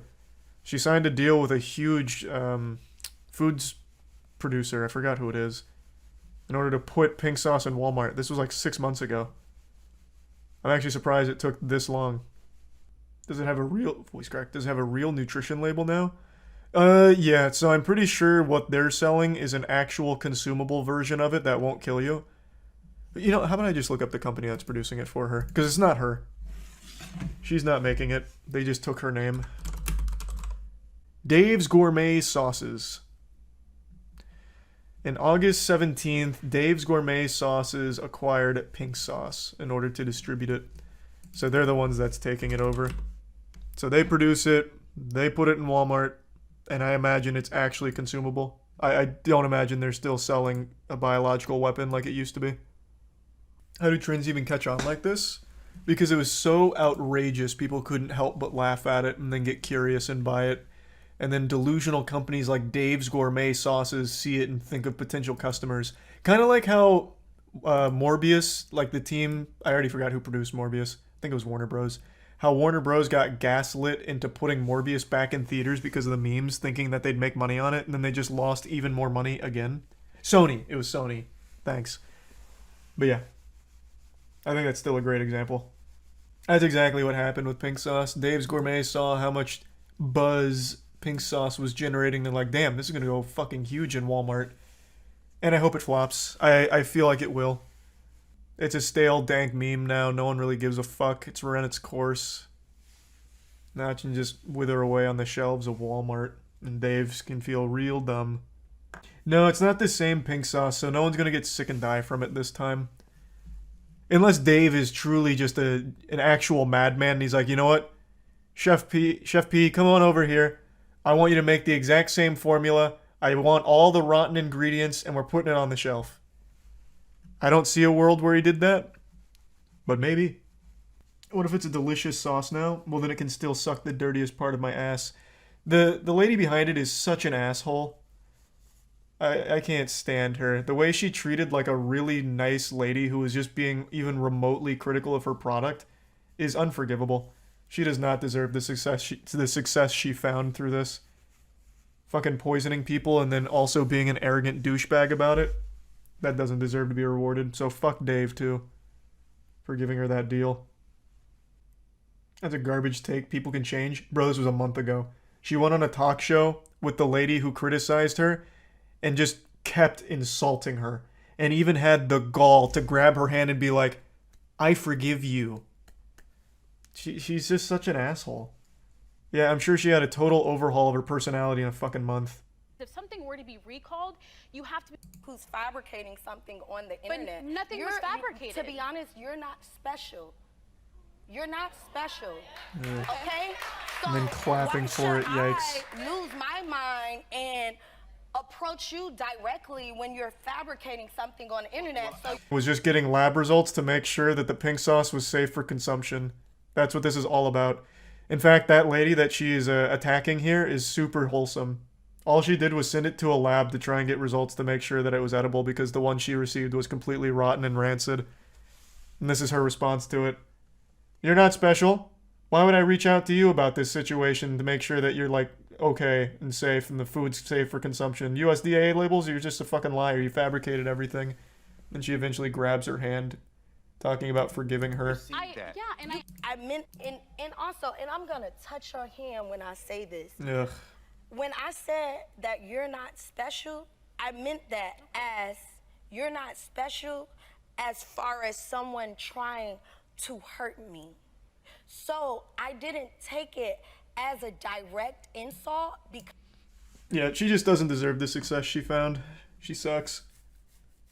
I already made a whole video about this interview with the pink sauce lady. I still think it's one of the hardest ones to sit through because of the pure delusion and just the holier-than-thou attitude about things. The woman, once again, was just testing the pink sauce to make sure that it was actually okay to eat, and the pink sauce lady takes it as a personal attack. Really, she should have been thanking her because she was doing the pink sauce lady's job for her to actually test the product that she's selling to make sure it can be consumed without causing some kind of like internal combustion of the human body. I'm already getting lost in that sauce again going over that interview because it still makes my blood boil. It is just so crazy, the arrogance of the pink sauce lady. But moving on, a lot of people ask me, will I be trying the pink sauce, you know, for content? And the answer is no. I won't even be purchasing it as a joke. I just don't want to support it in any way whatsoever. I still think it is wrong that Dave's Gourmet Sauces even picked it up in the first place. It got popular because she made poison. Like, how the fuck could you, as a food producer, see that and be like, that's what we need. That's what we need under our umbrella. Like, it just doesn't make any sense. And if the person behind it was a little less of an asshole, maybe then I'd be a lot more, like, charitable with my understanding of this. Like, oh, maybe it was a great idea that she just didn't have the capability to follow through on with the vision, and it led to all of these problems. So now that she's got a brand backing her, maybe it'll be good, and, you know, she's always been a great person. But that's not the case here. Everything she's ever shown from her personality is hostility and rudeness, and a condescending tone to everyone around her. So no, I don't really want to be buying pink sauce even for the joke of it. So yeah, I just wanted to talk about this because, man, what a silly set of circumstances. That's about it. So yeah. I just wanted to say thank you all for joining us here today at the funeral service for FaZe Clan. They had a great run, one of the biggest orgs in all of esports, gaming in general, really. And now they're buried 6 feet under. I'm sure you may have taken a look at the FaZe stock price over the last couple days just to have a good, hearty belly laugh. This puppy is crashing harder than DB Cooper when he jumped out of that airplane. It's down to 42 cents and it's at risk of being delisted from the stock market itself. A 95.8% decrease It is disastrous, and it only continues to get worse.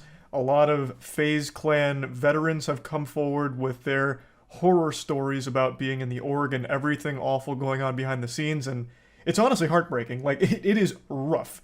It seems completely miserable, and just this sinking ship, this festering wound that continues to ooze pus. And it's all very public because now it's publicly traded, so more people can see it, and more members are coming forward. It's just a catastrophe.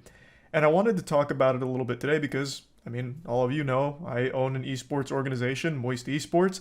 I promise you there's no orgs doing it like we're doing it. We're the best goddamn org in the world. And we're also losing tons and tons of money. But the difference between us and FaZe is we know that. We're in it, losing money with a smile on our goddamn face because the content is legendary. Joel? Smell what the rock is cooking. It's the people's elbows. And Tombstone Pizza. Shut up, bitch. It seems very unlikely. I'm tired of digging holes, Grandpa. Well, that's too damn bad. He's one of those kills. Nobody's taken down and... I just chose 2 random clips from some watch parties we did recently. One of them's like a Rocket League regional, and then that one's actually from our most recent watch party for the Moist Moguls Valorant squad, our Valorant team, when we beat Shopify Rebellion last week. So, just quick moments that were on top of my brain. It's so much fucking fun. Yes, we lose a ton of money, but we're not at risk of closing anytime soon. In fact, we're only going more hog wild in the industry. But FaZe Clan is what we're here to talk about today, because it is just looking terrible for them. FaZe Tico recently put out a video putting them on blast, going over some things, and I kind of dove in detail on some of the stuff that I've learned in the industry and exactly what's going on over there. So I just wanted to talk about it a little bit. I would wager a guess that all of the original FaZe members are at the mercy of all of the suits that have been brought in and took control of FaZe. How are you going to be the biggest organization in the world? Leaders in this scene, pushing this scene forward, pushing this industry forward, leading by example, and you can't even take care of your members that's been in for 12 fucking years. I've never claimed to be... Well, it's because that's the whole space. It got infested with Silicon Valley types. They assumed aggressive control of these organizations, probably by flashing tons of money in the face of young men that established them, like in this FaZe example. You had these young kids, Call of Duty kids, see these like really established businessmen coming in, waving fat fucking stacks, and they give up too much control of the company, and before they realize what that actually means, they end up in a position like this where these suits have no fucking idea on what exactly the company even produces, what the product is. They don't care about the people in it. It's all supposed to generate money, and they don't know how to do that. So now you have FaZe being public, worth less than a stick of gum. They have no way of righting that ship. They continue to spend money on brand recognition plays, which don't equal money in the bank, so it continues to spiral out of control. We have seen it with so many fucking esports orgs now. 100%. It's a goddamn shame. Investors ruin everything, it seems. Well, it's not just investors. So a lot of these suits come in and try and like... I don't want to say like sell people on a delusion, because FaZe is the most well-known gaming brand. Like it's a normie brand. It's breached the normie market. Kids know it even like in school, right? So it does have brand play. And you would think that translates to money, but in this space it's unique where it almost never does. So they're losing so much money because they bought so many creators all at once and still had no idea what to do with them. Like, they spend tons of money on content. You remember, like, the millions they poured into, like, Be the Next FaZe member contest? And, like, no one watched it. They had, like, 200 peak viewers on that whole thing. It was, like, this live stream series that only got, like, an average of 50 viewers. Most of you don't even know what the fuck I'm talking about. Case in point. They spend so much money on things because they don't know what the product is. They tried to corporatize it, but outside of, like, the FaZe members, it was just suits trying to make number decisions that don't actually work. Like, it's so misguided. They have people at the helm that don't know the space. They don't know what they're doing. And then they shit on people that have been there since the beginning. All of that's been publicized. It sucks. I feel bad for them. They were young kids that got taken advantage of by the suits. Just greed always will be. Well, it's more than greed because it's super misplaced. For example, buying Snoop Dogg. What the fuck has Snoop Dogg done for FaZe? Besides take one picture where he had a FaZe necklace. Has he even been in a single piece of content? That's a genuine question. I don't know if he has. Let me see. Fairly confident he hasn't been in a piece of content since the announcement. It looks like March 7th, when he signed, is the last thing he's been in for them. Like, that is a worthless spend. Completely fucking worthless. And I guarantee it was an equity play. I guarantee not only did they pay him, they gave him stock in FaZe. That's fucking worthless. He doesn't do anything for them. But they think because it's Snoop Dogg with a name like that, somehow him being on board is going to translate to money in the bank to start getting more in the green. Somehow, magically, but it never does. And then all of their esports teams are a huge expense. Even when they're good, they still don't make money off them because the salaries are so expensive, travel is so expensive, and unless they're getting first place and they're taking like 30% of the prize money, it doesn't offset the cost of what they're spending. So they're tossing even more money into the fire pit, and then they have like 90 creators and like a crazy large content team that produces shit that no one's watching. Like they have no way of making money. They're so fucking trapped. The only contract I've ever had with FaZe, guess what contract that is? The only contract I ever had. 80-20. 80-20. The Tfue contract. It's the only 80-20. contract I ever had with FaZe. Yep. As I was publicly defending FaZe on Twitter, everywhere, about that whole situation, I was in the same contract myself. The Tfue contract was a big drama, if you guys don't remember. Tfue publicized his FaZe contract. It was extremely predatory. FaZe would keep 80% of everything he'd ever make. He only gets 20. At least, I think it was 80. Might have even been more. It was 80 or more of everything Tfue does or whatever. They get 80+% or whatever, and he only gets 20. That was the contract. Somewhere in that ballpark. I'm pretty sure it was 80-20. 80 to FaZe. For free, by the way, while you sell the drop for millions and millions and millions of dollars. You can't even pay me. I've talked about that before. This isn't actually an exclusive FaZe problem with what he just said there. A lot of big orgs will force the creators that they sign in the org to do their ads for them, and they get nothing. So, I'm not going to say any names, it's not worth it.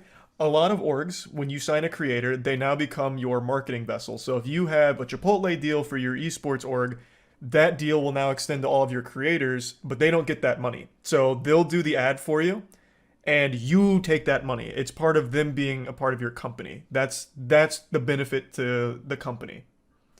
So they'll do an ad for Chipotle for free, and the org's the one that actually takes in the money. It's a huge problem. That's something I've talked about before as well. I think that shit sucks. I think that shit is trash. The fuck is up with all these high-end orgs? Like I said, they don't know how to make money in the space. They don't. Nobody does. It is an industry that bleeds money, and these suits came in because they saw this crazy fucking like 15x multiple in the industry for some fucking reason because all the numbers are so inflated. They came in, you know, dollar signs in their eyes and thought they could make so much cash off it and quickly realized they can't and they don't know how. So they desperately started making very greedy predatory decisions, which leads us to today, and they're still losing tons and tons and tons of money. I just owe you something because it's such a fucking privilege to be in FaZe, right? I've been in this fucking gray zone where that's how the orgs get you. Because like, no, obviously I'm not nearly as important as these guys, but I'm also not getting paid for anything I'm doing. I'm just in the middle. Hey, you're a valuable. For what it's worth, though, Tico, they're also not getting paid. So like the other members he mentioned, like the other co-owners, when Tico's doing those free ads for them, they're doing the free ads too. And FaZe itself, the org gets the money, but it doesn't offset the cost, so it's still just zero. They still aren't getting shit from it. It's a complete fucking wash. Does FaZe have Bronny? I'm pretty sure FaZe has Bronny. LeBron's son? Yeah, they do have Bronny. I thought so. All of those people are probably not only on payroll, but also own shares in FaZe, like he mentioned. And significant ones, too, I imagine. Which is fucking worthless. Worthless! The actual idea of getting a celebrity involved in an esports org is cool, but only if that celebrity is actually going to be active in the org. Like, I have no doubt, in particular, Lil Yachty could have been huge for FaZe. And actually, I think he did do quite a bit with FaZe for a little while. I don't know if he still does. But, like, that can work. You bridge the gap between normies and your org. And if that normie lightning rod like Lil Yachty is enthusiastic about the org, a lot of good can come from that. So it's not a bad play, but they're choosing the wrong partners and giving way too much for it. And the first way in for me is me having to invest $50,000 of my own money. And even in that whole process, they fuck me over. So I'm asking you, this is not a video where I'm gonna... Damn, that's unlucky too. That 50K would go a long way right now with FaZe public stock in the absolute shitter. Unlucky. That 50K, I bet, didn't even buy him a full percent. Probably not even close to a full percent. FaZe used to be valued at $1 billion. Yep, FaZe used to be valued at $1 billion before going public. I think it was actually right before going public. And now it is valued at, I believe, 30 mil. Let me double check. Sorry, I exaggerated. It was worth just shy of $1 billion in October 28th of 2021. So not that long ago, a roughly $1 billion valuation. Oh my god, that's another thing that I've talked about a lot. So since all of these orgs have been taken over by these corporate zombies, they do not give a fuck about any of the teams at all.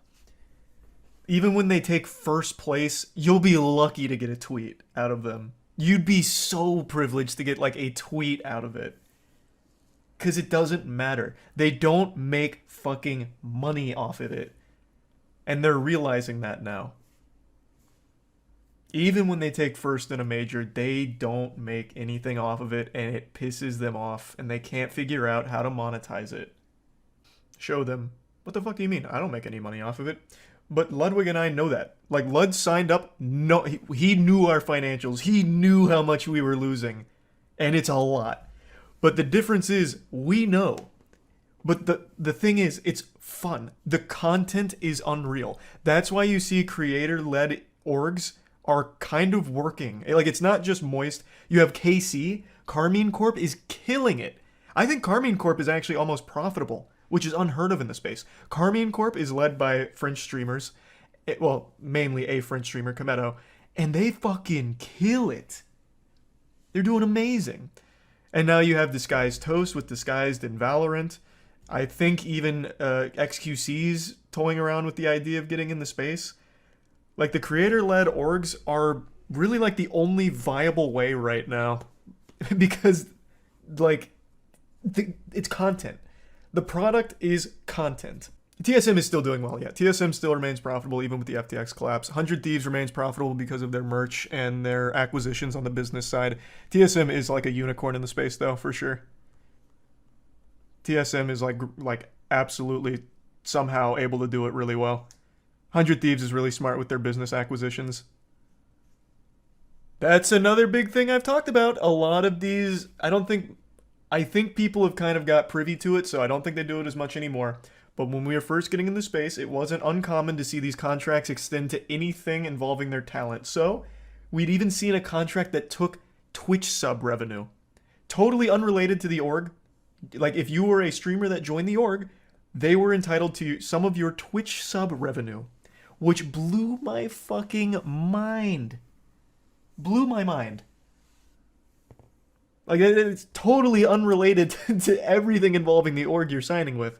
It was so shady. It was so fucked. But that just shows how desperate they were to somehow try and get green. There was no links they wouldn't sync to. Yep, none of that is surprising. I think all of that's... I think Rain also talked about that a few months ago. All of that's pretty much exactly what everyone already kind of knew was happening at FaZe. Not surprising at all. Sad to hear, though. Give me that. All right, let's get a good hand and take it to him. Make sure he has no fun. This is to get the princess in my hand, so I don't need that. So it's Buzzsaw and then right hand. Thanks for your sub, Tony. That sounds right. So it definitely is Buzzsaw. It should be Buzzsaw. I think this is right. Take this! You fool! That doesn't work! Good try, though. So this is smashing ground. It would have destroyed my monster. Had it not been Crooked Cook, he didn't even decide to read a little bit. Okay, this guy has no idea what he's doing. You fucking idiot. Just read for 2 seconds. Spend 2 seconds reading. I end my turn. Now we wait 33 turns for me to draw all of Exodia. What does Crooked Cook do? He's just fucking immortal. So he can't be he's untargetable, like he can't be killed, or not untargetable, he's unaffected by any card effects, he can't be destroyed by battle. The only thing you can do is kaiju him, tribute him, or piercing damage him. He doesn't even use the pot. I can't. He has to be the only card on my field for that effect, for those effects to work. So if I play any of these cards for the brief moment they're on the field, he's vulnerable. He has to be the only card.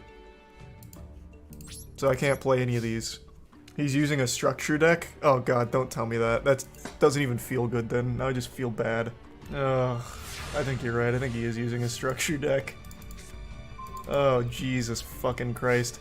Okay, you know what? I'm just gonna do him a favor. Here, just, I'll beat you normally. This isn't even worth the time investment. Poor kid just wanted to learn Yu-Gi-Oh! Yep, unlucky for him. Can you stop summoning monsters? Why are you prolonging this? Oh my god, can you just stop? You are wasting my time! You fucking fool! I am only running one Crooked Cook though, so if I fly a little too close to the sun and start summoning other monsters and he kills my cook, I'm so fucked. You got me fucked up. He's actually just gonna destroy one of my monsters? Why? Oh my god, wait, he's beginning to believe. He's going for my cook. That's actually so big brain. I'm gonna wait till the last second to ruin his plan. It's a quick effect, right? So I'll just do it during battle phase. I want him to have a glimmer of hope before I shut that shit down. He's not even going for my cook! Jeepers creepers! Jiminy Christmas! He did buy him. I'm gonna have to kill him with Exodia. That's the only way I get lethal. I hope you're ready, bub! And then some of this! Exodia! Headbutt!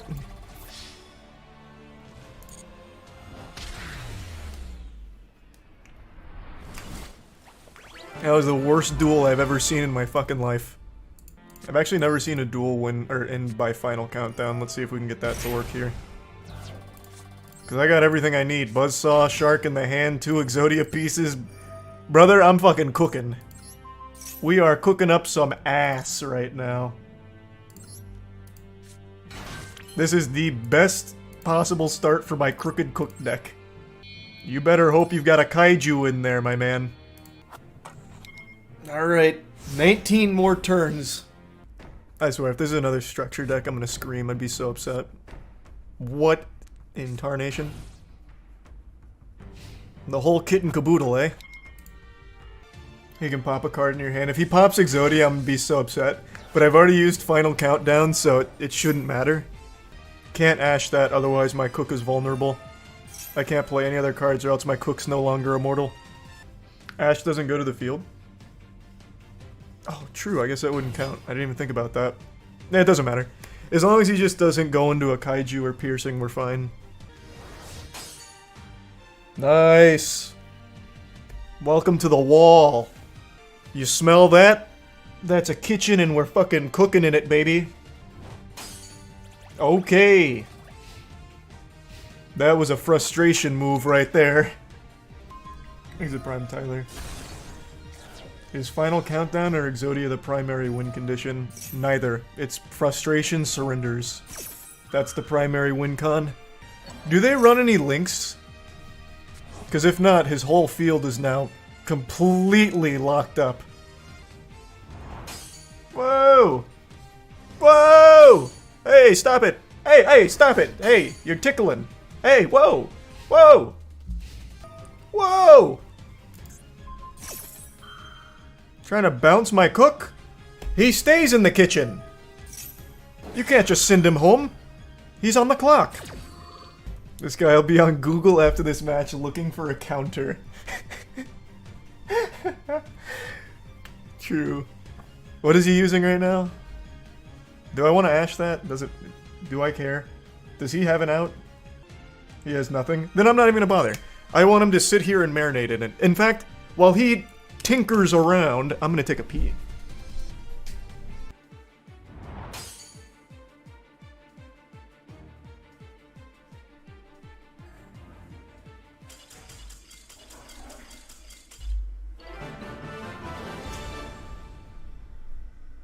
Oh, Jiminy Christmas. Can't even go pee without getting a W. Oh boy. Is this a cheese strat? Yeah, this deck sucks. The deck I'm using is actually so fucking trash. Most decks have an out to cook. But then there are some meta ones that don't, like we just beat Labyrinth with it. I don't know if Labyrinth is meta, but it's definitely not a shit deck. And it didn't have an out. It's a Prime Aussie.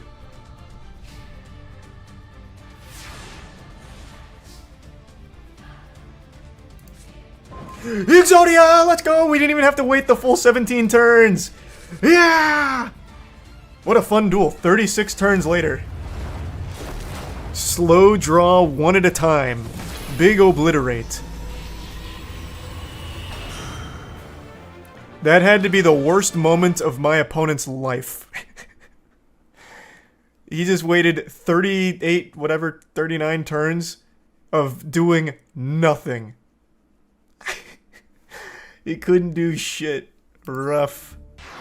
Alright, time to retire the Crooked Cook. We'll use a different deck now. Great way of ending the Cook run. What did I go? 3-1 with the Cook? Hey, that ain't bad. That is not bad. Alright, what's another fun one? Oh, the Gamble deck is super fun. This one just puts it all in the hands of fate. Gambling got banned on Twitch, but they forgot Yu-Gi-Oh! The first primal form of gambling. Oh my god, he's playing an Exodia deck. Wait, and this guy's got RNG in his name. Oh fuck. Oh no. Oh no, two degenerate decks are colliding. Oh shit. Oh boy. We're in some hot water now. Oh, he didn't get it. He didn't get the first turn kill. He didn't get into Exodia. Bad RNG. Let's see if my RNG is any better. I can actually fuck him right now. Well, not right now. This is a flip one. If I roll a 6, he insta-loses because it does 6k damage to him with my dice roll. We're definitely throwing that out, assuming we get there. Okay, let's go. Let's just use this. Let's go for it. Let's see how my dice luck is looking. A 6! Why? Jesus Christ! Alright, here's hoping I can get my dice jar flipped to be a 6 for me and immediately pop him. That would be so poetic. Let's hope that happens. Let's hope he doesn't go full combo Exodia here. Hopefully he drew dog shit. Oh, here we go! Come on! Come on, baby! Give me a 6. Pappy... Oh. It's 50-50. He does or he doesn't. True. I think we just send it. I think we go straight for fate. Run it. Doing it raw. Well, actually, hold on. First. Just because. We're fucking doing it raw. Bang. Give me a 6.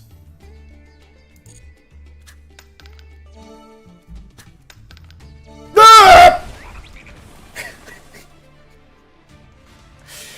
Luckily, he gave me 1,000 life points to survive.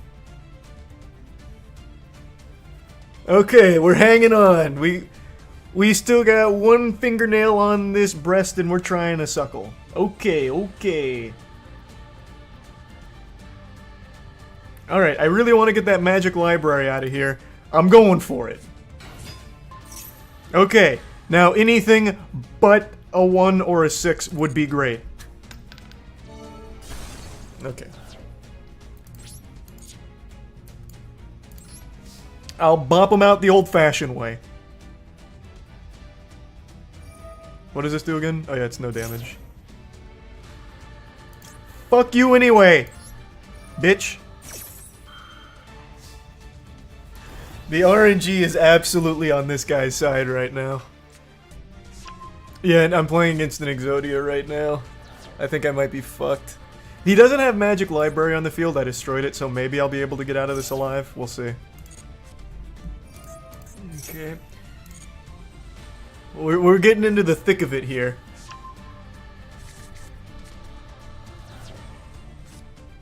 I think I have one Gamba card in my deck that targets in the hand.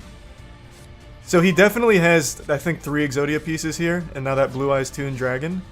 So if I can target in the hand and just get one of the Exodia pieces, he's fucked. Oh, this is the one, yeah. Your opponent discards 1 card if we roll a 3. We do have Crazy Box to gamble. We're doing it. We're gambling on Crazy Box. Here she comes. Let's go, Crazy Box.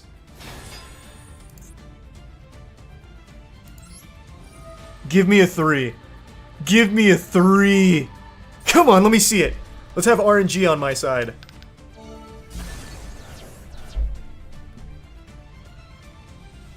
Man, that's wild.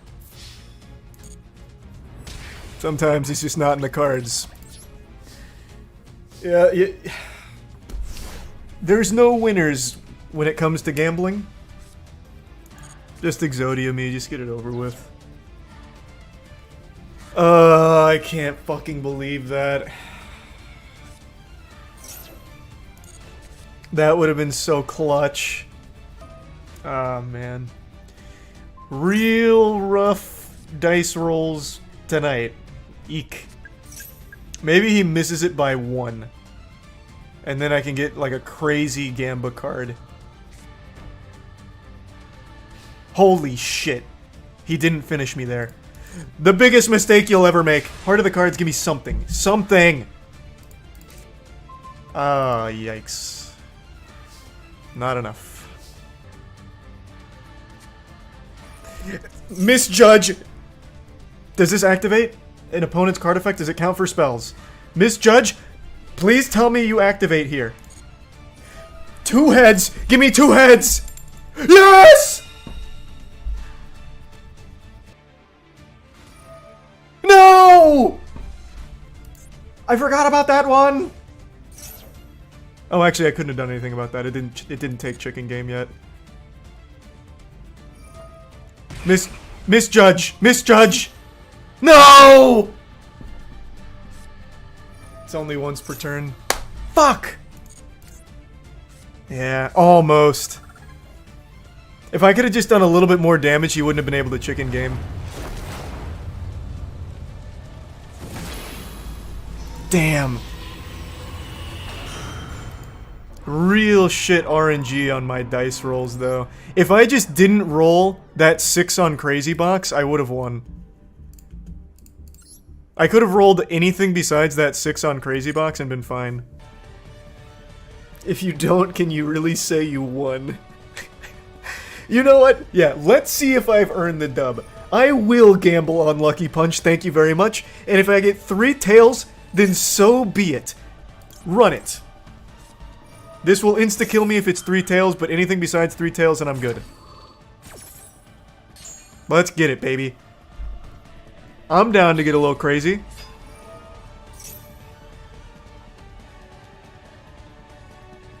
Stop! Can you stop wasting your fucking time here? I want to see if I lose this. Let's see if I can pull defeat from the jaws of victory. I just need you to throw an attack at me. Just throw an attack at me and I'm using its effect. Oh my god, you fucking fool. He doesn't know what that card does. You know what? We're going Turbo Gamba. I'm putting it in Dice Jar's hands. This can insta-kill me as well if luck is not on my side. Back to you. I want to win this with Dice Jar. It's been a huge bitch to me all night until now. I believe in Dice Jar. Okay, I need Dice Typhoon now. Whoa! Heart of the cards. Anything but a 1 or a 6. Come on, baby. Can you stop with your silliness over here? All that fish paste you're doing. Get this out of here. Dice Jar, on you. Do it for me, brother.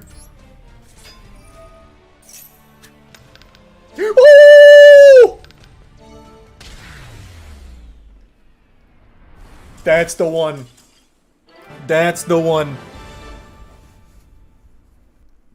That's how we do it, baby. That's Dice Jar. That's the Dice Jar diff. This episode of Moist Meter brought to you by Godslap. Issue 3 is out right now at godslapbook.com. You can find links below in the description. Go check it out. Initiating moisture.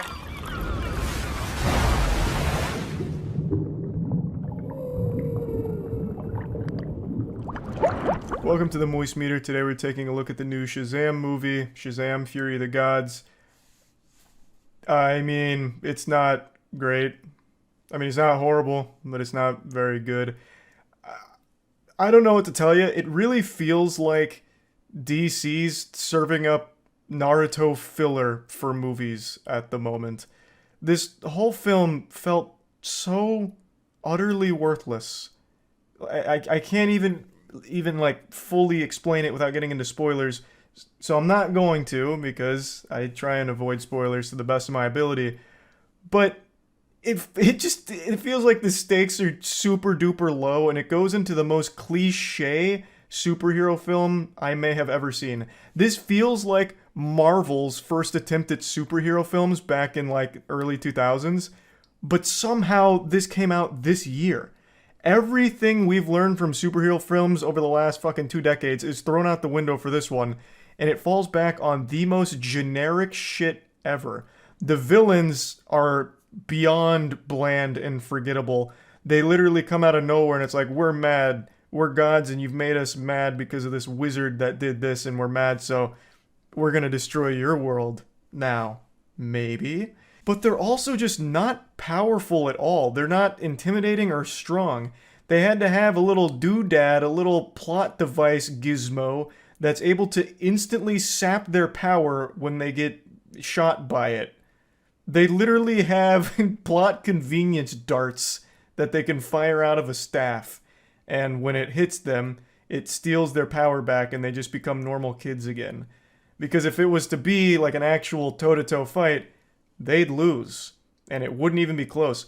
One of the villain's powers is she can whisper in your ear and make you do things, but she can't even do that half the time. She only demonstrates this working twice. The other, like, 3 times she uses it, a child overcomes it every time.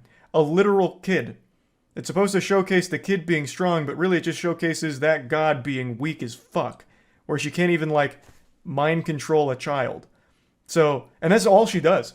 She doesn't even demonstrate, like, super strength or anything. All she can do is whisper, tell you little secrets, and, like, inception you. And that's it. And then, like, the main villain, she can control elements. But all she uses that for is to make a box hit Shazam at one point. Or throw a amalgamation of concrete and traffic cones at Shazam once. And then put up a barrier twice. It's like, it's all so unbelievably underwhelming. They're just not good villains at all. Like, from a writing perspective, a motive perspective, power perspective, they're not cool. There's a dragon in the movie, and even the dragon's not cool. The dragon's so fucking weak. They hype up the dragon like it's the eater of worlds and all that, but we don't see it do anything at all that demonstrates it being anything more than just this flying nuisance like a mosquito. But anyway, I'm focusing on that a little too much. This is, at its core, a movie for children. In fact, the entire auditorium was filled with families and their kids that would cheer anytime anything at all happened with, like, jingling keys. like, I know Shazam, the first one, is very much a family film, but this one is like 10x the childishness of that, from its jokes to its like actual plot and things that happen. This is very, very clearly geared towards a young audience. So that was a little disappointing. But even like the shit that happens in this film is so goofily non-important that even the main characters, for the most part, don't take it even remotely seriously for even a second. It just never feels like there's any real peril. And I absolutely fucking hate that since this has gone so far back in time into superhero movies, it has this big clusterfuck of bad CGI monsters that get spawned in. Literally like some Power Rangers shit. Just like these monsters that get spawned in, they're super shitty. They don't do anything. They like kind of move around a little bit. And I think they kill like 2 civilians. Kill, I'm using loosely. They throw them like 2 feet in the air and it's presumed that that civilian got hurt. It's just not very good at anything. I think the actors do a great job with the material that they're forced to work with. Like the acting I actually thought was even like improved. In the first film, it didn't really feel like Shazam the adult was the kid. It was 2 separate characters. Here, they feel a lot more in line, which is clearly what they're going for, and they definitely did a better job of that. But he's not really the main character in this one. Freddy's really like the heart of this film and where most of the emotion comes from. And Freddy's actor does a great job, honestly. Like, Freddy's a pretty decent character. Probably the best character in the movie, honestly. Like, he does get a bit annoying, but that's also one of his main traits. Overall, it just feels like this movie served no purpose. It felt like they made it because they felt forced to. I would imagine initially Black Adam was supposed to play a role in this because fucking obviously it's Shazam and Black Adam, but The Rock wasn't really willing to play ball. So instead they had Black Adam be completely separate, which ended up tanking this film as well. So they had to fucking ham fist and cobble together this mess of a movie. And I'm calling it a mess, but it's not like it's fucking horrible or anything. It clearly knows that it's a movie for kids, and it leans into that. So I guess a lot of it's supposed to be something that you just give a pass to, but it's just not interesting at all. It really isn't. And I really hate a lot of the back and forth that happens, in particular in the middle act of this, where it's hard to talk about with spoilers, but there's a lot of back and forth with things getting taken and then getting taken back and then taken again and then taken back. It's just, I don't know. Not a lot of this movie worked for me. The movie was really at its best when it still had like elements of adventure, which were kind of in the beginning, where, for example, they went into a room that had a lot of doors leading to a lot of places. It was a cool little environment and a cool concept that wasn't really explored. But it was a cool idea, it was interesting. Then they go to a library with flying books and like this omniscient pen that can write down anything and answer any question you have. Those 2 things are cool, but you don't see a lot of that here. There's really just not a lot of magic in general, especially for something that involves a wizard and the powers being of magic origin and the villains having magic powers. It's crazy how not prominent the magic is in the film, which is a weird decision. But yeah, aside from a couple instances of a few scenes that I thought were done well, there just wasn't a whole lot I really liked about the movie. Plugging Shazam Fury of the Gods into the moist meter, I'm gonna have to give it a 40%. I really don't think it's horrible, and definitely I can see kids enjoying this movie. I heard kids enjoying this movie while at the theater. They were going fucking crazy anytime any kind of fucking fight or anything would happen, really. So I guess it might be a hit for a young audience, but I certainly wasn't in there pumping my fist at the film or anything. So that's really about it. As most of you know, we started our own comic book series called God Slap. Everyone who's read Godslap so far has unanimously agreed that it's the best comic ever produced, and Godslap is well on its way to becoming the biggest name in all of comics, overthrowing Marvel within the next 5 years, according to recent scientific projections that I'm pulling out of my ass. It's a passion project created by myself, Jackson, Danny, and Matt, and we brought in an industry veteran named Aubrey Sitterson to help write it with us, and we're extremely proud of what we've created. Issue 1 and 2 are already out, and Issue 3 came out today, as of right now. Issue 3 is available at godslapbook.com, and per usual, this is the standard cover, but we also have 2 limited edition variants, which will only exist until they're sold out, and they'll never be reprinted. So they're available at godslapbook.com. Have you ever heard of Andy Owen? Well, you're about to. I'm going to drag you kicking and screaming in front of an Andy Owen original here with this big meltdown that she had on video where she made an absolute fool of herself. Now, Andy Owen is the head of Miller Knoll, which is the company most famous for their Herman Miller chairs. They're high-end chairs, and with the way people talk about them, I have to imagine that shit is made out of, like, unicorn hide or something. Like, it is actually fucking sewn with angel's tears. It must be so fucking comfortable with the way people rant about how amazing they are. I've never seen them, I've never tried them, so I don't really have a horse in that race on whether or not Herman Miller chairs are worth their price or whatever. But all I can tell you is Andy Owen is not worth her salary because she just embarrassed that whole company. In a nutshell, she had a video come out that surfaced where she was telling the employees that they need to stop worrying about not receiving company bonuses. They need to just do the work and everything's going to be alright. They need to focus instead on hitting their company's $26 million sales goal, and that's all that matters. Fuck bonuses, who cares? Meanwhile, she's getting a nearly like $4 million bonus herself. So the employee bonuses are kaput, but hers is still just fine. And her video is just so bad. And it was so bad, in fact, that she has already released an apology. In an email sent to employees, she said, "I want to be transparent and empathetic, and as I continue to reflect on this instance, I feel terrible that my rallying cry seemed insensitive. What I'd hoped would energize the team to meet a challenge we've met many times before landed in a way that I did not intend, and for that I am sorry. Nothing will lessen the power and strength of our collective team. My appreciation for each of you is huge, and I will continue to do everything I can to help us meet our shared goals. Thank you for your hard work, your grace, and for the commitment you show to one another and our company every single day." This is a big nothing burger. This is actual garbage. Like, as far as apologies go, this is about as insincere as it gets. This is corporate PR speak. It's not like she was giving a rallying cry. She literally just started vomiting, just diarrheaing out cliches and just worthless platitudes to her employees before getting visibly angry that her employees were upset about not getting a bonus, and then even told them to leave Pity City. So it's all stupid here. This apology is trash. The most important thing we can do right now is focus on the things that we can control.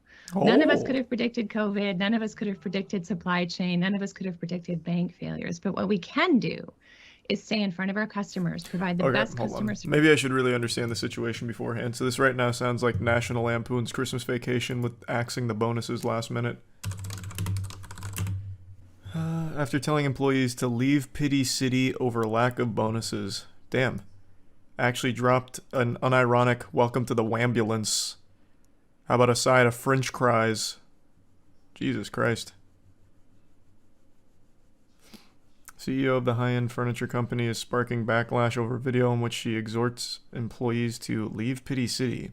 After some asked about staying motivated in the absence of a company bonus, Andy Owen, whose company Miller Knoll sells the iconic Herman Miller Aeron chair, along with other upscale furniture, responded in a 1 minute 21 second clip. Okay, this is all about the clip. What's like the actual situation though? So it looks like she got a multi-million-dollar bonus and canceled all of the employees' bonuses. Okay.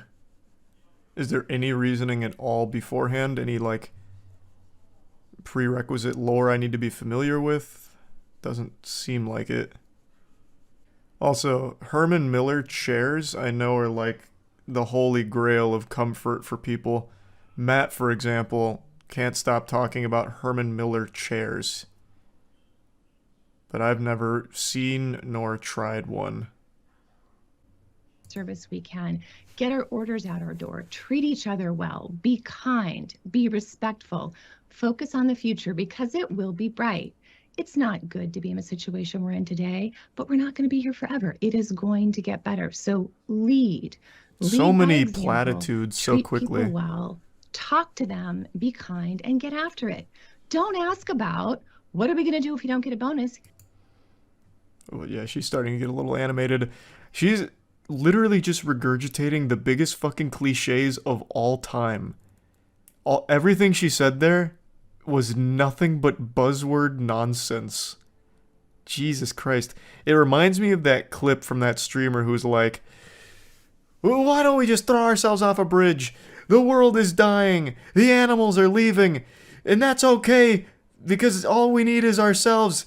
And do you really need anything else? Or whatever. And then it goes into the Call of Duty montage. What was that speech again? That's up there with like some of the greats, like We Choose to Go to the Moon. I think it was Invader Vice. I think she was the one that said it, right? Oh, here it is. The planet is dying. The government hates us. The animals are leaving. The aliens aren't contacting us. We might be alone, but that's okay because do you really need anyone else? And then 30 Seconds to Mars starts playing. There we go. Found it. I just didn't feel like getting DMCA'd by 30 Seconds to Mars. Jared Leto coming in. Get the damn $26 million. Spend your time and your effort thinking about the $26 million we need and not thinking about what you're going to do if we don't get a bonus. All right? Can I get some commitment for that? I would appreciate that. Damn, she's popping I had off. an old boss who said to me one time, She's getting you upset. can visit Pity City, but you can't live there. So people, leave Pity City. Let's get it done. Okay. Thank you. Have a great day. Damn. Welcome to Shitty City, population Andy Owens. God, good lord. I mean, I think it's totally reasonable, like, hey, can we have our bonuses? And also, why do you get a huge bonus? It seems like she doesn't even have a reason for withholding bonuses or canceling them or whatever. She's like, yeah, there's no bonuses. She doesn't understand people can't even afford to live in Pity City. True, I guess. Not without these bonuses. I also love someone in her position pretending like she's out there making the chairs. Like, alright, it's time we bring ourselves up by our own bootstraps here and start really getting to work on those chairs, alright? We don't need to focus on these bonuses, we just gotta put our head down and do it. As if she's out there with like a fucking wrench and screwdriver. I'll play the Invader Vi clip, but I'm not playing the one with 30 Seconds to Mars. That is like a fast pass to DMCA. I'm not even fucking with it. Here, I'll give the OG original. Damn, I didn't realize this was like 4 minutes worth of monologue. Faking these things, and that I'm psychotic, that I'm 88 motherfucker, even more into the blanket for it, and I think that we can do it together. Jesus Christ. I don't know that I can't do it by myself, because I come in here every single day, covered in glitter, covered in sequins, covered in booty shorts, covered in nylons, so that I do not violate the terms of service, so that each and every one of you can have both Oh my god. Oh my god. so you can have a good time listening to me, playing with me, singing with me, smiling with me. You guys, a lot from just throwing ourselves off a bridge. Here we go, here it is. What the fuck is stopping us from just throwing ourselves off a bridge and giving up and saying, yeah, the planet is dying. Yes. The government hates Preach. us. The animals are leaving. The aliens aren't contacting us. We might be alone. It just might be you and me, but that's okay, because do you really need anyone else? And then 30 Seconds to Mars. Damn, that's a crazy speech though. Holy shit, she was in the zone. That was a flow state. I've never seen it in its entirety. I've only seen that ending. But why did she say all that? I don't know, man. I still don't know where the animals were going. There's just a whole lot to unpack with that speech. Right now, Gwyneth Paltrow is locked in a legal battle that I think has to be the most unhinged court case I have ever had the privilege of watching live. It's such a blessing. It really feels like this is a parody of the legal system, like it's some kind of old college humor skit about how court works, because I just can't believe this is real. Like, watching this Gwyneth Paltrow court case is like experiencing an episode of Psychosis without ever doing any kind of drugs or anything. It's baffling. Before even getting into the actual specifics of it, I just want to, lay the groundwork real quick. She's getting sued by someone named Terry over a ski incident that happened in 2016 where Terry's claiming she ran into him and caused a brain injury as well as other injuries and is seeking damages from that. And Gwyneth Paltrow is saying, no, she's wiggling her finger and saying, that's not what happened, Terry hit me. So now she's countersuing for $1. She's looking for $1 in damages as a result of all of this. So already the case itself is delivering on the goofiness, but what elevates this and brings it to a higher level and turns that dial from goofy, blowing all the way past wacky, and even teetering on silly, is the fact that the two lawyers that are representing them feel like they've never practiced law in their entire life. I wouldn't be surprised to learn this is their first case, or that this is all just one big publicity stunt and these are two actors pretending to be lawyers. This is about 11. She hears, suddenly she sees, and a man comes up right behind her. It's like they begin falling to the right, and he hits down side and his head, and so she's pulling. Now he's like, I know the whole thing. Younger woman, not younger, young. Does that say said? I can't read it. Now, I know it's not exactly fair to do a little supercut here of his explanation of the situation, but if you just watch the whole thing, it's not much clearer. It really feels like he's trying to recall a nightmare he had after taking NyQuil. Like, he's just trying to recall this dream, and he's not getting it across clearly. Like, even my cat was confused. Like, she came in here and jumped up while I was watching this live, and must have overheard some of his explanation, and then immediately just got the fuck away and went over there, and it's been hanging out ever since. The thing is, like, he's presenting like he's nervous.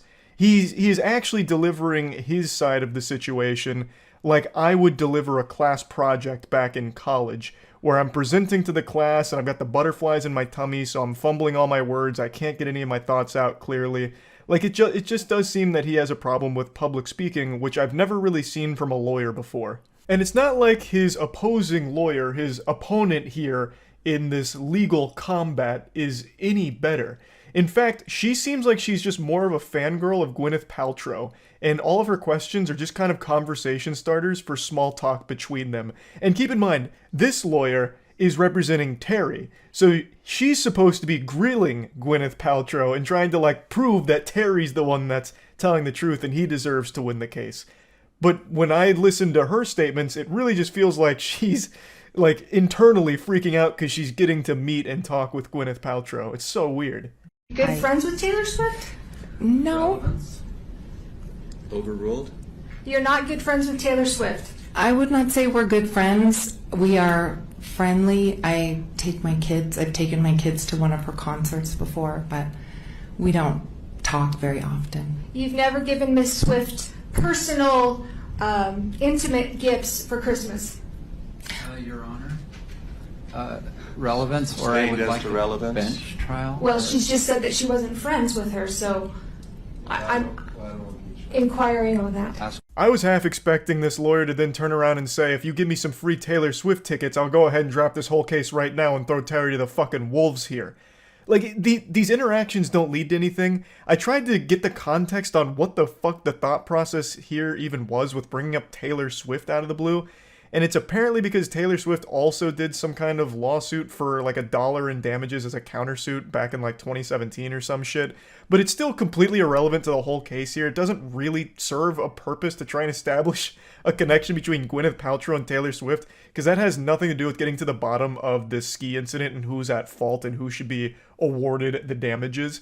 Now, while we don't know who's fully at fault for the ski incident right now, I do know that you're at fault for bad fashion choices if you decide to miss out on the new Moist Global Swamp Core line. It's our new swamp wear, very Duck Dynasty-esque beautiful garbs. Every time the lawyers ask questions, it just reminds me of that scene from Godzilla 2014 where he says, "Let them fight," referring to the kaijus. But instead of it being giant monsters here, it's giant fucking weirdos. Everyone involved in this case is weird. You all know I'm not a big fan of Gwyneth Paltrow and Goop in particular. I think Goop is downright dangerous at times and at best extremely stupid. In fact, I'm surprised she hasn't gone to trial for her scam of a candle, "This Smells Like My Vagina." I made a whole review on that candle, and I promise you, no vagina has ever smelled like that candle. It was fraudulent. It was misleading advertisement. It was completely false. It did not smell like her vagina, and I'm very confident. In fact, I might even go for a lawsuit to see if they can put Gwyneth Paltrow's pussy on the stand so we can all smell it and compare it to her candle, but that's a can of worms for a different day. Point is, I'm not a Gwyneth Paltrow fan, and Terry went on the stand today, and after hearing him, I'm certainly not a Terry fan. I don't know who's at fault here. Gwyneth Paltrow moves around and acts like an evil rich supervillain, so I definitely do think there's a chance that she is the one that just blasted Terry because she's not good at skiing and then had no empathy and left him there. That's super possible, but I also think it's equally possible that Terry is a shitty skier and a pathological liar who has been chasing this potential bag for 7 years, because originally he was seeking $3.1 million in damages, but it got thrown out due to them ruling it wasn't a hit and run, so he came back and is doing it again, but this time for a lower amount of $300,000 in damages. So it really feels like both people are fucking weird. But before showing you Terry, I want to show you one more best of moment from Gwyneth Paltrow's lawyer, who tries to see if they can bring in treats for the bailiffs. This private security for my client wanted to bring in treats for the bailiffs for how helpful they've been. So I wanted to do that transparently and see if there are any objections. We object. We object. Okay. There's an objection. Okay, so I will let them know. Let them know thank you, but no thank you. I mean, he should have asked us first, frankly. It hasn't been done. I know, he should have asked us first. We could talk about it, but he just sprung it on us now. So we object. What'd you find out about the jury? This guy actually feels like a camp counselor and they're on a school field trip or something. Like, holy shit. So the treats were shot down. They put the kibosh on that. But they were open to negotiate. In fact, they get into a little bit of a tiff, a slight argument about, well, if you had only, asked us before and discussed it, I mean, maybe we could have all had treats together, maybe even a little pizza party. I mean, you didn't really give us notice. You sprung it up out of nowhere. You ambushed us with it. So, nope, not anymore. Now none of us get to enjoy any of these baked goods. You were asked about the press conference and referring to Miss Paltrow as King Kong. Were you referring to her as King Kong or the noise that you heard? That's leading, Your Honor. What did King Kong refer to? I got to watch this whole segment unfold live, and my god, what a treat. So right now the line of questioning is about King Kong and explaining why he said King Kong. And this is Terry's response. My apologies to Ms. Paltrow, because my intention got twisted up in my intentions and was to say it sounded like a lady getting chased by King Kong out of the jungle. It was that kind of I'm really scared. He clarifies that the sound he was hearing reminded him of a woman being chased by King Kong out of the jungle. So that cleared all of that up, luckily. Another question that I feel gets pretty much fucking nowhere. There was some testimony from Miss Paltrow again that she was hit in the back by a very large man, or that there was a very large man. Could you just step down for just a moment? Terry, do you... No, right here. Right here. Do you consider yourself a very large man? Many times I wish I was, but no. Definitely on the small side of most people. Finally, real evidence to poke holes in Gwyneth Paltrow's story. She said, apparently, that she was hit from behind by a large man. So, in order to prove that this is a false claim, she brings Terry out to just embarrass him. Like, He is not a large man, this is a small man. Excuse me, ladies and gentlemen of the jury. This is a manlet. It just puts him on blast like that. Terry, my brother, I am also on the small side. I'm 5'6". If someone called me out to prove a point that there's no way this whole case is real because Charlie is too fucking short to fit this definition, he's too much of a goddamn hobbit for this to be true, I would have just said, it's not worth it, please. The shame is too much for me to bear. Just let that claim be accurate. Let the large man claim stick. That's fine. We can fight on every other point. Please let the large man stay in the record as truthful. Don't fucking have the jury point and laugh at me because I'm short. Like, good lord, this was... I mean, I understand what the thought process was here, like, trying to prove that, you know, she can't be a reliable source of information since she says it was a large man that hit her and Terry's not that big, but I mean, holy shit, it's still a wild thing to watch unfold like this. You've been here for a number of days, you've heard all the doctors testify, your entire life has now been broadcast to the world. I feel like I've been fleshed out, and anyone up here I think would feel the same way. Very painful. In fact, I think you just told me back there, well, I could never go on another dating site again. Objection! Terry can go on any dating site he wants. Sustained. Again, this is just simply a line of questioning maybe I'm too dumb to understand. What does this have to do with anything? It's a public trial, so of course, on both sides, a ton of information is going to come to light to the public. So, I'm unsure of where this was supposed to lead.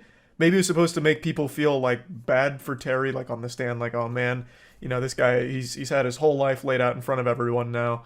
You know, I guess? I'm not really sure, but it just doesn't really seem super pertinent to the actual issue here.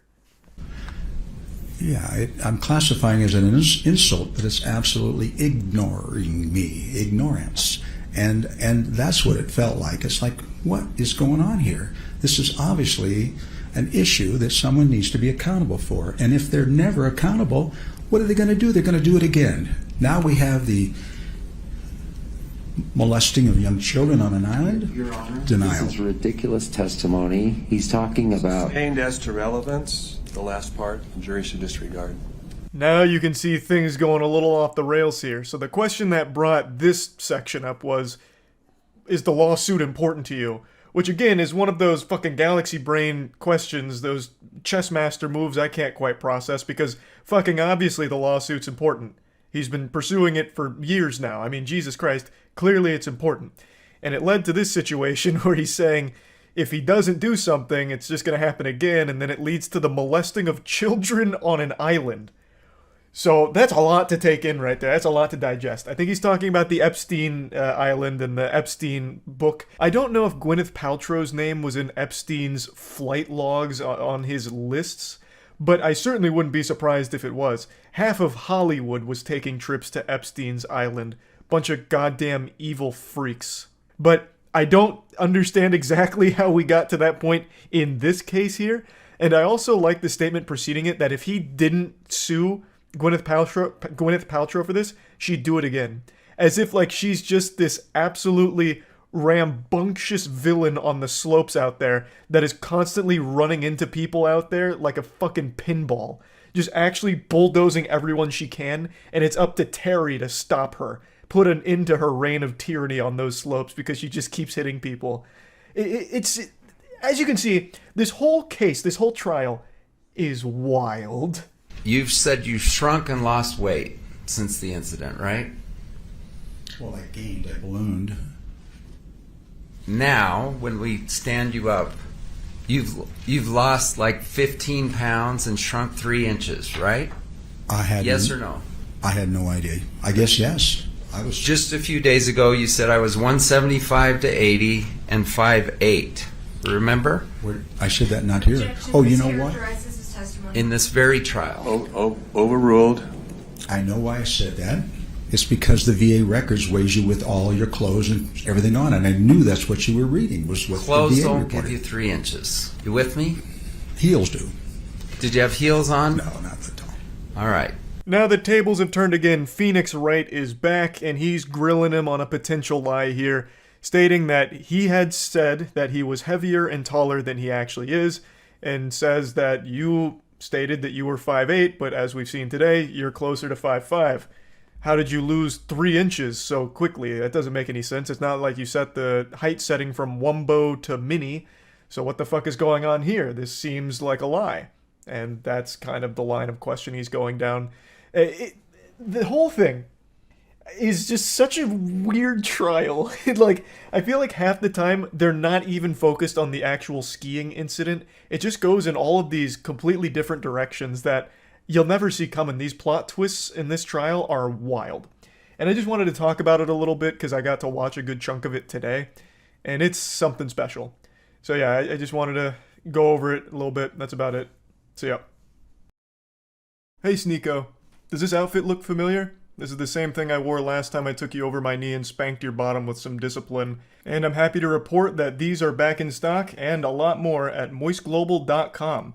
Last time I talked about you, I used you for a merchandise push as well, so might as well stick with tradition. I bet just seeing me in this attire again has just sent you on a full-blown Winter Soldier episode with your eyes rolling into the back of your skull as you're experiencing post-traumatic stress disorder, because the first video I made on you offended you to such a high degree that you have not stopped whining since. It's already been 3 months, can you believe that? How time flies. You started shit with me by insulting me and my girlfriend out of nowhere, so naturally I responded by making fun of you in return, and showcasing the reasons why I don't respect you. But unfortunately I failed to calculate just how much of a sensitive fucking loser you are, because this hurt your feelings to such a high degree it's become like an Armageddon in your brain. 3 months you have continued to melt down about this. The day after I posted my response, he went on stream and had a huge unhinged tantrum and meltdown about the whole thing, and then he sent some of his viewers over. So I was joking with them, saying like, oh, you guys must have just stopped the cuties watch party over there at Sneako's stream, right? Welcome, cucks, that kind of shit. And it got really under his skin in a big way, so he started dancing around with the gun and threatening to come shoot me. So he kept saying, oh, you're in Tampa, right? I'll come see you, waving his gun around and dancing. You wanna watch my clips? Watch my clips. Watch my clips. You want me to watch your clips? Watch my clips. These are the only clips I'm watching, you were? Now the reason he keeps saying watch my clips while threatening me here is because during the stream I couldn't watch him live because he just kept shouting slurs. So I said, watch my clips to see what I was saying about you. I had to communicate via Twitch clips. And I'm sorry to be that guy, this is like the grammar police of guns, but he's a fucking imbecile, you absolute buffoon. What you have there is not clips. These are mags. They're mags, not clips, you absolute fucking dummy. The same way that this is also a mag. They're all mags. Stop saying clips, you look fucking stupid here. Anyway, sorry for the gun anatomy lesson. He was very upset, so he was threatening to come shoot me, beat me up, all of that, because I hurt his feelings, and it's been festering for quite some time now. 3 fucking months. You love to bitch about how everyone's canceling you. These soy boy NPC bots are all canceling you. It's all you do. You treat the teenagers in your Discord like they're your goddamn therapist. Just going in there to complain about the invisible boogeyman canceling you again, shaking your fist at the clouds. I also love that you treat this Discord server like it's your PR team, so you have them work on your responses on Twitter because you're not witty enough to come up with anything on your own. You have no ability to banter. You can't insult anyone. Anytime you're pushed, all you fall back on is one of 3 things: soy boy, bot, or NPC, and that's it. You never deviate from this path. Which is ironic, because you're like literally a sheep. You have 3 programmed responses. You're like the absolute worst character, side character in an MMO. It's pathetic. But I'm getting sidetracked. You love to be super public about how much you hate antidepressants and you shit on anyone who takes antidepressants, but with the way you talk in your Discord server, I'm pretty convinced that you're only 2 or 3 messages away from asking your community to source antidepressants for you under the table to help with all this mental anguish you're going through. And I think that'd honestly be a good idea. It might help you. But I'm putting the cart before the horse here. How did we get to this point? Well, I made that video about Sneako, and I fully planned on that being the only time I ever talked about this asshole. I really did. All I wanted to do was highlight why I personally don't respect him. I know a lot of people criticize me for not tackling his points, and to that I say, bah humbug, this fucking goober didn't make any points. All he did was insult me and my girlfriend. He insulted me and my girlfriend because I made fun of one of his friend's blatantly fake stories. He resorted to childish name-calling like, I'm ugly, and I don't go outside. That's not making any points. Like, what am I supposed to debunk there? No, actually, my mom thinks I'm handsome, and so does my girlfriend, so you're wrong, factually wrong. There's nothing to debunk. The whole point of the video was highlighting why I don't respect him. I'll go ahead and briefly give you a previously on Dragon Ball Z lore recap to bring you up to speed on the points I was making for why I think he is a pathetic piece of shit, and his opinion holds no value in my eyes. Is because he publicly defends Cuties as one of his favorite movies.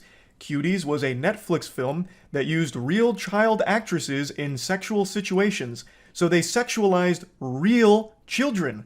A fact that Sneako himself acknowledges, but writes off as being okay because it's realistic, because in the real world children get sexualized. I'll say it again, regardless of what the intention of the film was, they missed the mark because what ended up happening is they sexualized the child actresses. That is a problem. Full stop. Even if the message was supposed to be the opposite, they still ended up contributing to the very problem they were speaking out against. I saw Cuties last night and it was pretty good. It's a pretty good movie. I went in ready to hate like everybody else. I saw the cover and I got clickbaited. So did you. You got clickbaited. The thing about Cuties is it's not an unrealistic film. Like, yes, it shows children in a sexual way, but this is not unusual now. And the people who are really mad about this aren't Gen Z. Imagine claiming children in sexual positions is clickbait.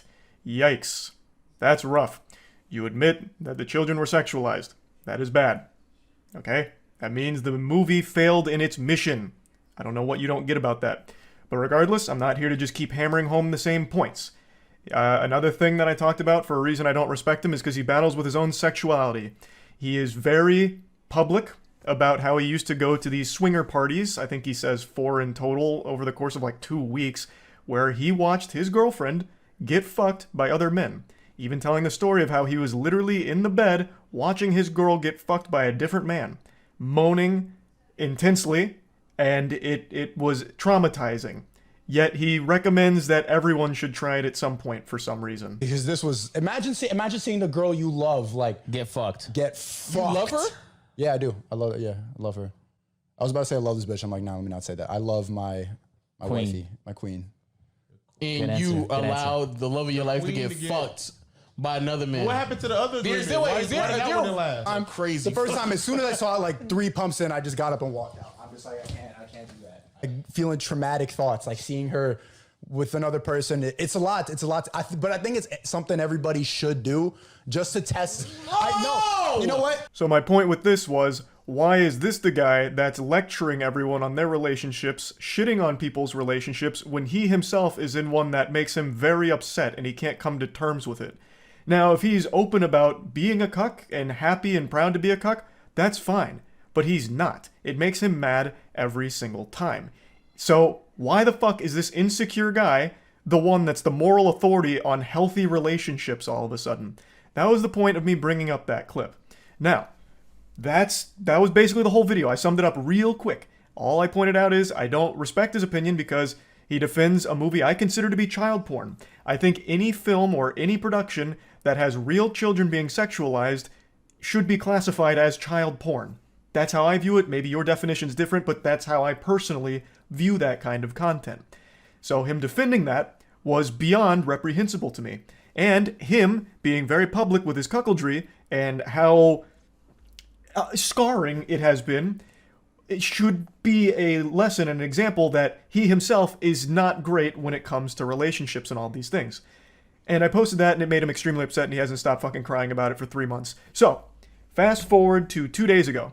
I was streaming a Moist Esports tournament and I went up to go to the bathroom. I had to take a shit. It was a double flusher. So I was on the toilet for quite some time and I saw a Sneako post that he's posted quite a few times now and I thought, you know what? Fuck it. I'm not doing anything else right now on the porcelain throne. I'll play in the pig pen. So I did. For 3 months now, Sneako's had this adorable little collage that he made that looks like it's straight out of a 16-year-old girl's diary with pictures of boys from her class that she doesn't like. All about people that have hurt his feelings. This is his wall of shame for people that have insulted him online. What's even sadder about it is he purposely leaves out people that he's afraid of. So Turkey Tom, for example, made a whole video talking about Sneako and how pathetic he is. And Sneako tried to talk a big game to him, even challenged him to a debate, which Turkey Tom accepted with jubilation. He was ecstatic. And then Sneako kept ducking him, ghosting him. So he leaves Turkey Tom off of this list because he's afraid to actually talk to him. And he also leaves off quite a few other people, but the most notable other one that is comical for the absence is Brandon Buckingham. Brandon Buckingham is an internet content creator that Sneako lied about for a long time, and they had a lot of beef, and Brandon Buckingham actually challenged him to a fight. And Sneako is very fearful of him. We'll get into that more in depth in a moment, but I just need to set the stage a little bit here with this collage. So after seeing this for the 100th time in the last 3 months, I finally just said, holy shit, you pathetic, sensitive, soy little worm. I made fun of you for watching your girlfriend get fucked by numerous other men and also insulted you for defending child porn. That's not cancellation. That's just spitting on you for being a pitiful, sad cuck. And this puppy really blew up on Twitter in a big way. Now, I will say it again. What I did, and what I am doing right now, is not canceling you, Sneako. I am insulting you. I am making fun of you. Something that you were supposed to be a huge proponent of, right? Wasn't like one of your big things like bullying needs to be brought back. So now that I'm making fun of you, what, all of a sudden now it's off limits, now it's canceling? You have become the SJWs that you criticize so much. I don't know how you don't realize that. We continue. He says, you know in your soul you would never say that to my face. To which I respond, you literally have a collage of people that hurt your feelings on the internet. You haven't stopped whining about me for months now, you goofy NPC. Even if you beat my ass in a fight, it doesn't change the truth. You're still a cuck who also defends child porn. I think this is important to talk about, and I just talked about it recently. When you are getting your feelings hurt and your immediate response isn't to fire back with insults, jokes, whatever, it's to challenge someone to a fight, you've taken a huge L. You've shown that the person has got under your skin, and the only thing you can resort to is a caveman brain of, I'll beat you in a fight. Sneako, you beating me in a fight doesn't unfuck your girlfriend from the numerous men that had sex with her in front of you. It doesn't do anything. Everything I've said still stands. Nothing changes. It doesn't even salvage your ego. All it is a pathetic fucking attempt at attention. And I don't think you believe half the things you talk about. I really think Sneako just panders as much as possible. He himself doesn't even stand by the things he talks about. I really don't think he has any beliefs of his own. He just echoes what he thinks is going to get him the biggest audience / the most money. That's what I think. So this puffing out his chest of challenging me to a fight is clearly attention. That's what it feels like. Because you don't have the same energy for Brandon Buckingham. Brandon Buckingham is more than willing to fight you any day of the week. But with him, you don't want to do that. For some reason. Why? Do you not stand by your beliefs when it comes to Brandon Buckingham? He has said all the same things about you that I am saying about you. So why is he exempt? Why don't you want to fight him? That's so weird. This is what you said about Brandon Buckingham and fighting him. And then finally, when Brandon Buckingham is down to meet Sneako, he's there to box him. They're both similar sizes. Sneako would now rather just sit at home and tell jokes behind his computer. I'd rather sit at home and yell at a camera, tell jokes than, risk my manhood falling flat for Brandon Buckingham, if I lose the fight. So now it's suddenly cool to just stay at home and keep it all online. The full video here from Willie Mac is an absolute masterpiece on laying out every pathetic thing that Sneako has ever done, said, or everything ever. So I highly recommend checking it out. I'll put a link to it in the description. It's a banger. So, as you can see, the people he's confident in fighting are ones that he feels confident he'd win against. I'm 5'6", I think he's 6'1". So the height advantage he feels very confident with. And he has every reason to. He would probably beat me in a fight. But like I said, that doesn't change anything. Everything I've said is still true. You are a cuck, self-admitted, and you have defended cuties publicly, which, by more than just me, by many, is considered child porn. You're pathetic. Beating me in a fight doesn't change any of those facts. I've also been super vocal about how I don't want to fight. Like, I'm not afraid to say, I don't want to get hit in the head, right? I'm afraid of taking headshots. It's probably a super normal fear to have, so I'm averse to going into a boxing match, especially one that's just a clout-driven spectacle like this. That'd be completely fucking worthless. And I've been super open about that, which I'm sure you know since you keep saying that you've watched my content, so you probably know that I was never going to accept a fight in the first place. Especially since you're, significantly taller than me, right? It wouldn't make any sense. And even though you would probably beat me in a fight, you're certainly not beating me in, an aesthetic physique competition, because goddamn, I blow your ass out of the water. Look at this fucking anime character physique I'm rocking. Meanwhile, you're over here with that Abercrombie and Fitch from 1998. Now, in Sneako's credit, he He did start going to the gym recently. Maybe I inspired him, and you know what? That's great. I'm glad I could have a positive impact on your life like that, Sneako. Getting into the gym is a fantastic thing, and you're going to feel so much better.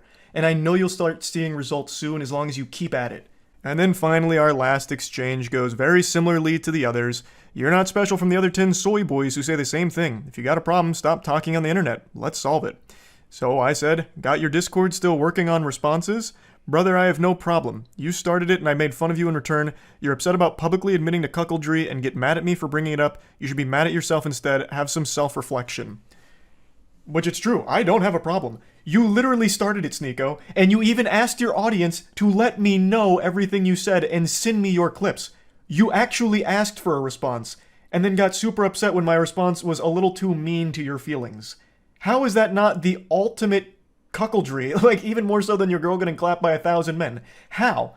Like, how can you, with a straight face, still call other people soy boys? I'm not kidding, I really didn't want to keep talking about you, but you won't stop talking and crying about me. It's sad. I understand you have a humiliation fetish, so hopefully this whole thing has helped you orgasm one more time from all of it. I don't think it's fun dunking on you, Sneako. I don't. And I'm certainly not canceling you. But you keep doing this. So you forced my hand to make fun of you again. But anyway, that's about it. See ya. When was the last time you heard something about Twitch that wasn't overwhelmingly negative? I can't even remember. It's been so long. Trying to remember a time where the Twitch higher-ups seemed in touch with the community is like trying to remember a dream. Like, it's just extremely hard. How long it's been since Twitch was doing things that people generally liked. For years now, it's just been rolling out features that nobody in the world has ever asked for and that contribute nothing to the platform. Anyone remember just a couple months back when they had their version of Super Chats, where they would take a paid message and then put it underneath the stream where nobody in the world could see it? So you were actually just throwing money into the void, just flushing it down your toilet, basically. God rest the soul of elevated chat. I'm sure all 3 people who ever used that feature are still distraught and mourning the loss of such an incredible monetization tool. Like, it is so misguided. Another feature that they've rolled out that I'm sure none of you even knew existed is something called Reacts, where you as a viewer while watching a stream can react to it, and all it does is you can send an emote at that very second you click react to let the streamer know what you thought of that moment, that second. So that way when the streamer goes to their dashboard, they can click on the reacts and see like, oh, at minute 55 of my stream, I had 3 pogs. That must have been a really good moment. Like, it's fucking worthless features. It is nothing but horrible decisions from this company. They're making more bad choices than a college student who just took his first shot of Fireball. But unlike the college student, Twitch isn't drunk. They're just stupid. I'm getting heated. Of course, not everyone at Twitch is this silly. Like, not everyone's going wacko mode with these ideas. There are real people at Twitch that understand the platform, but they don't have the same power that the higher-ups do that are rolling out these awful decisions. Why am I talking about this? Well, it's because they've just revealed 2 new awful decisions over the last 24 hours. Now, one of them, admittedly, is not their fault. This comes with the layoffs.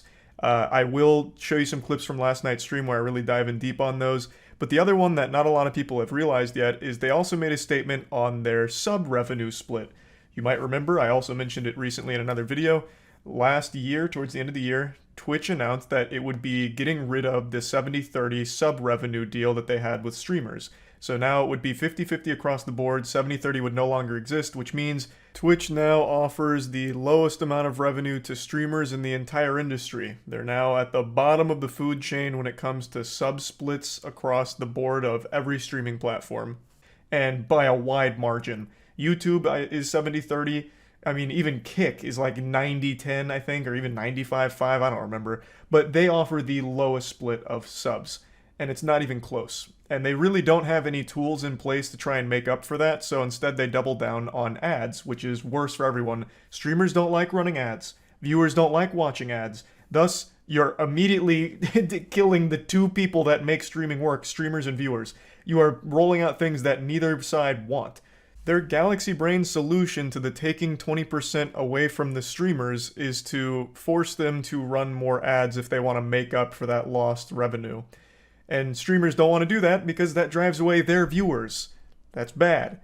I mean, sometimes the viewers will come back, but when you run an ad on Twitch, you lose viewers. It's just how it works because no one wants to sit through fucking 10 unskippable ads, so they'll go somewhere else. Maybe they come back, maybe they don't.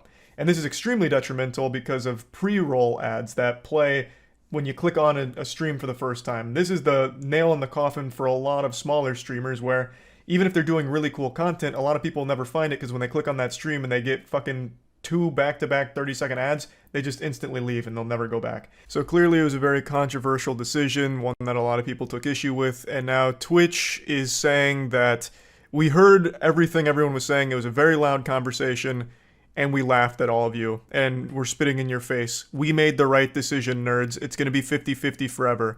So they're patting each other on the back, slapping their ass, saying, good game out there, team.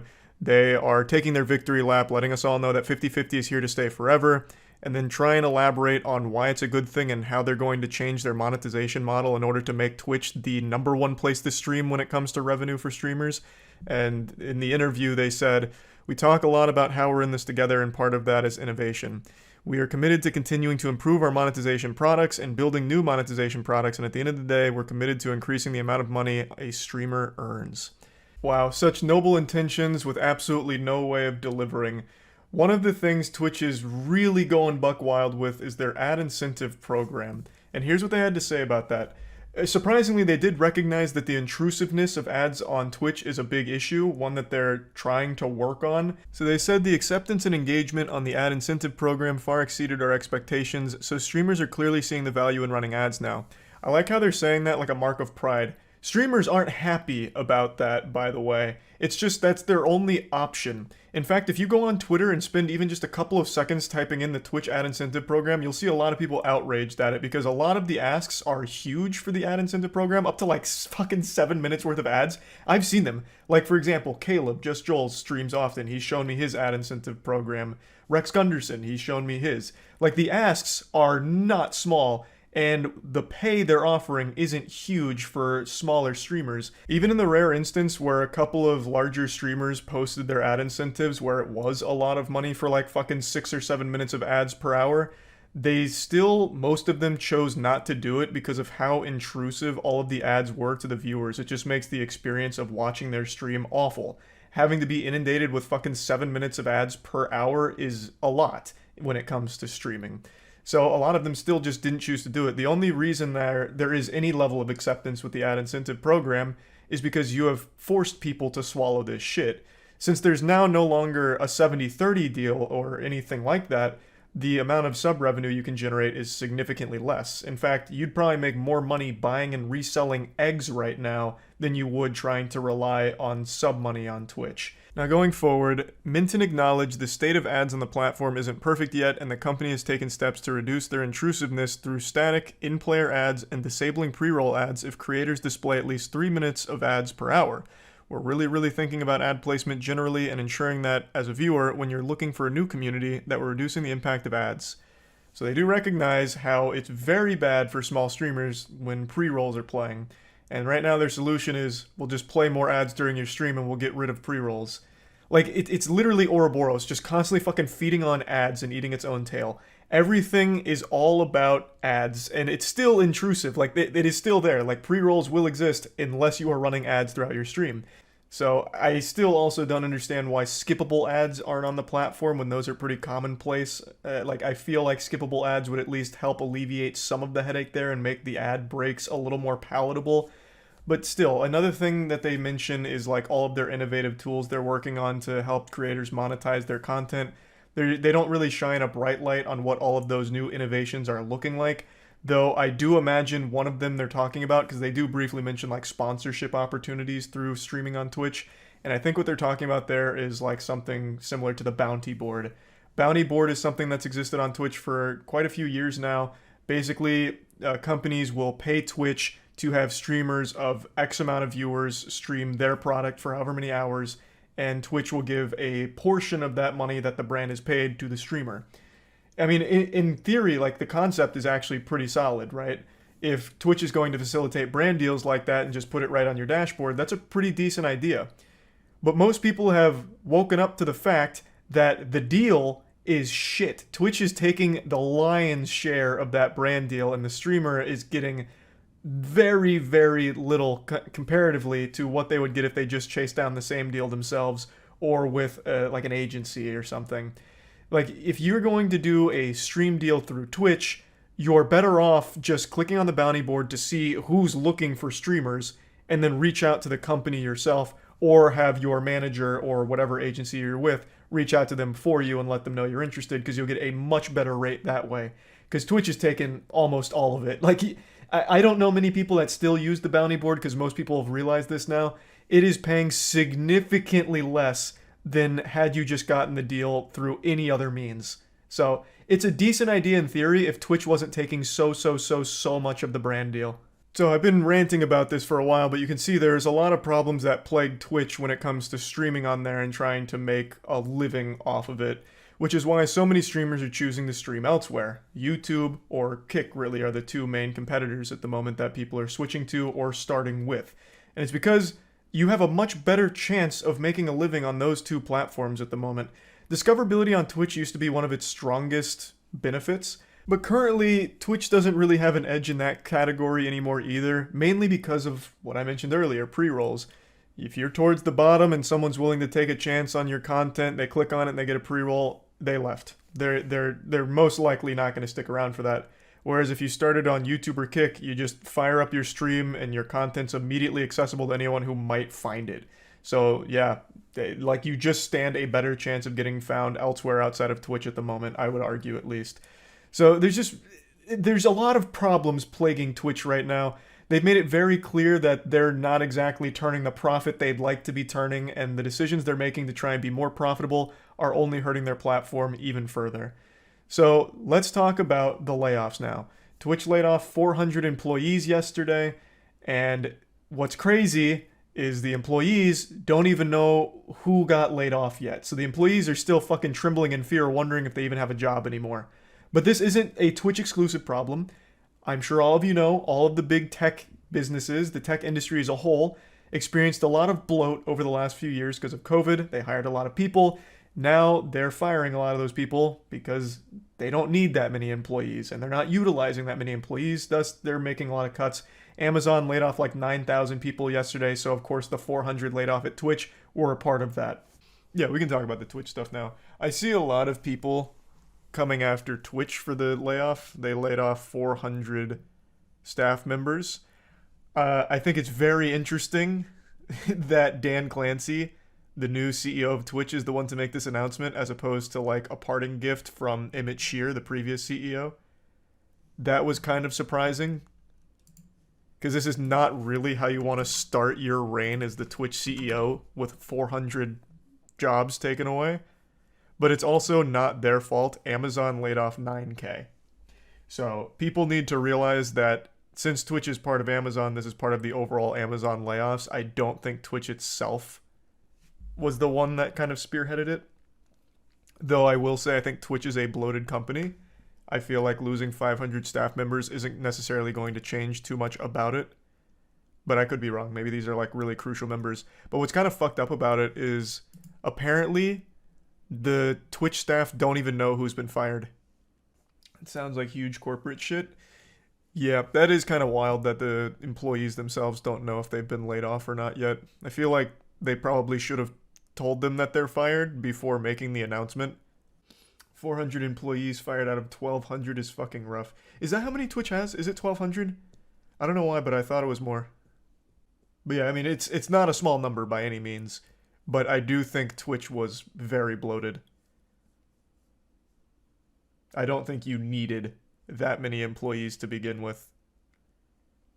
They're clearly not utilizing them to their full potential. Like, I can count on one hand the amount of features they've rolled out over the last couple years, right? Like, they're clearly not being put to great use over there. But this wasn't like this wasn't explicitly a Twitch decision. This is just the entire tech industry.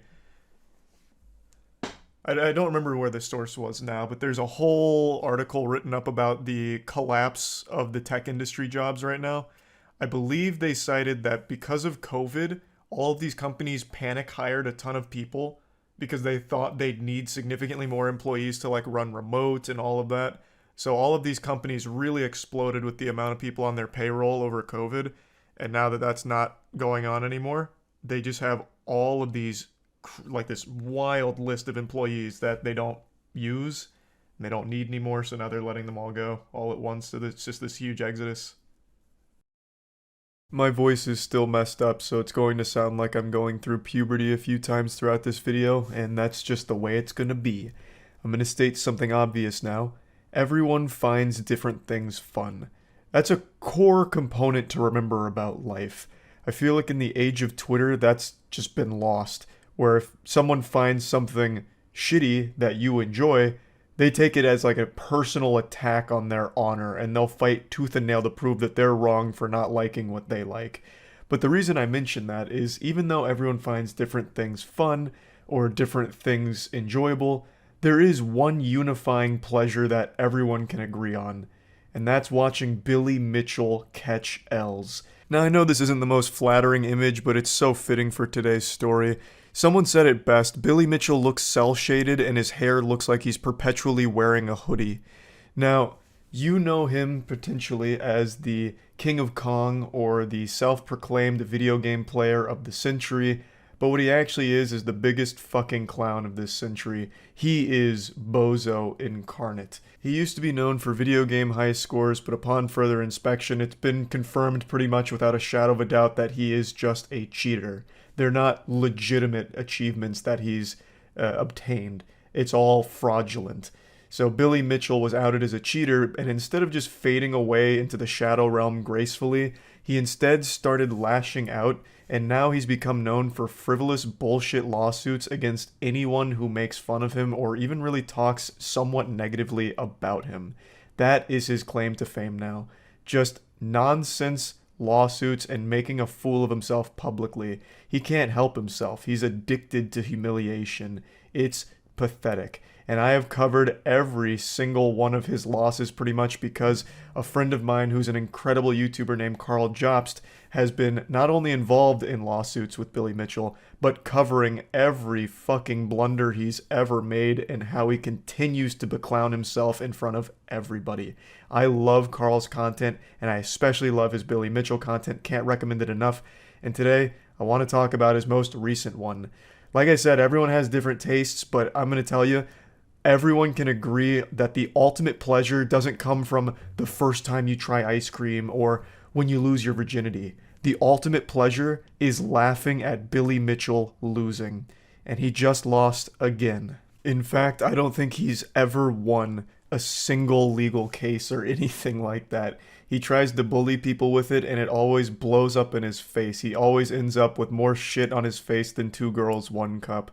So I'm just going to break down the situation. I'll link Carl's video if you want the in-depth review of it, but I just want to give you the cliff notes here so we can just start pointing and laughing at this guy. He, of course, has like a million active lawsuits, but the one we're focusing on today was one that he had levied against a man named David Race. David Race used to actually be part of Billy Mitchell's team. He was very staunchly supporting Billy Mitchell when all of the cheating allegations came to light. He actually worked very hard to prove that Billy Mitchell was legitimate. He wasn't a cheater, and everyone accusing him of cheating was wrong. However, once he really... That was tragic, listening to that series of voice cracks there, but not much I can do about it right now. But once David really dug into the meat of it, like got into the weeds and investigated Billy Mitchell and all of the allegations, he came to the conclusion that everyone else had, that he was a cheater. So, David Race no longer supports Billy Mitchell or defends him from these allegations. In fact, he openly mocks Billy Mitchell and calls him a cheater now. Now, the lawsuit kind of boiled down to Billy Mitchell was trying to silence David Race because David had an Excalibur tier weapon to use against Billy and his credibility in the legal sense. What happened is, since David and Billy used to be so close, Billy had actually confided a nefarious evil anime character supervillain plot where he was going to fake a bunch of shit in order to make people look stupid. I can't even begin to explain how stupid his logic was with this whole plan, but Billy Mitchell had called David in order to declassify his top secret scheme here, which basically boiled down to just being extremely fucking petty and doing some shady shit in order to make people feel silly, make them look silly and goofy. It's a horrible, horrible plan, but why it's important is because it showed that Billy was more than willing to lie, which is very bad for his credibility, obviously. So this being used as evidence would be pretty damning. The transcript is here. The audio is in Carl's video if you want to hear it in its entirety. I'm just going to show you the transcript. You can see that David's literally just one-wording him. He's just saying, yeah. He's just like actually holding spacebar through this conversation to skip through the dialogue with Billy as he's divulging this galaxy brain plan. It's so fucking embarrassing from Billy. Now, after this conversation was recorded and Billy became aware of it, he issued a lawsuit against David because it's pretty bad for Billy here. And he was suing him because he had been recorded without his consent. And Billy is in Florida, where it's a two-party consent state, so you would have to have Billy's permission to record this phone call. However, David lives in Ohio, which is a one-party consent state. So David did not need permission to record that phone call. So Billy Mitchell's lawsuit had no legs at all. But it did take 2 years before it got thrown out. But it did get thrown out because Billy Mitchell, he knows nothing except how to lose. So this did get thrown out. It took 2 years, and there was a lot of, like, less than stellar legal work done for David here because this should have been thrown out very quickly. Since David was the one that recorded it in a one-party consent state, he wasn't obligated to play by Florida's rules. That doesn't even make sense. It's not logical whatsoever, which Carl points out as well. So David slam dunked this case. He did win, but it cost him a lot of money. And unfortunately, Billy Mitchell's not done. He is now escalating this case to the fucking Supreme Court of Florida, where I am confident he will lose once again, as he always has. He has actually been born in this world to be a loser, to be laughed at. That is Billy Mitchell's legacy, but I wanted to cover this most recent lawsuit because it's just another fat fucking L for Billy Mitchell in such a silly way. So yeah, that's really about it. I look forward to seeing Billy Mitchell lose more lawsuits that he himself keeps filing. Yeah, that's about it. See ya.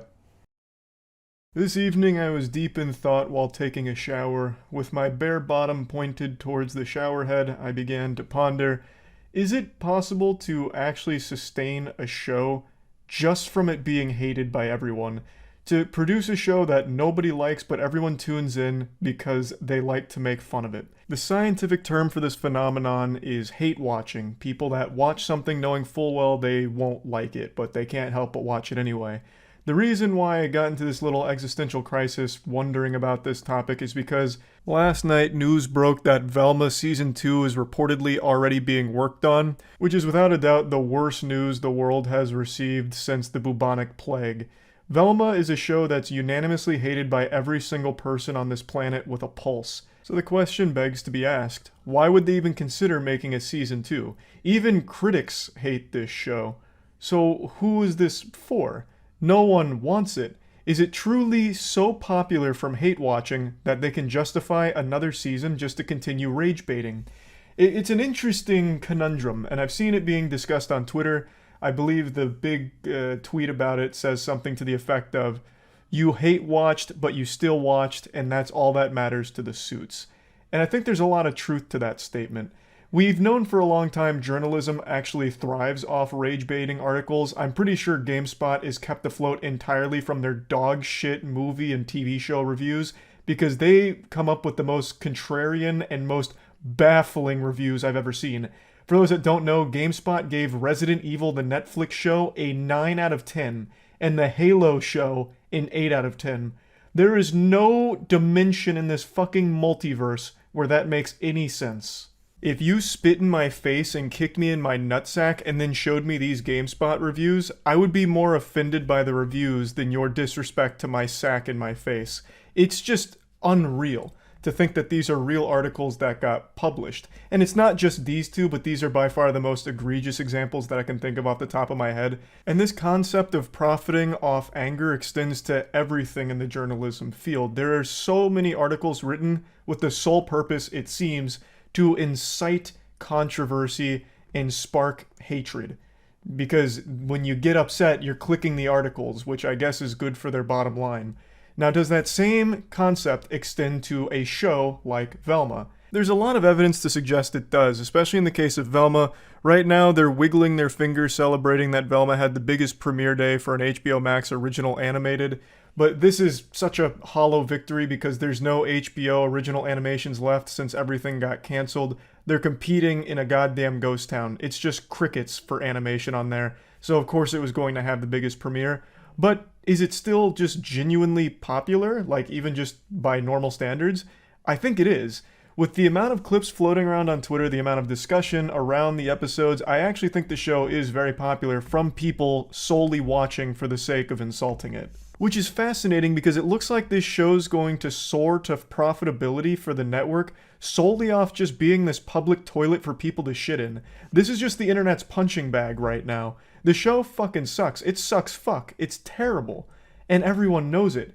They can't help but watch it and stay glued to it to see how bad it gets. It tickles a morbid curiosity deeply embedded in the DNA of every human being, where when you see a car accident, you can't help but slow down just to observe the carnage and see what's going on over there. That's Velma. It's a repulsive train wreck people can't help but check out. It's just like when, my boy George got curious and it led to all kinds of adventures. But the only adventure you go on when checking out Velma is despair and boredom and just pure insufferable misery. It's not a fun bad show by any means. This isn't like The Room or something where it's so bad it's good and it becomes enjoyable. Velma is an absolute chore to watch. It's more like going into a lecture that's hosted by the worst person you've ever met on Twitter. And then they also have a stand-up routine from someone that came from Tumblr. It's just a bad show no matter how you spin it. All of the jokes don't land. Every joke is pretty much the exact same formula with no real punchline except for Fred's got a tiny wiener. It's just a shitty overall show, but people are still watching. So much so that we might doom the world with a season 2 of this thing. That would be like the apocalypse or the Armageddon written about in the Bible if there's actually a Velma season 2 that premieres next year. I can't even imagine how the world could have deserved such an awful fate.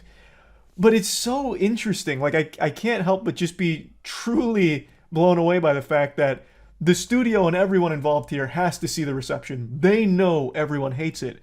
But numbers are numbers, and these numbers are astronomical, I suppose, because goddamn, a season 2 already. Very bold strategy, but I mean, maybe this is an actual legitimate thing that studios might start doing, is just making shows with the sole purpose of making people angry from watching them. I decided to do my due diligence and check against another recently hated show. This was universally slapped by everyone that watched it. This is The Witcher Blood Origin, and it was the #1 show on Netflix during its opening week, it seems. So, regardless of the quality of the show, it looks like as long as you can make people talk about it, whether it's positive or negative, it really does just benefit the network overall. Maybe when it comes to shows like this, there really is no such thing as bad publicity, because these are two very recent and very quick examples of shows that everyone despised, nobody defended, and it had no fans or supporters. There are more fans of Catching the Common Cold than there are of Velma or The Witcher Blood Origin, and yet they both pulled good numbers, it seems, solely from being hated. It's interesting. So, going forward, here's what I propose. Stop hate watching. Let me do it for you. I'll watch all of these stinkers and I'll let you know just how bad they are. I don't think shows and networks should be rewarded for churning out poop like this. So, I'll be the only one to watch them. Let Velma Season 2 roll around and it has a single viewer. Me. I'll fill you in on all the nitty-gritty details of how awful the show is, no problem. I don't mind doing that. I'll bear the burden of their sin and I'll carry it for all of us. I'll watch these god-awful shows because I love watching terrible shit. Even when it's not fun, like Velma, there's no fun to be had. That's a word that's forbidden to be used in the same sentence as this show. But I still do it because there's something about the way that I'm programmed that just has to watch awful media or play awful games. I feel this compulsion to do it, and I can't fight that demon. You know, if there's something that has a 1.3 on IMDb like Velma currently does, I'm like a moth to a flame. I'm like a dog chasing a car, except I know exactly what to do when I catch it. I fucking watch the goddamn show, and I'm upset the entire time. I wear a frown on my face, and it's this vicious cycle, and I just love it. I don't know what to tell you. So just let me do that for all of us. I'll be the only hate watcher from now on. So that way they stop getting good numbers and good returns on absolutely horrible shows and programs. So yeah, I just wanted to talk about this because I found it very interesting. Assuming, of course, Velma Season 2 really is in the works. That would be very upsetting, but also, the more I think about it, not surprising because of just how popular it is to hate on it. So I'm guessing there is a lot of people that continue to watch it. Though I do imagine they're going to experience a significant drop-off in viewers. Those numbers are going to absolutely plummet like Netflix stock last year. It's because now everyone knows it's not fun bad. Everyone's given it a chance to try and be entertainingly shitty, and it's not. It's just not entertaining. It's just shitty. So they're not going to continue watching, or at least most of them probably aren't. So there's not going to be as many viewers going forward, but maybe they still just had enough already from just the 2 episodes. Couldn't tell you, but just thought this was something interesting to think about, and that's about it. So yeah. Hooey! Do I have something special to share with you today? It's been a little while since I've just dragged something wacky into your lap and set it down like a cat bringing in a mouse from outside. It's rare that I see a video in 2023 that leaves me confused and even a bit shocked by what I just witnessed. That just happened today. I saw this video a few hours ago, and I couldn't get it out of my head because there's so many questions with so little answers. Ok. J'étais en train de manger. Ça fait 3 quarts d'heure qu'il est là, devant ma voiture. Et voilà qu'il se met à lécher ma voiture. The look on this man's face conveys 1,000 different emotions, and all of them are off-putting. He looks like he's cheating on his SATs and cautiously looking around to make sure no one's looking at him to catch him in the act. He almost looks a little bit proud as well. This is clearly some kind of weird fetish from this guy, and this isn't the first car fetishist. In fact, I watched the whole documentary on a guy who loves fucking cars, so he'll like make out with cars, and a camera crew actually went out to film an entire like piece on him. And they were staying in a hotel, and one evening, he actually went and busted a nut on their SUV in the middle of the fucking night. The guy is not even like a car fetishist, he's a car rapist. It wasn't even his vehicle, so I can only imagine the heartbreak and betrayal that his car must have felt at that moment. Unless, of course, they're not monogamous. I actually don't remember all the details on that, but regardless, if that guy was cruising your neighborhood or the local Walmart parking lot, make sure you got a chastity belt on your car's muffler, because he is coming for that cussy like a man possessed. He was a fiend. I'm getting sidetracked. Point is, there are car fetishists out there, and this dude is probably one of them, I would imagine. Or this is his desperate, pitiful attempt at getting this woman's attention to try and, like, flirt with her somehow by throwing himself on top of her car and sexually licking it, tongue-fucking it, like he's trying to get to the center of a Tootsie Pop. I don't know, but he's doing it right in front of not only her, but her spaghetti as well. The spaghetti that's sitting like right in front of her steering wheel. You know, he's got no shame, clearly. C'est un mec, mais trop bizarre. Allez, dégage! Allez, dégage! Dégage! Allez, dégage! I've got to tell you, I don't think this was the best decision from her given these circumstances. Blasting the windshield wiper fluid was probably the most erotic moment of that man's life. He clearly curls his toes when watching the car's animated films, and now you've just convinced him that his cunnilingus on your car was so good that he made it squirt. Now he thinks it's a squirter. So he absolutely filled his trousers there, blew the whole load. Allez, dégage! Mais dégage de ma voiture! Oh, also, she was backing up while doing this, so he was actually like waddling along with her car while holding on to the hood and licking it. He is determined. Now, I've tried looking up information about exactly what was going on here, like what led up to this moment. Is this just a complete stranger? At first, when I watched this, I thought it was the security guard. I was like, wow, that's one hell of a way of enforcing order at the business place, I suppose, if she wasn't supposed to be parking there. Instead of like asking her to leave or anything, just immediately start licking the car and freak her out enough to make her want to leave. It is a bold, interesting strategy, but I couldn't really find anything like that. All I've seen is people hypothesizing what could have been the cause here, and the leading theory seems to suggest that this guy just wanted her parking spot and she wouldn't budge, so he hopped on top of her hood and started licking it as like a gross out kind of thing to make her want to get out of that spot. And I guess that would make sense to a certain degree if you're a fucking psychopath. Like, I don't know who's going that far for a fucking parking spot. Like, just park somewhere else. Non mais je suis en train de rouler, le mec qui reste sur ma voiture.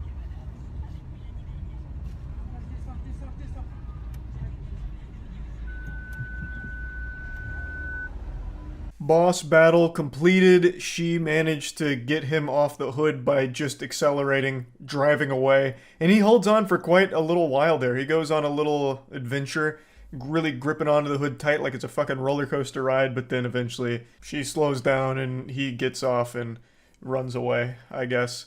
What a wild encounter, though.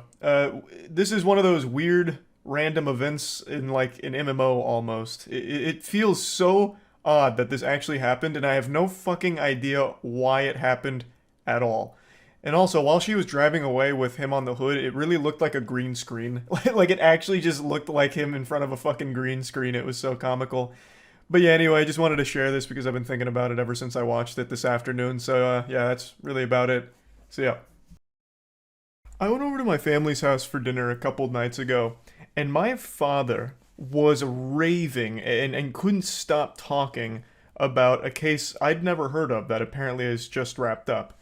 The Alex Murdaugh murder case. And in fact, it extends beyond that. The entire Murdaugh family murders.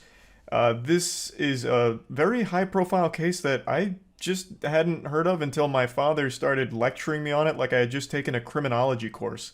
He apparently followed every single piece of evidence that dropped. He watched every trial, everything. My dad studied the tits off of this case like he was going there to prosecute Alex Murdaugh himself.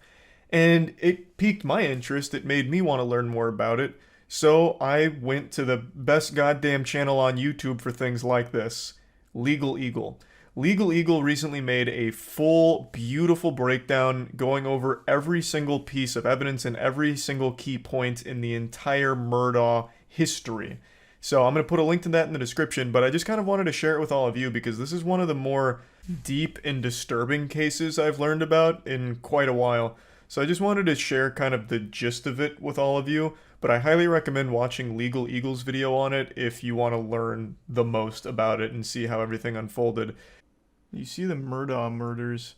So my dad just told me about that. I didn't know anything about it. And he was apparently embezzling money for a long time, a pathological liar, an oxy addict, and he snapped and killed his son and wife. My dad was telling me all about it, apparently.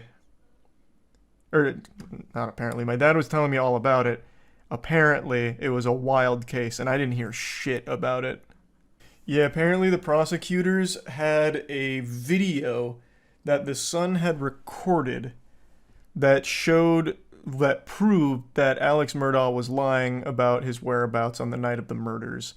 So I guess the story was they were killed at like the dog kennels on their property, Alex Murdaugh claimed that he wasn't there that night at the kennels, and he had like a couple alibis because they had his whole phone record. Apparently, he called a ton of people to try and get a couple alibis.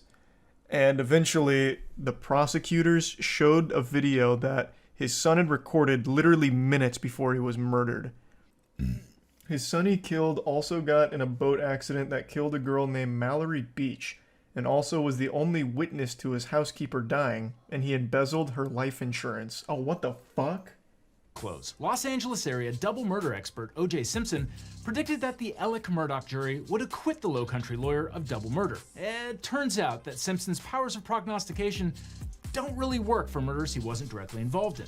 It wouldn't surprise me in the least if this guy beats this case. So before I explain... It's crazy. It is crazy. We have O.J. Simpson on Twitter dropping reaction videos, giving his opinion on how another murderer could potentially beat their case. That blows my mind. Randolph Murdaugh Sr. was elected solicitor in 1920 and served until he was killed by a freight train in 1940. Sounds like a murder. That sounds like an actual old western murder where they tied him to the train tracks. Don't know the situation, it literally just sounds like he was murdered. Now, some people suspected that the freight train incident was a suicide because no one could figure out why Randolph's car stalled on the tracks. But Murdaugh Sr. was succeeded by his son, Randolph Murdaugh Jr., known as Buster, who held the position for 46 years Cool from nickname. 1942. On two separate occasions, 20 years apart, he told jurors that if they didn't impose the death penalty on a criminal defendant, he would use his power as solicitor to release other rapists into the community. Yes, you heard that right. What? It's hard to imagine a worse thing a prosecutor could say in court, but I'm sure prosecutors have. And he got to keep the position? He would make these threats like, okay, if he doesn't get the death penalty, 5 rapists will go into Gotham. He sounds like the Joker. What? Elected official, so he just campaigns and pays off the right people? Yeah, but I'm sure there's still systems in place where if you're threatening to release rapists out of like a grudge, you can get fired. Like you can get like taken out. Like you lose your position, I would think. Because it was the 70s. It's not like rape was cool in the 70s either. I'm sure people weren't like rallying behind him like, yeah, that's fucking Buster right there. That's how Buster plays. Give the death penalty. Or 50 rapists. Buster, release 50 rapists into the neighborhood. The guy really had rapists in the queue to join the server. Oh, you're talking about Buster still, yeah. I'm just going to take a guess that the other Murdaughs didn't use the same tactic. Alex Murdaugh, the now convicted murderer, is Randolph III's son. All of this information is to show you that the entire Murdaugh line is fucking evil, basically. Now that you're brought up to speed on where Alex Murdaugh comes from, let's talk about his kids, because his kids are no saints. Legal Eagle goes into more detail surrounding some of these cases, but I'd just like to give you a quick breakdown. If you want more information, obviously watch his video on it. But one of Alex's sons, Buster, who is named after, of course, Buster Murdaugh, who came before him, is actually a person of interest in a 2015 death. A young man named Stephen Smith was found dumped on a Hampton County road. There wasn't a whole lot of indicators to suggest that this was a vehicle crash, and in fact was even ruled a homicide by a couple of people, most notably the county coroner. And interestingly, Buster Murdaugh is mentioned dozens of times in the investigation.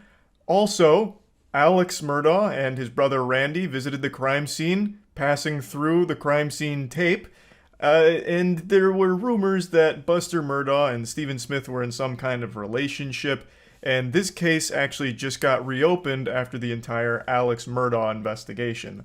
So that's all a bit peculiar. That doesn't seem good. Something smells very fishy over there with Buster Murdaugh, and he's not the only one.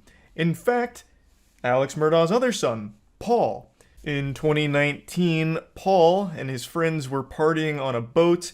At one point, his friends say Paul and his girlfriend got in an argument where Paul assaulted her, and then eventually the night culminated with the boat crashing, everyone surviving except one person, Mallory Beach. Paul was blamed for the death because he was fucking driving the boat. He received 2 charges, 1 boating under the influence causing great bodily harm, and 1 boating under the influence causing death. So as you can see, the Murdaugh family is known for more than just financial crimes. There's a lot of death linked to the family as well. And there's still more. There's still one that I haven't even talked about, one that happened before Alex Murdaugh killed his son and wife. In 2018, their housekeeper Gloria Satterfield allegedly tripped over one of their dogs and fell down the stairs and died at their hunting lodge. Alex Murdaugh then instructed Gloria Satterfield's sons to sue him for insurance money.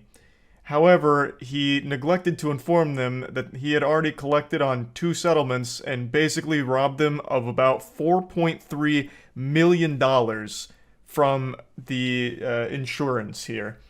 The man is just pure evil, just a shriveled, pruny, fucking ghost-looking motherfucker whose entire bloodline seems cursed and is nothing but bad news. It is disgusting. His lawyer said he planned to sue Alex and Maggie personally, because they allegedly kept a beer refrigerator at the hunting lodge and underage kids were free to drink up.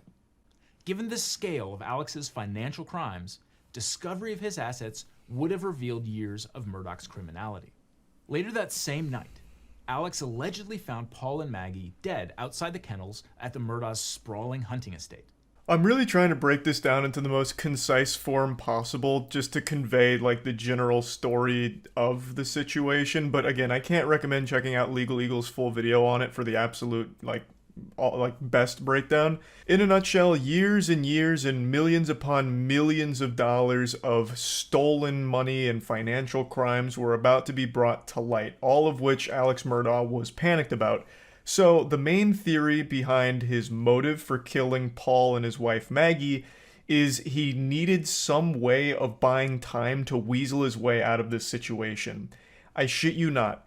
The murder of his son Paul and wife Maggie, right now the leading theory is he did it for sympathy, to portray himself as a victim, and to basically just buy himself some extra time to get out of the situation because all of these financial crimes that had built up over years were about to be fucking blasted publicly. All of it was going to come to light. So that was his plan. Now, Paul was murdered before he ever stood trial for the death of Mallory Beach. But I'm getting a little ahead of the story because there was one other baffling situation that occurred involving a hired hitman that Alex himself hired to shoot and kill him so his other son could get his insurance money. So Alex admitted to stealing from Chris and blamed his behavior on an opioid addiction. And then hours later, that same day after that conversation with Chris, Alex was shot in the head. Yes. Seriously. Does this seem like a far-fetched Netflix series yet? So, now we're at the part that I know. Everything that preceded this, fucking wild.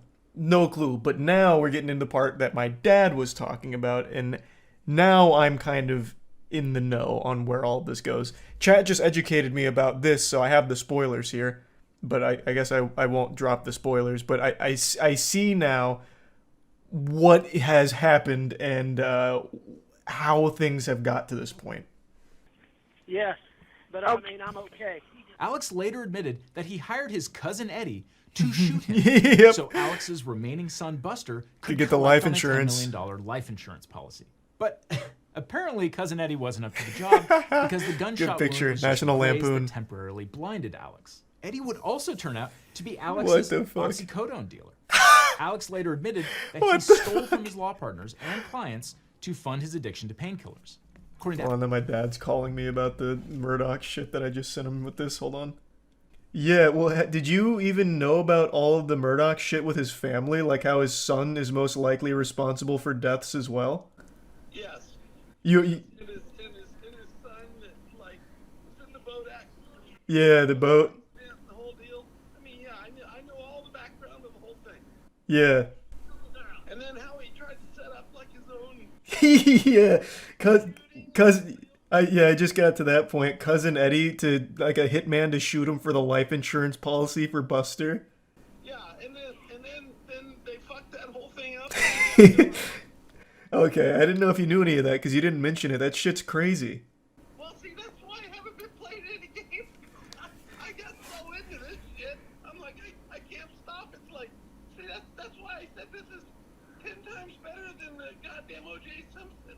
Yeah, no, this is absolutely wild. I had no idea it was like so deep reaching. I know. See, that's what I'm telling you. So you think it's pretty cool, right? Well, cool is like probably a weird word to use for it, but like it's fascinating. Like it feels like it's some kind of crazy movie. Yeah, he's really into the whole Murdoch shit. He got like encyclopedic knowledge on this whole thing apparently. He didn't even mention the family stuff, so I thought that'd be news to him. Yeah, no, this whole family's rotten. Although I haven't heard anything about the mother, so maybe she didn't do anything terrible. I have no idea. For violent schemes. Real quick though. Was his plan actually to die?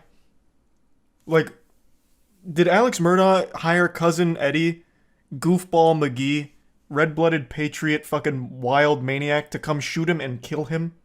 That's wild. So his plan was actually to die. He said, come shoot me in the head. And then he survived. He's like, damn it. Time to change plan. Wow. Hey, a lot of things can be said about Alex Murdaugh, but God damn it, he gave it 110%. This man was ready to literally kill himself so that way his son could still have some fucking cheated funds. $10 million life insurance policy. The drug dealer. The trial's biggest bombshell was an unsent Snapchat Yes, video this is the one that my recovered dad from was Paltrow. talking about. Alex told police he had last seen his son and wife 90 minutes before he found their bodies. Several witnesses testified that they could hear Alex's voice in the background of the video.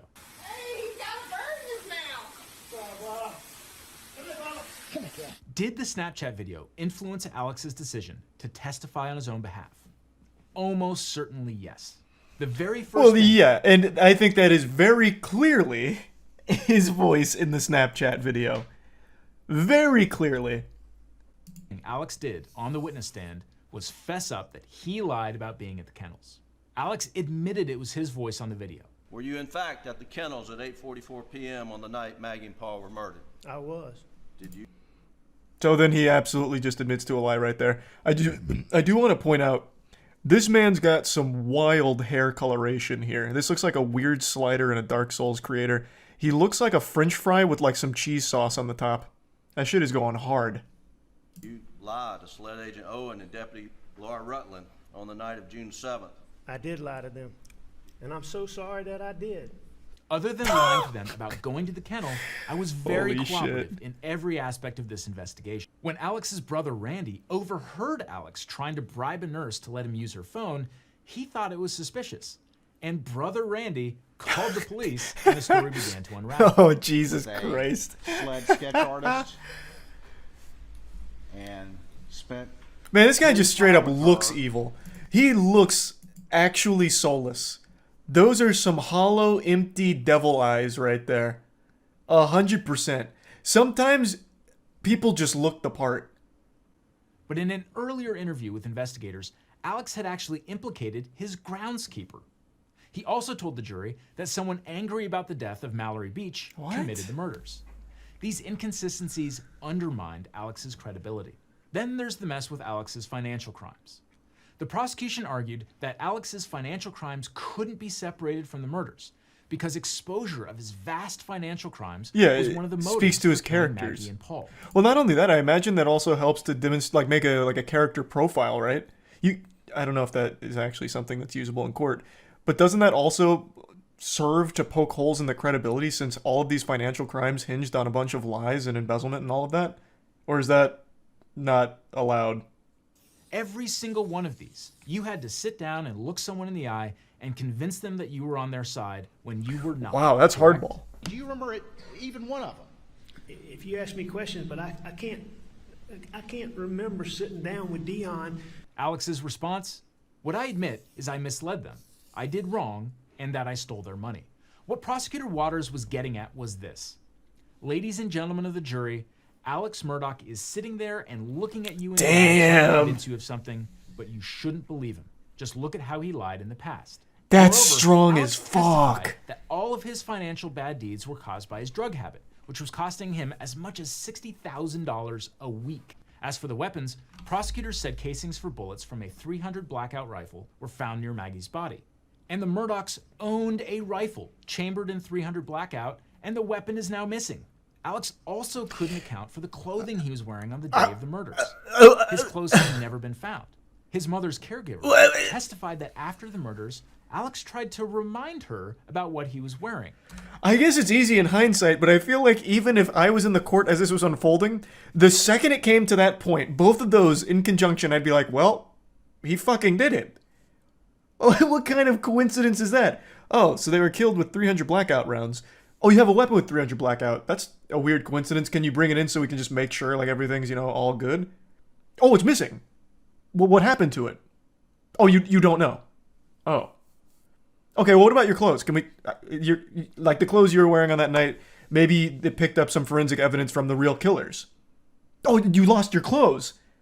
Are you telling me a burglar came in the middle of the night while you were sleeping and took the fucking clothes off your back? Even your dirty goddamn undies, he took them? Oh. Like, what the fuck? This is outrageous. The speed of the jury's verdict, just 3 hours of deliberation Oh, after nice. a trial lasting a month and a half. That's a gold split. Speaks volumes. Yeah. The day after the verdict was read, Alex Murdaugh was sentenced to 2 consecutive life sentences for murdering his wife and son.